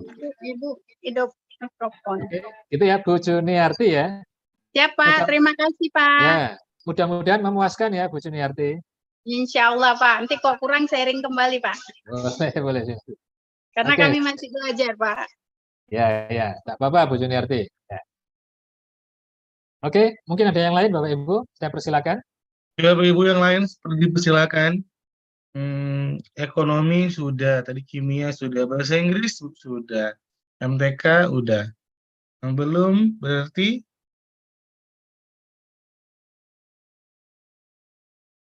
silakan Bapak Ibu. Bu Rabiah yang mau ngomong ya. Silakan Bapak Ibu. Silakan Kita Bu diskusi Rabiah. saja Bapak Ibu ya. Jadi silakan kalau nanti Bapak Ibu ragu ya boleh sharing enggak apa-apa ya. Karena memang kita sama-sama ini, kita harus melaksanakan IKM ya. Jadi dengan panduan-panduan yang ada, dengan diskusi-diskusi aja, paling tidak kita sudah mendapatkan gambarannya. Iya, Pak. Silakan Bapak Ibu. Silakan Bu Rabia.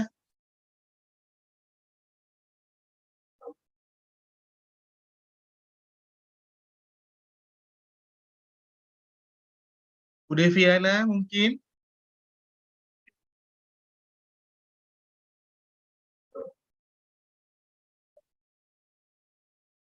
Jadi nanti gini Pak Agus, Ya, Pak. itu kan ada LK ya, yang Iya, sudah Pak. saya kirim ya. Ya. Boleh nanti saya chat aja, kirim ke email saya. Jadi nanti setiap individu nanti bisa saya lihat nanti. Ya, siap Pak.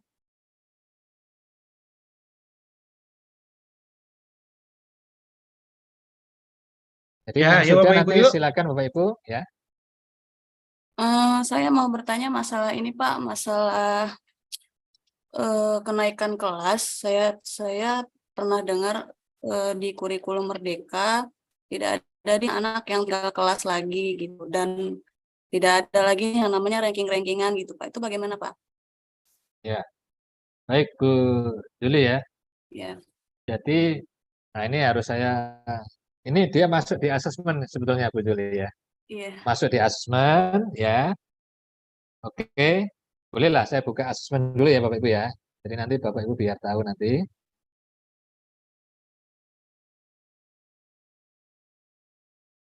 Saya share sebentar ya Bapak Ibu ya.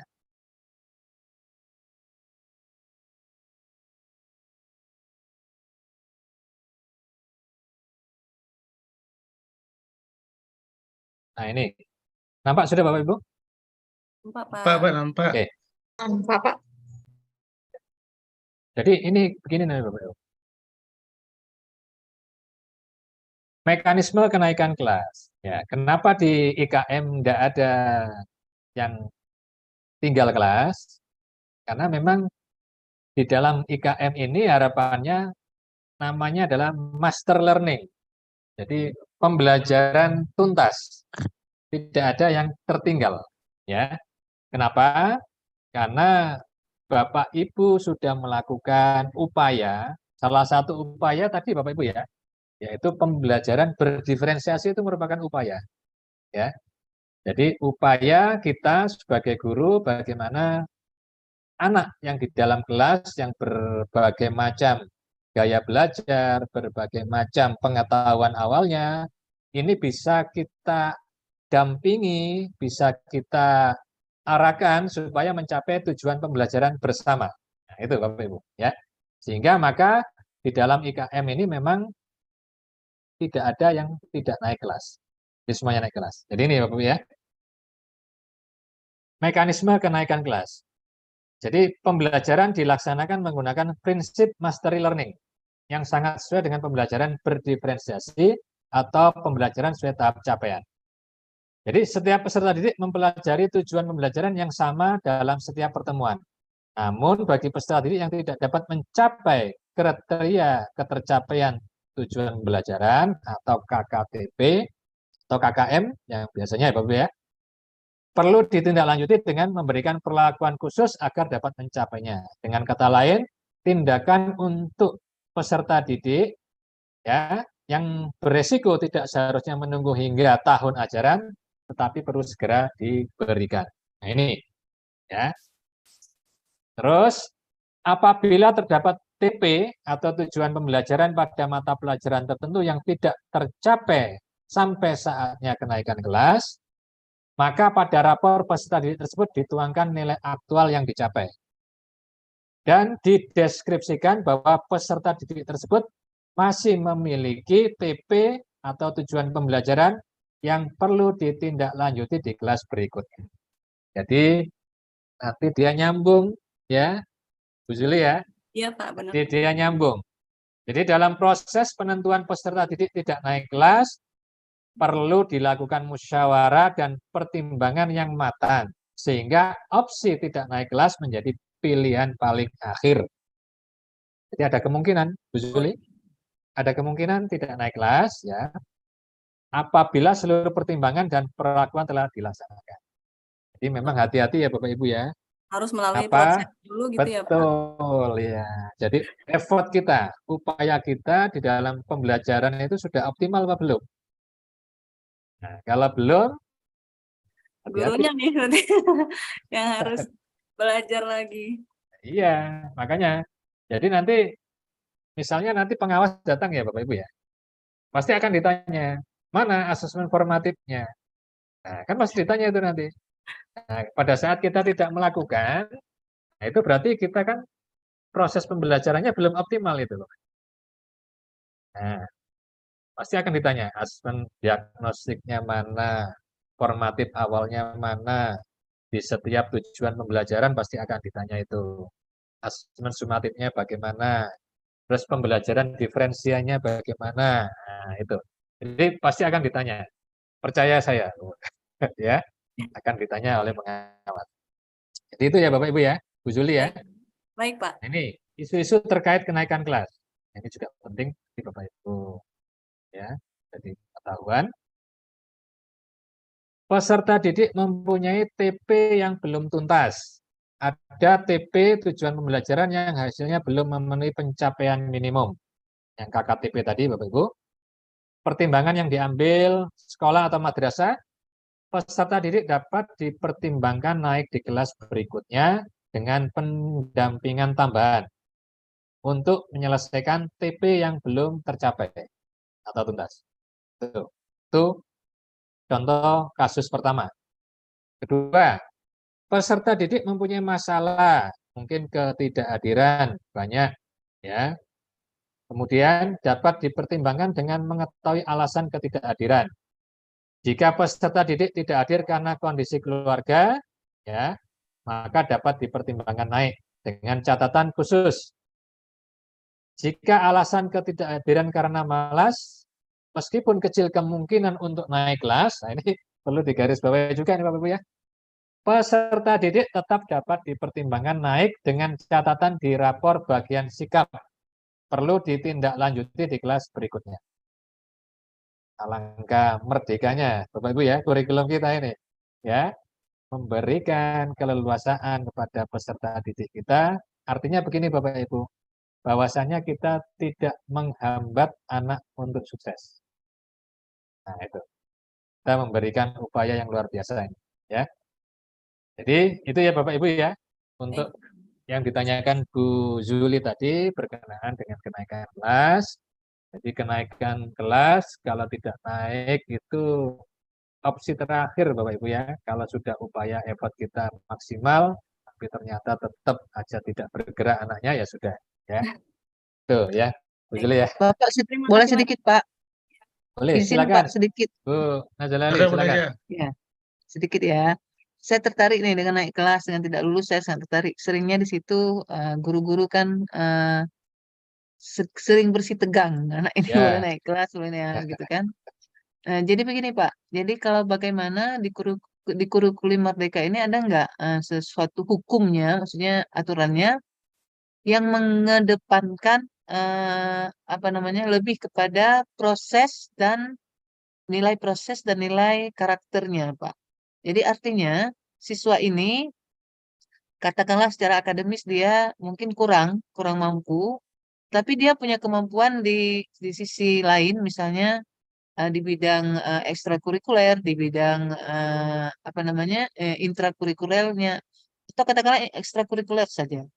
Contoh dekat begini Pak, ada anak-anak yang akademisnya kurang bagus, tapi ternyata dia bintang di sebuah tim sepak bola misalnya, di tim bola kaki. Tapi di kelas dia tidak bisa apa-apa, dia malah sering mengantuk, sering tidak masuk misalnya, dan seterusnya dan seterusnya. Nah ini sementara pertimbangan di madrasah mungkin, ini anak ini harus kita naikkan kelas. Dia telah mengharumkan nama sekolah kita, dia telah membawa nama sekolah kita sampai tingkat provinsi misalnya. Jadi kalau dia tidak kita naikkan kelas, kita sungguh tidak adil terhadapnya gitu. Walaupun dia tidak punya nilai akademik yang bagus. Nah, untuk itu seolah-olah guru-guru lain mungkin dipaksa dalam tanda kutip ini Pak ya, Ya. dipaksa seolah-olah harus memberikan nilai agar dia punya cukup syarat secara akademik untuk naik kelas. Padahal dia tidak mencapai capaian tertentu, dia hanya punya potensi di bintang lah di olahraga. Untuk guru olahraga mungkin bisa aman, bisa memberi nilai yang bagus. Sementara guru-guru yang lain bahkan mungkin juga didukung oleh karakternya yang kurang bagus, misalnya sering mengantuk di kelas dan seterusnya dan seterusnya. Jadi bagaimana ini kita sikapi Pak? Terima kasih. Assalamualaikum. Assalamualaikum warahmatullahi wabarakatuh. Baik, terima kasih Bu Nanda ya. Sebentar, saya sini.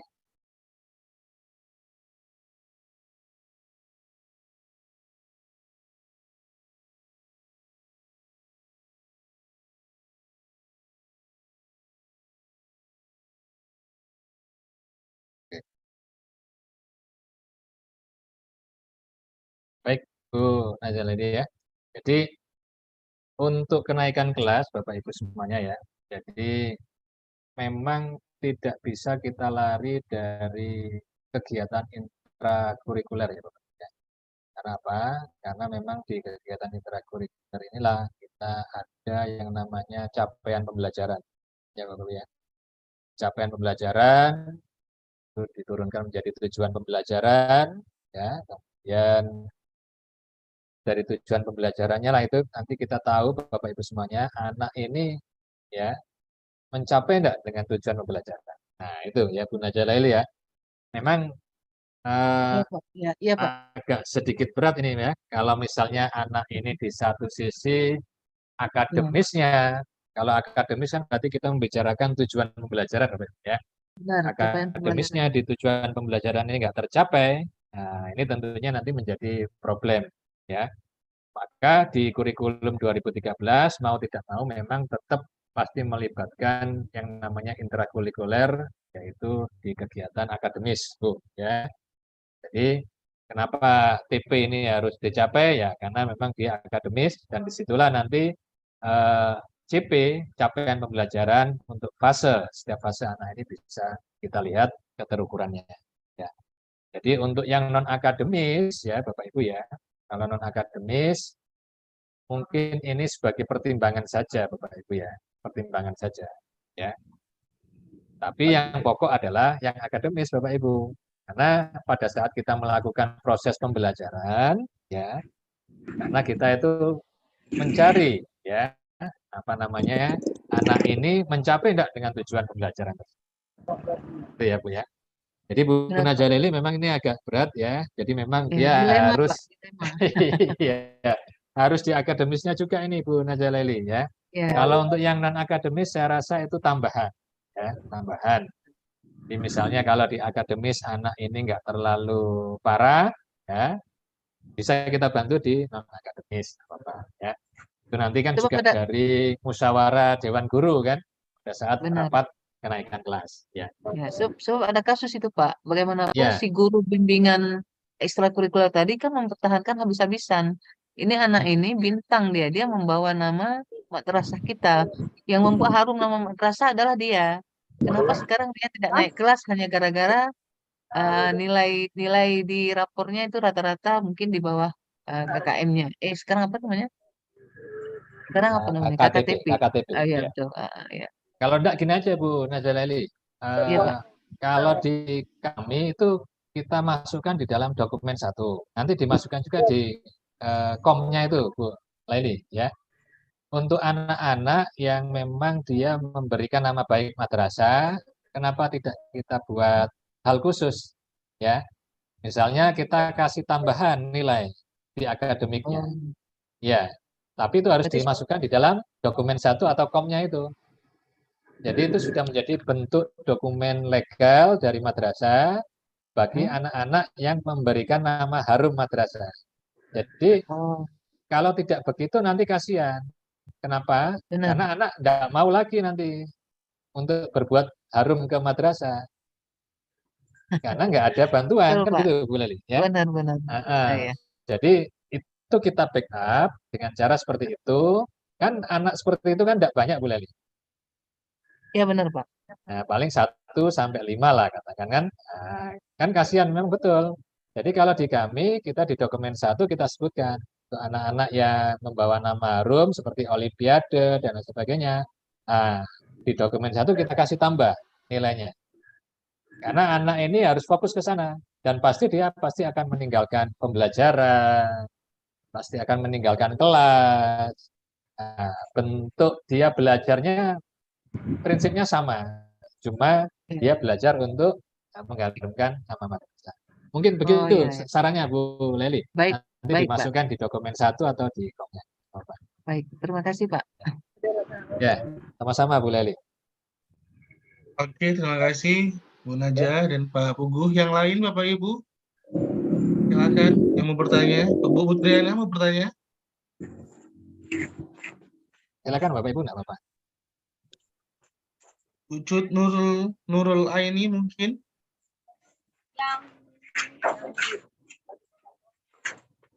Bu Putri, silakan Bu Putri.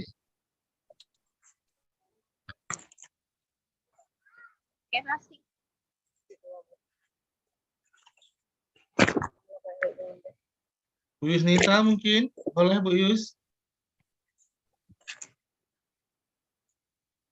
Bapak Ibu, misalnya filenya ini nggak bisa dibuka, kemungkinan laptop Bapak Ibu belum support. Nah, nanti tinggal dibagi saja nggak apa-apa. Ya, yang sudah bisa membuka, tinggal dikirim saja ke kawan-kawan.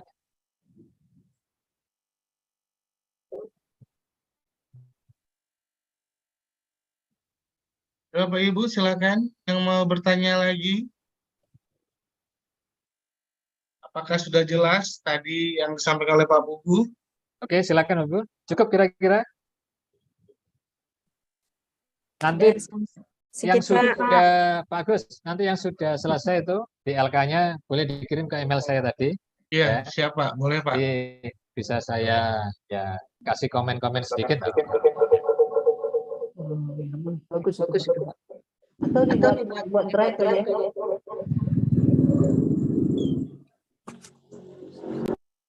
Bu Yusnita mau tanya itu Bu Agus. Iya, silakan Bu Yusnita. Ya, ini Bu Yus mungkin on cam dulu Bu Yus, on cam dulu Bu. Oke, ya. Ya, silakan Bu Yus. Ini mungkin sedikit tentang bentar ya. Soalnya kami mau tanya masalah fase nih, Pak. Ya, silakan Bu Yus. Ini kan kalau kami di bahasa Inggris ada fase E, F gitu kan. Ya. Jadi untuk materi pembelajarannya itu sangat umum gitu. Jadi bagaimana caranya kita mengkhususkan materi apa nanti yang akan diajarkan. Oh, itu. Baik, saya buka bahasa Inggris ya Bu ya. Iya, Pak.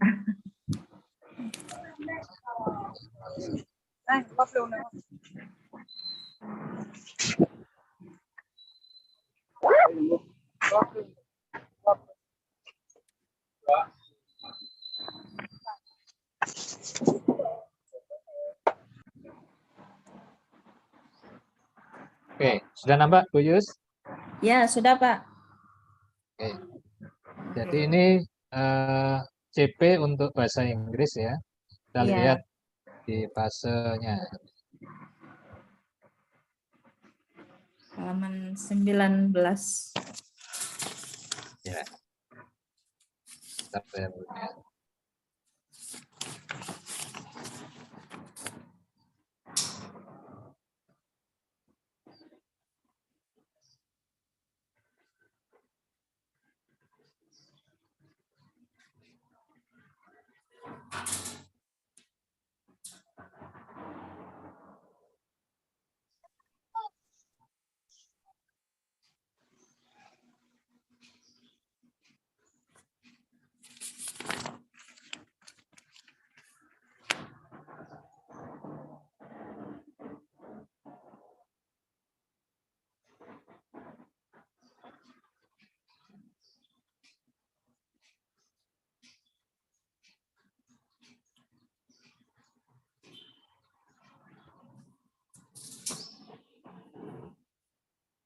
Baik, Bu Yus. Sekarang di CP ini kan ada elemennya, Bu Yus. Iya. Oke, kita coba elemen menyimak. Iya, Ya, boleh. Bu Yus ya. Elemen menyimak berbicara. Oke, kita coba di fase E ya, Bu Yus ya. Iya, iya. Oke, jadi bacanya harus miring ini, bentar. Oke. Udah lurus ya, Bu Yus? Iya, sudah. Oke, di fase ini kita coba perhatikan di sini ada kata kompetensi, kata kerja operasionalnya. Pada akhir fase E, peserta didik menggunakan bahasa Inggris untuk berkomunikasi dengan guru, teman sebaya, dan orang lain dalam berbagai macam situasi dan tujuan. Oke. Ini Bu Yus. Iya, Satu, iya. menggunakan bahasa Inggris untuk berkomunikasi. Jadi kompetensinya adalah menggunakan, ya, Inggris. materinya adalah bahasa Inggris untuk berkomunikasi dengan guru, teman sebaya, dan orang lain Iya. dalam berbagai macam situasi dan tujuan. Tujuan. Oke. Kemudian menggunakan merespon pertanyaan. Nah, itu. Bisa ini menggunakan strategi untuk memulai dan mempertahankan percakapan dan diskusi. Nah, ini bisa masuk di tujuan pembelajaran. Kemudian memahami, mengidentifikasi ide utama. Itu Bu Yus ya. Iya, iya. Dan detail relevan dari diskusi atau presentasi mengenai topik yang dekat dengan kehidupan pemuda. Nah, jadi nanti dari CP setiap elemen, Bu Yus bisa menurunkan tujuan pembelajarannya. Jadi tujuan pembelajarannya nanti yang penting satu, memuat kompetensi, yang kedua memuat materi. Kompetensinya seperti ini Bu Yus. Misalnya menggunakan bahasa Inggris, menggunakan, itu kompetensinya. Materinya bahasa Inggris untuk menyampaikan opini ya terhadap isu yang dekat dengan kehidupan pemuda. Oke. Kemudian ini memahami dan mengidentifikasi, ini kompetensinya. Materinya ide utama dan detail relevan dari diskusi atau presentasi mengenai topik yang dekat dengan kehidupan pemuda. Nah, itu boleh Bu Yus ambil. Ya, ini untuk fase E. Kan elemennya banyak ini Bu Yus. Iya, iya, Pak. Ada elemen membaca dan memirsa. Ini dalam 1 tahun ya Bu Yus ya. Iya, berarti nanti kita sendiri yang mengkhususkan tentang apa gitu materi khususnya ya Pak. Iya, betul Bu Yus ya. Jadi nanti Bu Yus ya, misalnya menulis dan mempresentasikan elemennya. Di sana ada menulis berbagai jenis teks fiksi dan non fiksi. Nah, boleh itu nanti Bu Yus jabarkan lagi di modul ajarnya boleh ya. Jadi sebelum anak bisa menulis teks fiksi itu kira-kira apa saja yang diperlukan, Bu Yus? Nah, kan gitu. Nah, jadi apa saja yang diperlukan sehingga anak itu nanti mencapai tahapan tujuan pembelajaran di sana itu tercapai. Nah, berarti gurunya harus benar-benar siap punya kompetensi yang iya Bu Yus ya. Nah, tapi nanti dengan begitu Bu Yus, nanti Bu Yus terampil. Nah, Bu Yus terampil dan itu menjadi kompetensi tersendiri nanti dalam bagaimana kita menurunkan tujuan pembelajaran dari CP. Oke, Pak. Ya. Terima Itu ya kasih, Bu Yus ya. Ya, sama-sama Bu Yus. Oke, terima kasih Pak Bu Yusnita atas pertanyaannya. Oke, Bapak Ibu, silakan. Silakan yang mau bertanya lagi. Pak Al-Fazil mungkin.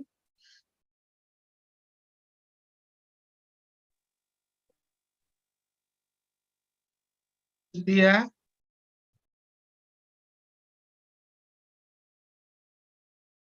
Silakan Bapak Ibu.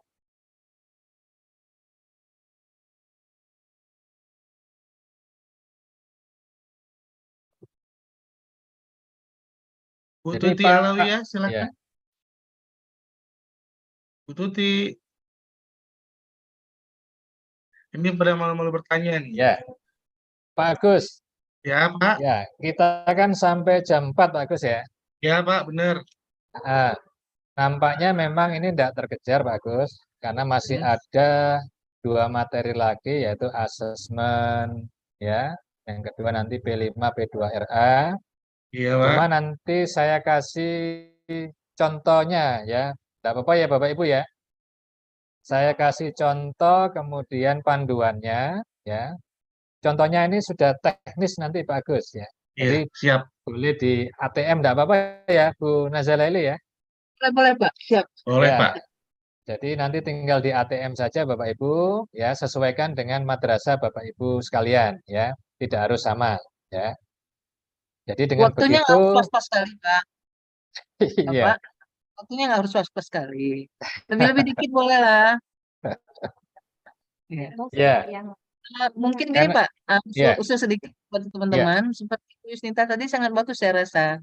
Jadi ketika ada jurusannya sendiri yang bertanya, langsung diarahkan oleh Pak Puguh untuk yang melakukan di jurusannya. Jadi kalaupun tadi ada yang diminta ya semacam tugas lah untuk dikoreksi nanti oleh Pak Puguh, jadi kita lebih terarah.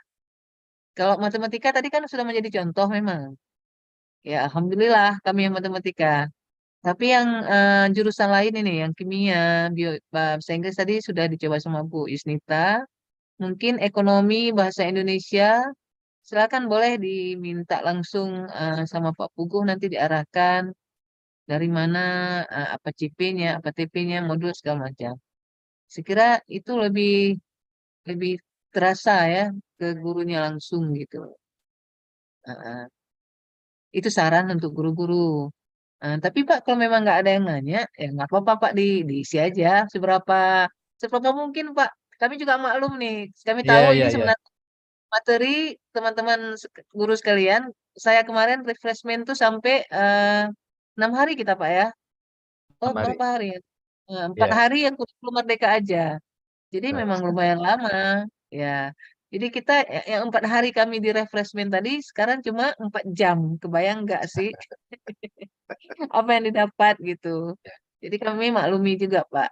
Tapi Bapak tak apa-apa, Bapak seadanya aja Pak. Iya, iya. Ya oke silakan Pak. Boleh dilanjutkan kalau memang nggak ada. Boleh, Tapi ya. kalau ada silakan. Kalau ada silakan lagi Bapak Ibu ya. Cuma saya izin ya Bu Nazala ini, jam Apa? 16 saya harus pindah lagi. Oh benar-benar nggak apa-apa Iya. Pak kalau gitu. Masalah Pak. Iya. Jadi makanya nanti kalau misalnya tidak terkejar, akan saya sampaikan ya teknis-teknisnya nanti saya kirim lewat chat ini tidak apa-apa ya Bapak Ibu ya. Nanti Dikirim ke boleh WA saya juga boleh. ya, nanti boleh berdiskusi tidak apa-apa Bapak Ibu ya. Silakan ya. Saya terbuka, saya siap membantu Bapak Ibu semuanya ya. Jadi nanti tidak harus formal ya Bapak Ibu ya. Boleh chat ya atau lewat WA. Nanti bisa lewat Bu Laili juga boleh ya Bapak Ibu ya. Nomor HP Pak Puguh ke teman-teman. Ya. Saya share dulu Bu ya, biar nanti Bapak Ibu nanti bisa saling berbagi.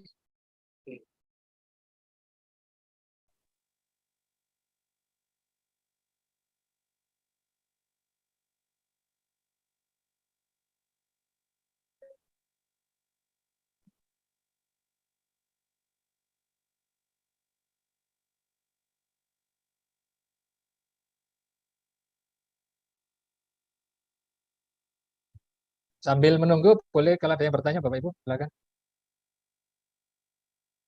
Ya silakan Bu Riza. Bu Riza Yati kalau mau bertanya silakan boleh. Ibu Murzakia.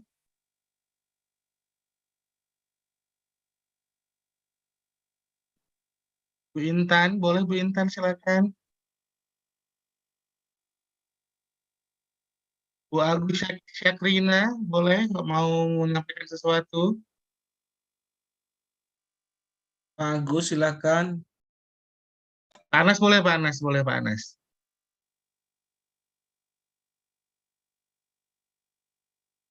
Silakan Mas.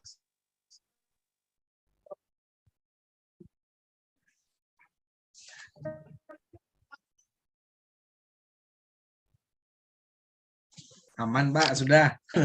Bu Zubaidah, gimana Bu Zubaidah? Silakan kalau bertanya.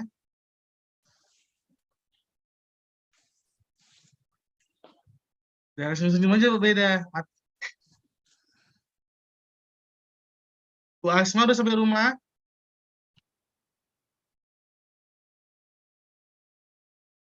Ibu Tuti, silakan Bu Tuti.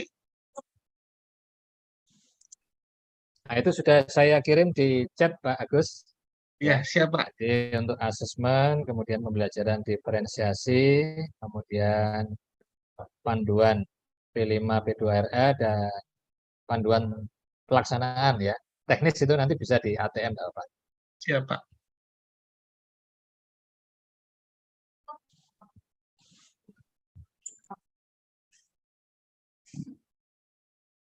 Yang LK ya Bapak Ibu ya. LK-nya nanti saya tunggu ya.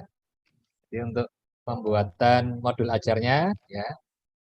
Jadi dari situ nanti Bapak Ibu ya, biar nanti terampil di dalam membuat modul ajar untuk implementasi kurikulum merdeka. Pak Puguh, atau boleh Ya. tolong Bapak sharing pengalaman yang pernah dibuat oleh Pak Puguh di sekolah Bapak, Pak, di madrasahnya. Oh ya. Mungkin ya, biar teman-teman ini kita juga bisa dengar apa mungkin trik-triknya sehingga kurikulum merdeka berjalan sesuai dengan yang diharapkan.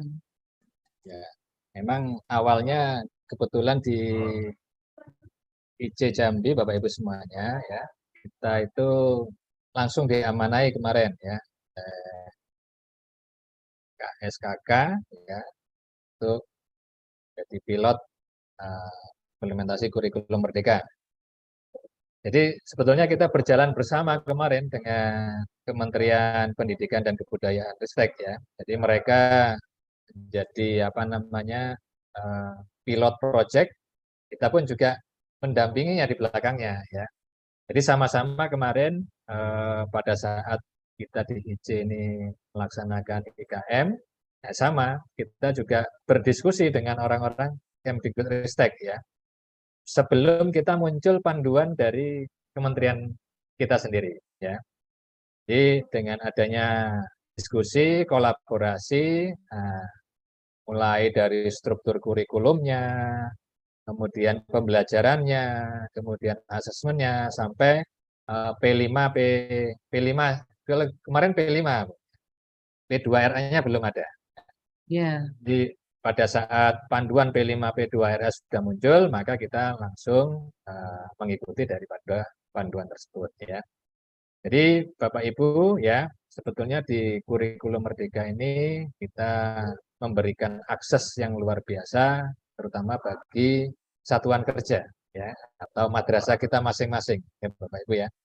Jadi kita diberikan apa namanya hak otonomi penuh ya, baik itu di dalam proses pembelajarannya, kemudian asesmennya ya Bapak Ibu ya. Jadi dengan adanya implementasi kurikulum merdeka ini, mau tidak mau bagaimana kita bisa menjadi sebuah pendidik ya, sebuah guru ya, yang tentunya kalau bisa diukur atau bisa dihitung itu bisa dikatakan ya sedikit ribet ya, sedikit ribet. Tapi justru disitulah letak apa namanya kebahagiaan kita ya. Pada saat kita sudah mempersiapkan ya sedemikian rupa, kemudian kita di kelas ya, beda. Jadi sorot mata anak ini tentunya kita bisa merasakan bagaimana energi mereka pada saat belajar ya. Ini berbeda ya Bapak Ibu ya. Jadi mereka saya rasakan memang luar biasa Bu ya. Jadi memang Kemudian bisa lebih menarik gitu Pak ya? ya, tuh lebih menarik karena masing-masing kita sudah melakukan diferensiasinya itu tadi, mau tidak mau semua anak pasti akan terlibat. Ya. Terutama untuk anak yang mahir tadi saya sampaikan, untuk anak mahir ya mereka mendapat tantangan itu senang. Iya, benar. Senang sekali. Nah, justru malah pingin terus. Ya. Terus bagi anak yang tidak mahir, kan kita scaffolding tadi. Nah, dia juga merasa nyaman. Jadi tahapan-tahapan berpikir yang mungkin selama ini mereka tertutup atau buntu, ya Bapak Ibu ya, dengan scaffolding itu sudah terbuka. Oh, prosedurnya harus seperti ini, lewat ini. Oh, begitu. Nah, jadi kadangkala kita mengabaikan hal seperti itu karena saya merasakan sendiri sih kalau misalnya sebagai guru matematika, kadang saya pun jarang menuliskan tahap-tahapannya, padahal itu sebenarnya nggak boleh. Ya, karena saya Benar-benar, Pak. yakin merasa bahwa siswa itu bisa mengikuti cara berpikir saya, nah, itu nggak boleh. Iya, benar. Sama, Itu Pak. ternyata Kayaknya semua guru salah. begitu, Pak. Nah, itu. Maka di kurikulum Merdeka ini kita memang, yaitu tadi saya sampaikan agak dibuat repot, tapi repotnya itu sebetulnya kita memberikan kebahagiaan kepada anak didik kita. Jadi anak didik kita Iya. menjadi lebih bergairah, ya. Kemudian apalagi pada saat menumbuhkan karakternya yaitu di P5 P2R. Ya. Jadi pengalaman di MAN IJ di P5 P2R, anak ini pernah dia melakukan tema wira swasta apa itu ya? Kewirausahaan. Ya. Jadi di kewirausahaan itu mereka mendatangi kebetulan di Jambi ini ada apa namanya kearifan lokal membuat batik, Bapak Ibu ya. Jadi membuat batik kan di dalam P5 P2RA ini kita harus melihat masalah. Kemudian bagaimana kita dari masalah itu mencari solusinya. Nah, di situ. Nah, masalah di batik kita di kearifan lokal di Jambi ini polanya terlalu monoton. Nah, gitu. Jadi pada saat siswa kita arahkan ke sana, dampaknya adalah siswa kita bisa membuat berbagai macam pola batik yang ada di Jambi. Nah, ini merupakan Inovasi, Pak ya. Ya, satu bentuk inovasi, ya, satu bentuk kreasi, nah, yang tentunya ini menjadi sebuah solusi bagi bentuk kewirausahaan. Nah, itu Jadi problem based learning. ya, jadi memberikan sebuah solusi untuk permasalahan pola di batik itu. Jadi sama nanti Bapak Ibu, jadi nanti kalau misalnya Bapak Ibu melakukan P5 P2RA di masing-masing madrasahnya, perhatikan di kearifan lokal sana Bapak Ibu ya. Ada enggak problem yang bisa nanti kita carikan sebuah solusi ya. Nah, memang di P5 P2RA memang harus ada sebuah solusi.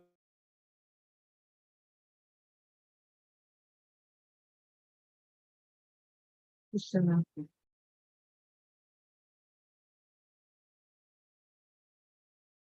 yang putus? Putus ya, Pak? Siapa yang putus? Kita apa Pak Bungu? Oke, Pak Bugu. Oh ya. Tadi beliau itu nama apa?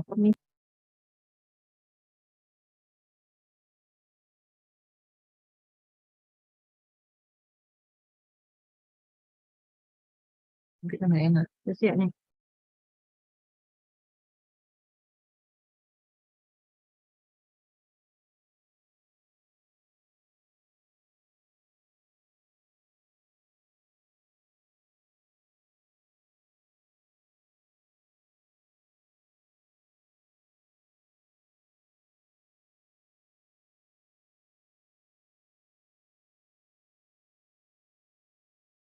Pak Bugu sudah hilang, Bu Naja.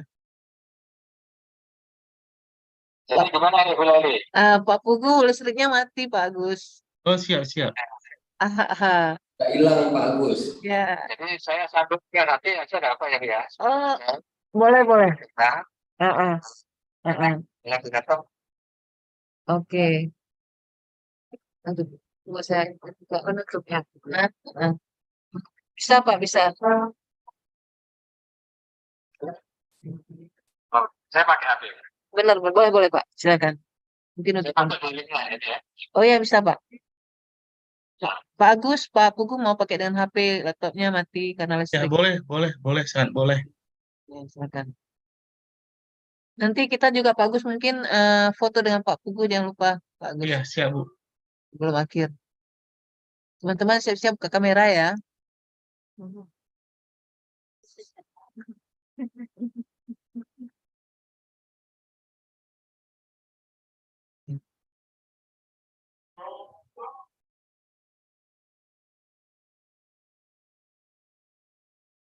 Jadi mungkin Pak Pugu ini sedang berusaha masuk lewat HP untuk kesimpulan-kesimpulannya lah, karena sudah di waktu akhirnya. Juga Pak Pugu mungkin punya kesibukan atau jadwal di tempat lain ini. Udah masuk? Oke, Bu. Halo Bu Leli, sudah masuk saya ini? Alhamdulillah, alhamdulillah Ya. Pak, udah kedengaran. Silakan Pak. Baik, Bisa Bapak Ibu on kamera, semuanya. Ya, Kamera, sudah Pak? on ini ya. Oh, Sudah sudah on on, ini. oke. Ya. Oke, siap Pak. Baik Bapak Ibu semuanya, saya bersyukur Bapak Ibu semuanya karena madrasah kita juga sedang menggalakkan implementasi kurikulum merdeka, dan saya juga berbahagia di Aceh Timur sana ya juga sedang giat-giatnya untuk melaksanakan implementasi kurikulum merdeka. Karena ini memang program dari Kementerian Pusat ya Bapak Ibu ya, maka harus kita laksanakan. Prinsipnya begini Bapak Ibu ya, karena kita baru memulai, jangan menunggu sempurna dulu Bapak Ibu ya. Sambil jalan kita sempurnakan. Ya. Yang penting lakukan ya Pak. Yang penting dilakukan. Ya.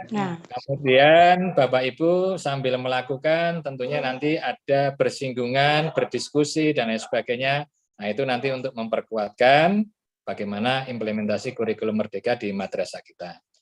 Jadi nanti Bapak Ibu ya terkait IKM prinsipnya adalah Bapak Ibu lakukan ya semaksimal mungkin ya apa yang sudah ada di panduan, yang sudah ada di pengetahuan Bapak Ibu semuanya itu bisa diterapkan dengan baik di madrasah ya. Dan saya mungkin mohon maaf ini Bapak Ibu semuanya ya.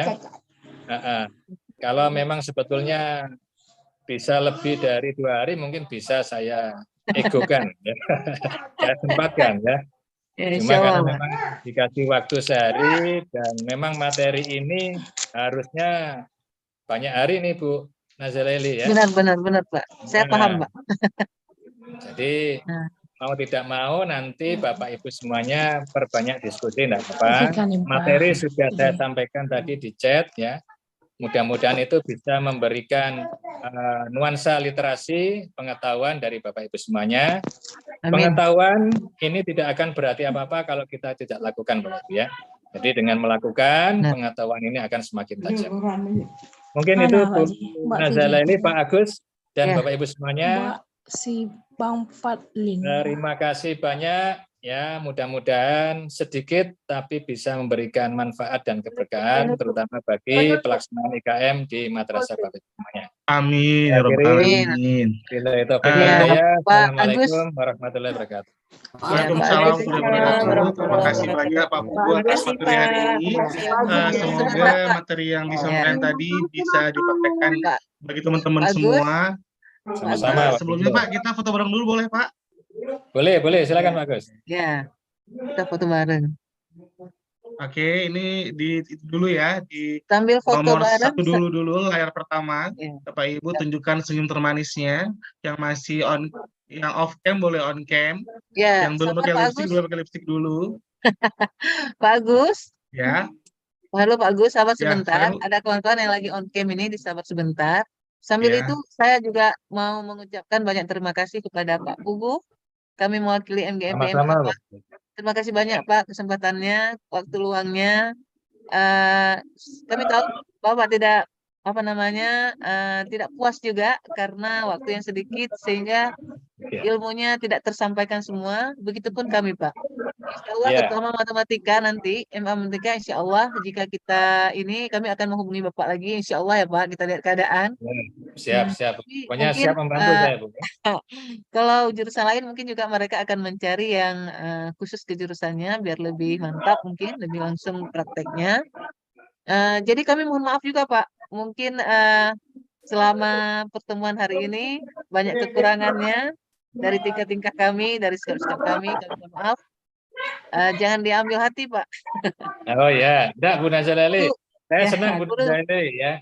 Alhamdulillah. Karena semangat dari kawan-kawan ya, terutama di dalam implementasi kurikulum Merdeka ini juga membahagiakan saya ya. Artinya madrasah pun juga bergerak untuk implementasi kurikulum Merdeka.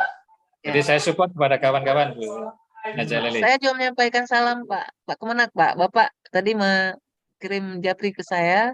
Mohon maaf Bu Naja nggak bisa gabung lagi katanya. Oh ya, Oh, siap, waalaikumsalam. Pak. Sampaikan. Ya. Siap Pak, saya bilang enggak apa-apa. Bapak sudah ada di awal tadi. Ya. Jadi begitu Pak, Waalaikumsalam. terima kasih dari kami semuanya. Semoga ini menjadi amal jariah juga untuk Bapak. Insya Allah. Amin. Nanti kami mohon juga setiap apa yang tidak kami paham lagi, kami tetap boleh bertanya lagi ke Bapak. Boleh, silakan. Saya welcome, terbuka Bapak Ibu semuanya ya. Boleh japri langsung enggak apa-apa. Oke, terima kasih. Oke, mungkin Bapak Ibu itu yang lain Bu juga ya, terima kasih. Leli. Ya. Bapak Agus dan Bapak Ibu semuanya, terima kasih Kita foto banyak. sebentar ya Pak, kita foto sebentar Pak. Foto, yuk foto. Oke, foto. Oh ya. Oke, ini di layar satu dulu Bapak Ibu. Senyumnya manis Bu Rahmi, ayo. 1, 2, 3. Oke, tunggu sebentar, Kampus. Kita ambil ke layar nomor 2. Iya. Oke. Sekali lagi yuk, senyumnya Pepsoden. 1, 2, 3. Oke, terakhir di layar ketiga. Oke, sebentar. 1, 2, 3. Oke, terima kasih Pak Gugu kalau atas waktunya hari ini.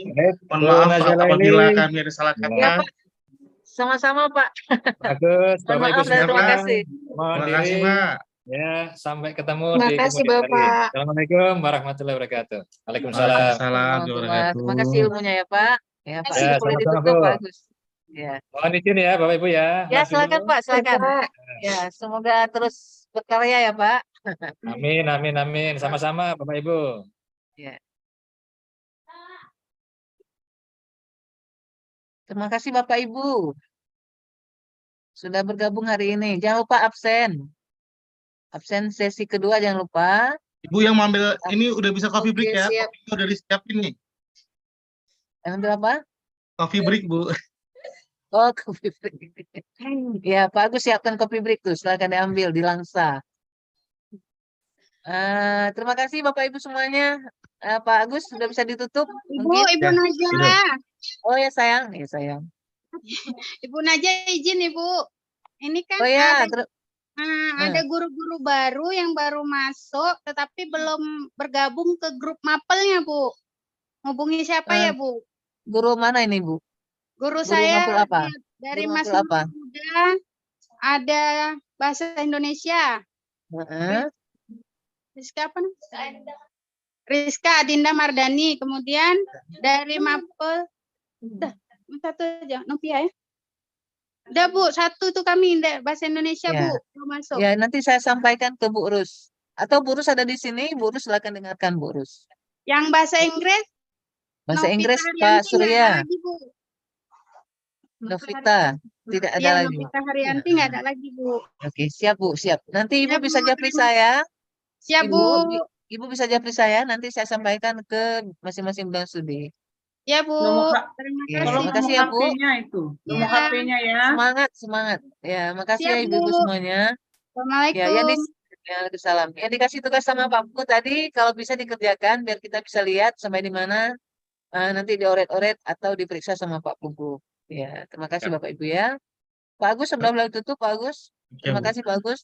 Sama Bu. Oke Bapak Ibu semuanya, terima kasih masih setia di virtual Zoom dalam materi IKM implementasi kurikulum Merdeka. Mohon maaf apabila terjadi kesalahan di sana sini dalam pelaksanaannya. Semoga kita bisa segera berkumpul kembali di acara pembukaan nanti. Jaga kesehatan selalu karena kita akan menghabiskan beberapa pertemuan untuk kedepannya, walaupun tidak berjumpa, semoga apa yang kita lakukan dirahmati oleh Allah Subhanahu wa Taala. Sebelum kita akhiri, mari sama-sama kita membacakan hamdalah. Alhamdulillahirrahmanirrahim. Alhamdulillahirabbil alamin. Oke, kita akhiri dengan Assalamualaikum warahmatullahi wabarakatuh. Waalaikumsalam warahmatullahi wabarakatuh. Terima kasih Pak Agus. Sama-sama Terima Bu kasih Bapak Aja. Ibu semuanya. Terima kasih Reza. Terima kasih semuanya ya. Ya, sama-sama. Terima kasih. Oke, yang punya dokumentasi tadi dikirim ke grup aja, biar teman-teman juga cek. Saya link Ya, sudah Bu, YouTube-nya sudah. Link YouTube-nya Pak Reza diminta sama Bu Yusnita nih. Dia mau Ada ulang. di statusnya Pak Reza, Bu Yusnita. Iya, dia mau dengar suaranya sendiri di YouTube. Oh, siap. Terima kasih ya, Pak Agus. Yang di chat tadi sudah diambil semua, yang di copy sama Pak Kumu. Sudah Bu, sudah. Oke, karena nanti begitu tutup Zoom habis kan? Ya, siap. Oke, makasih ya semuanya. Saya live duluan ya. Ya Bu. Ya, Pak.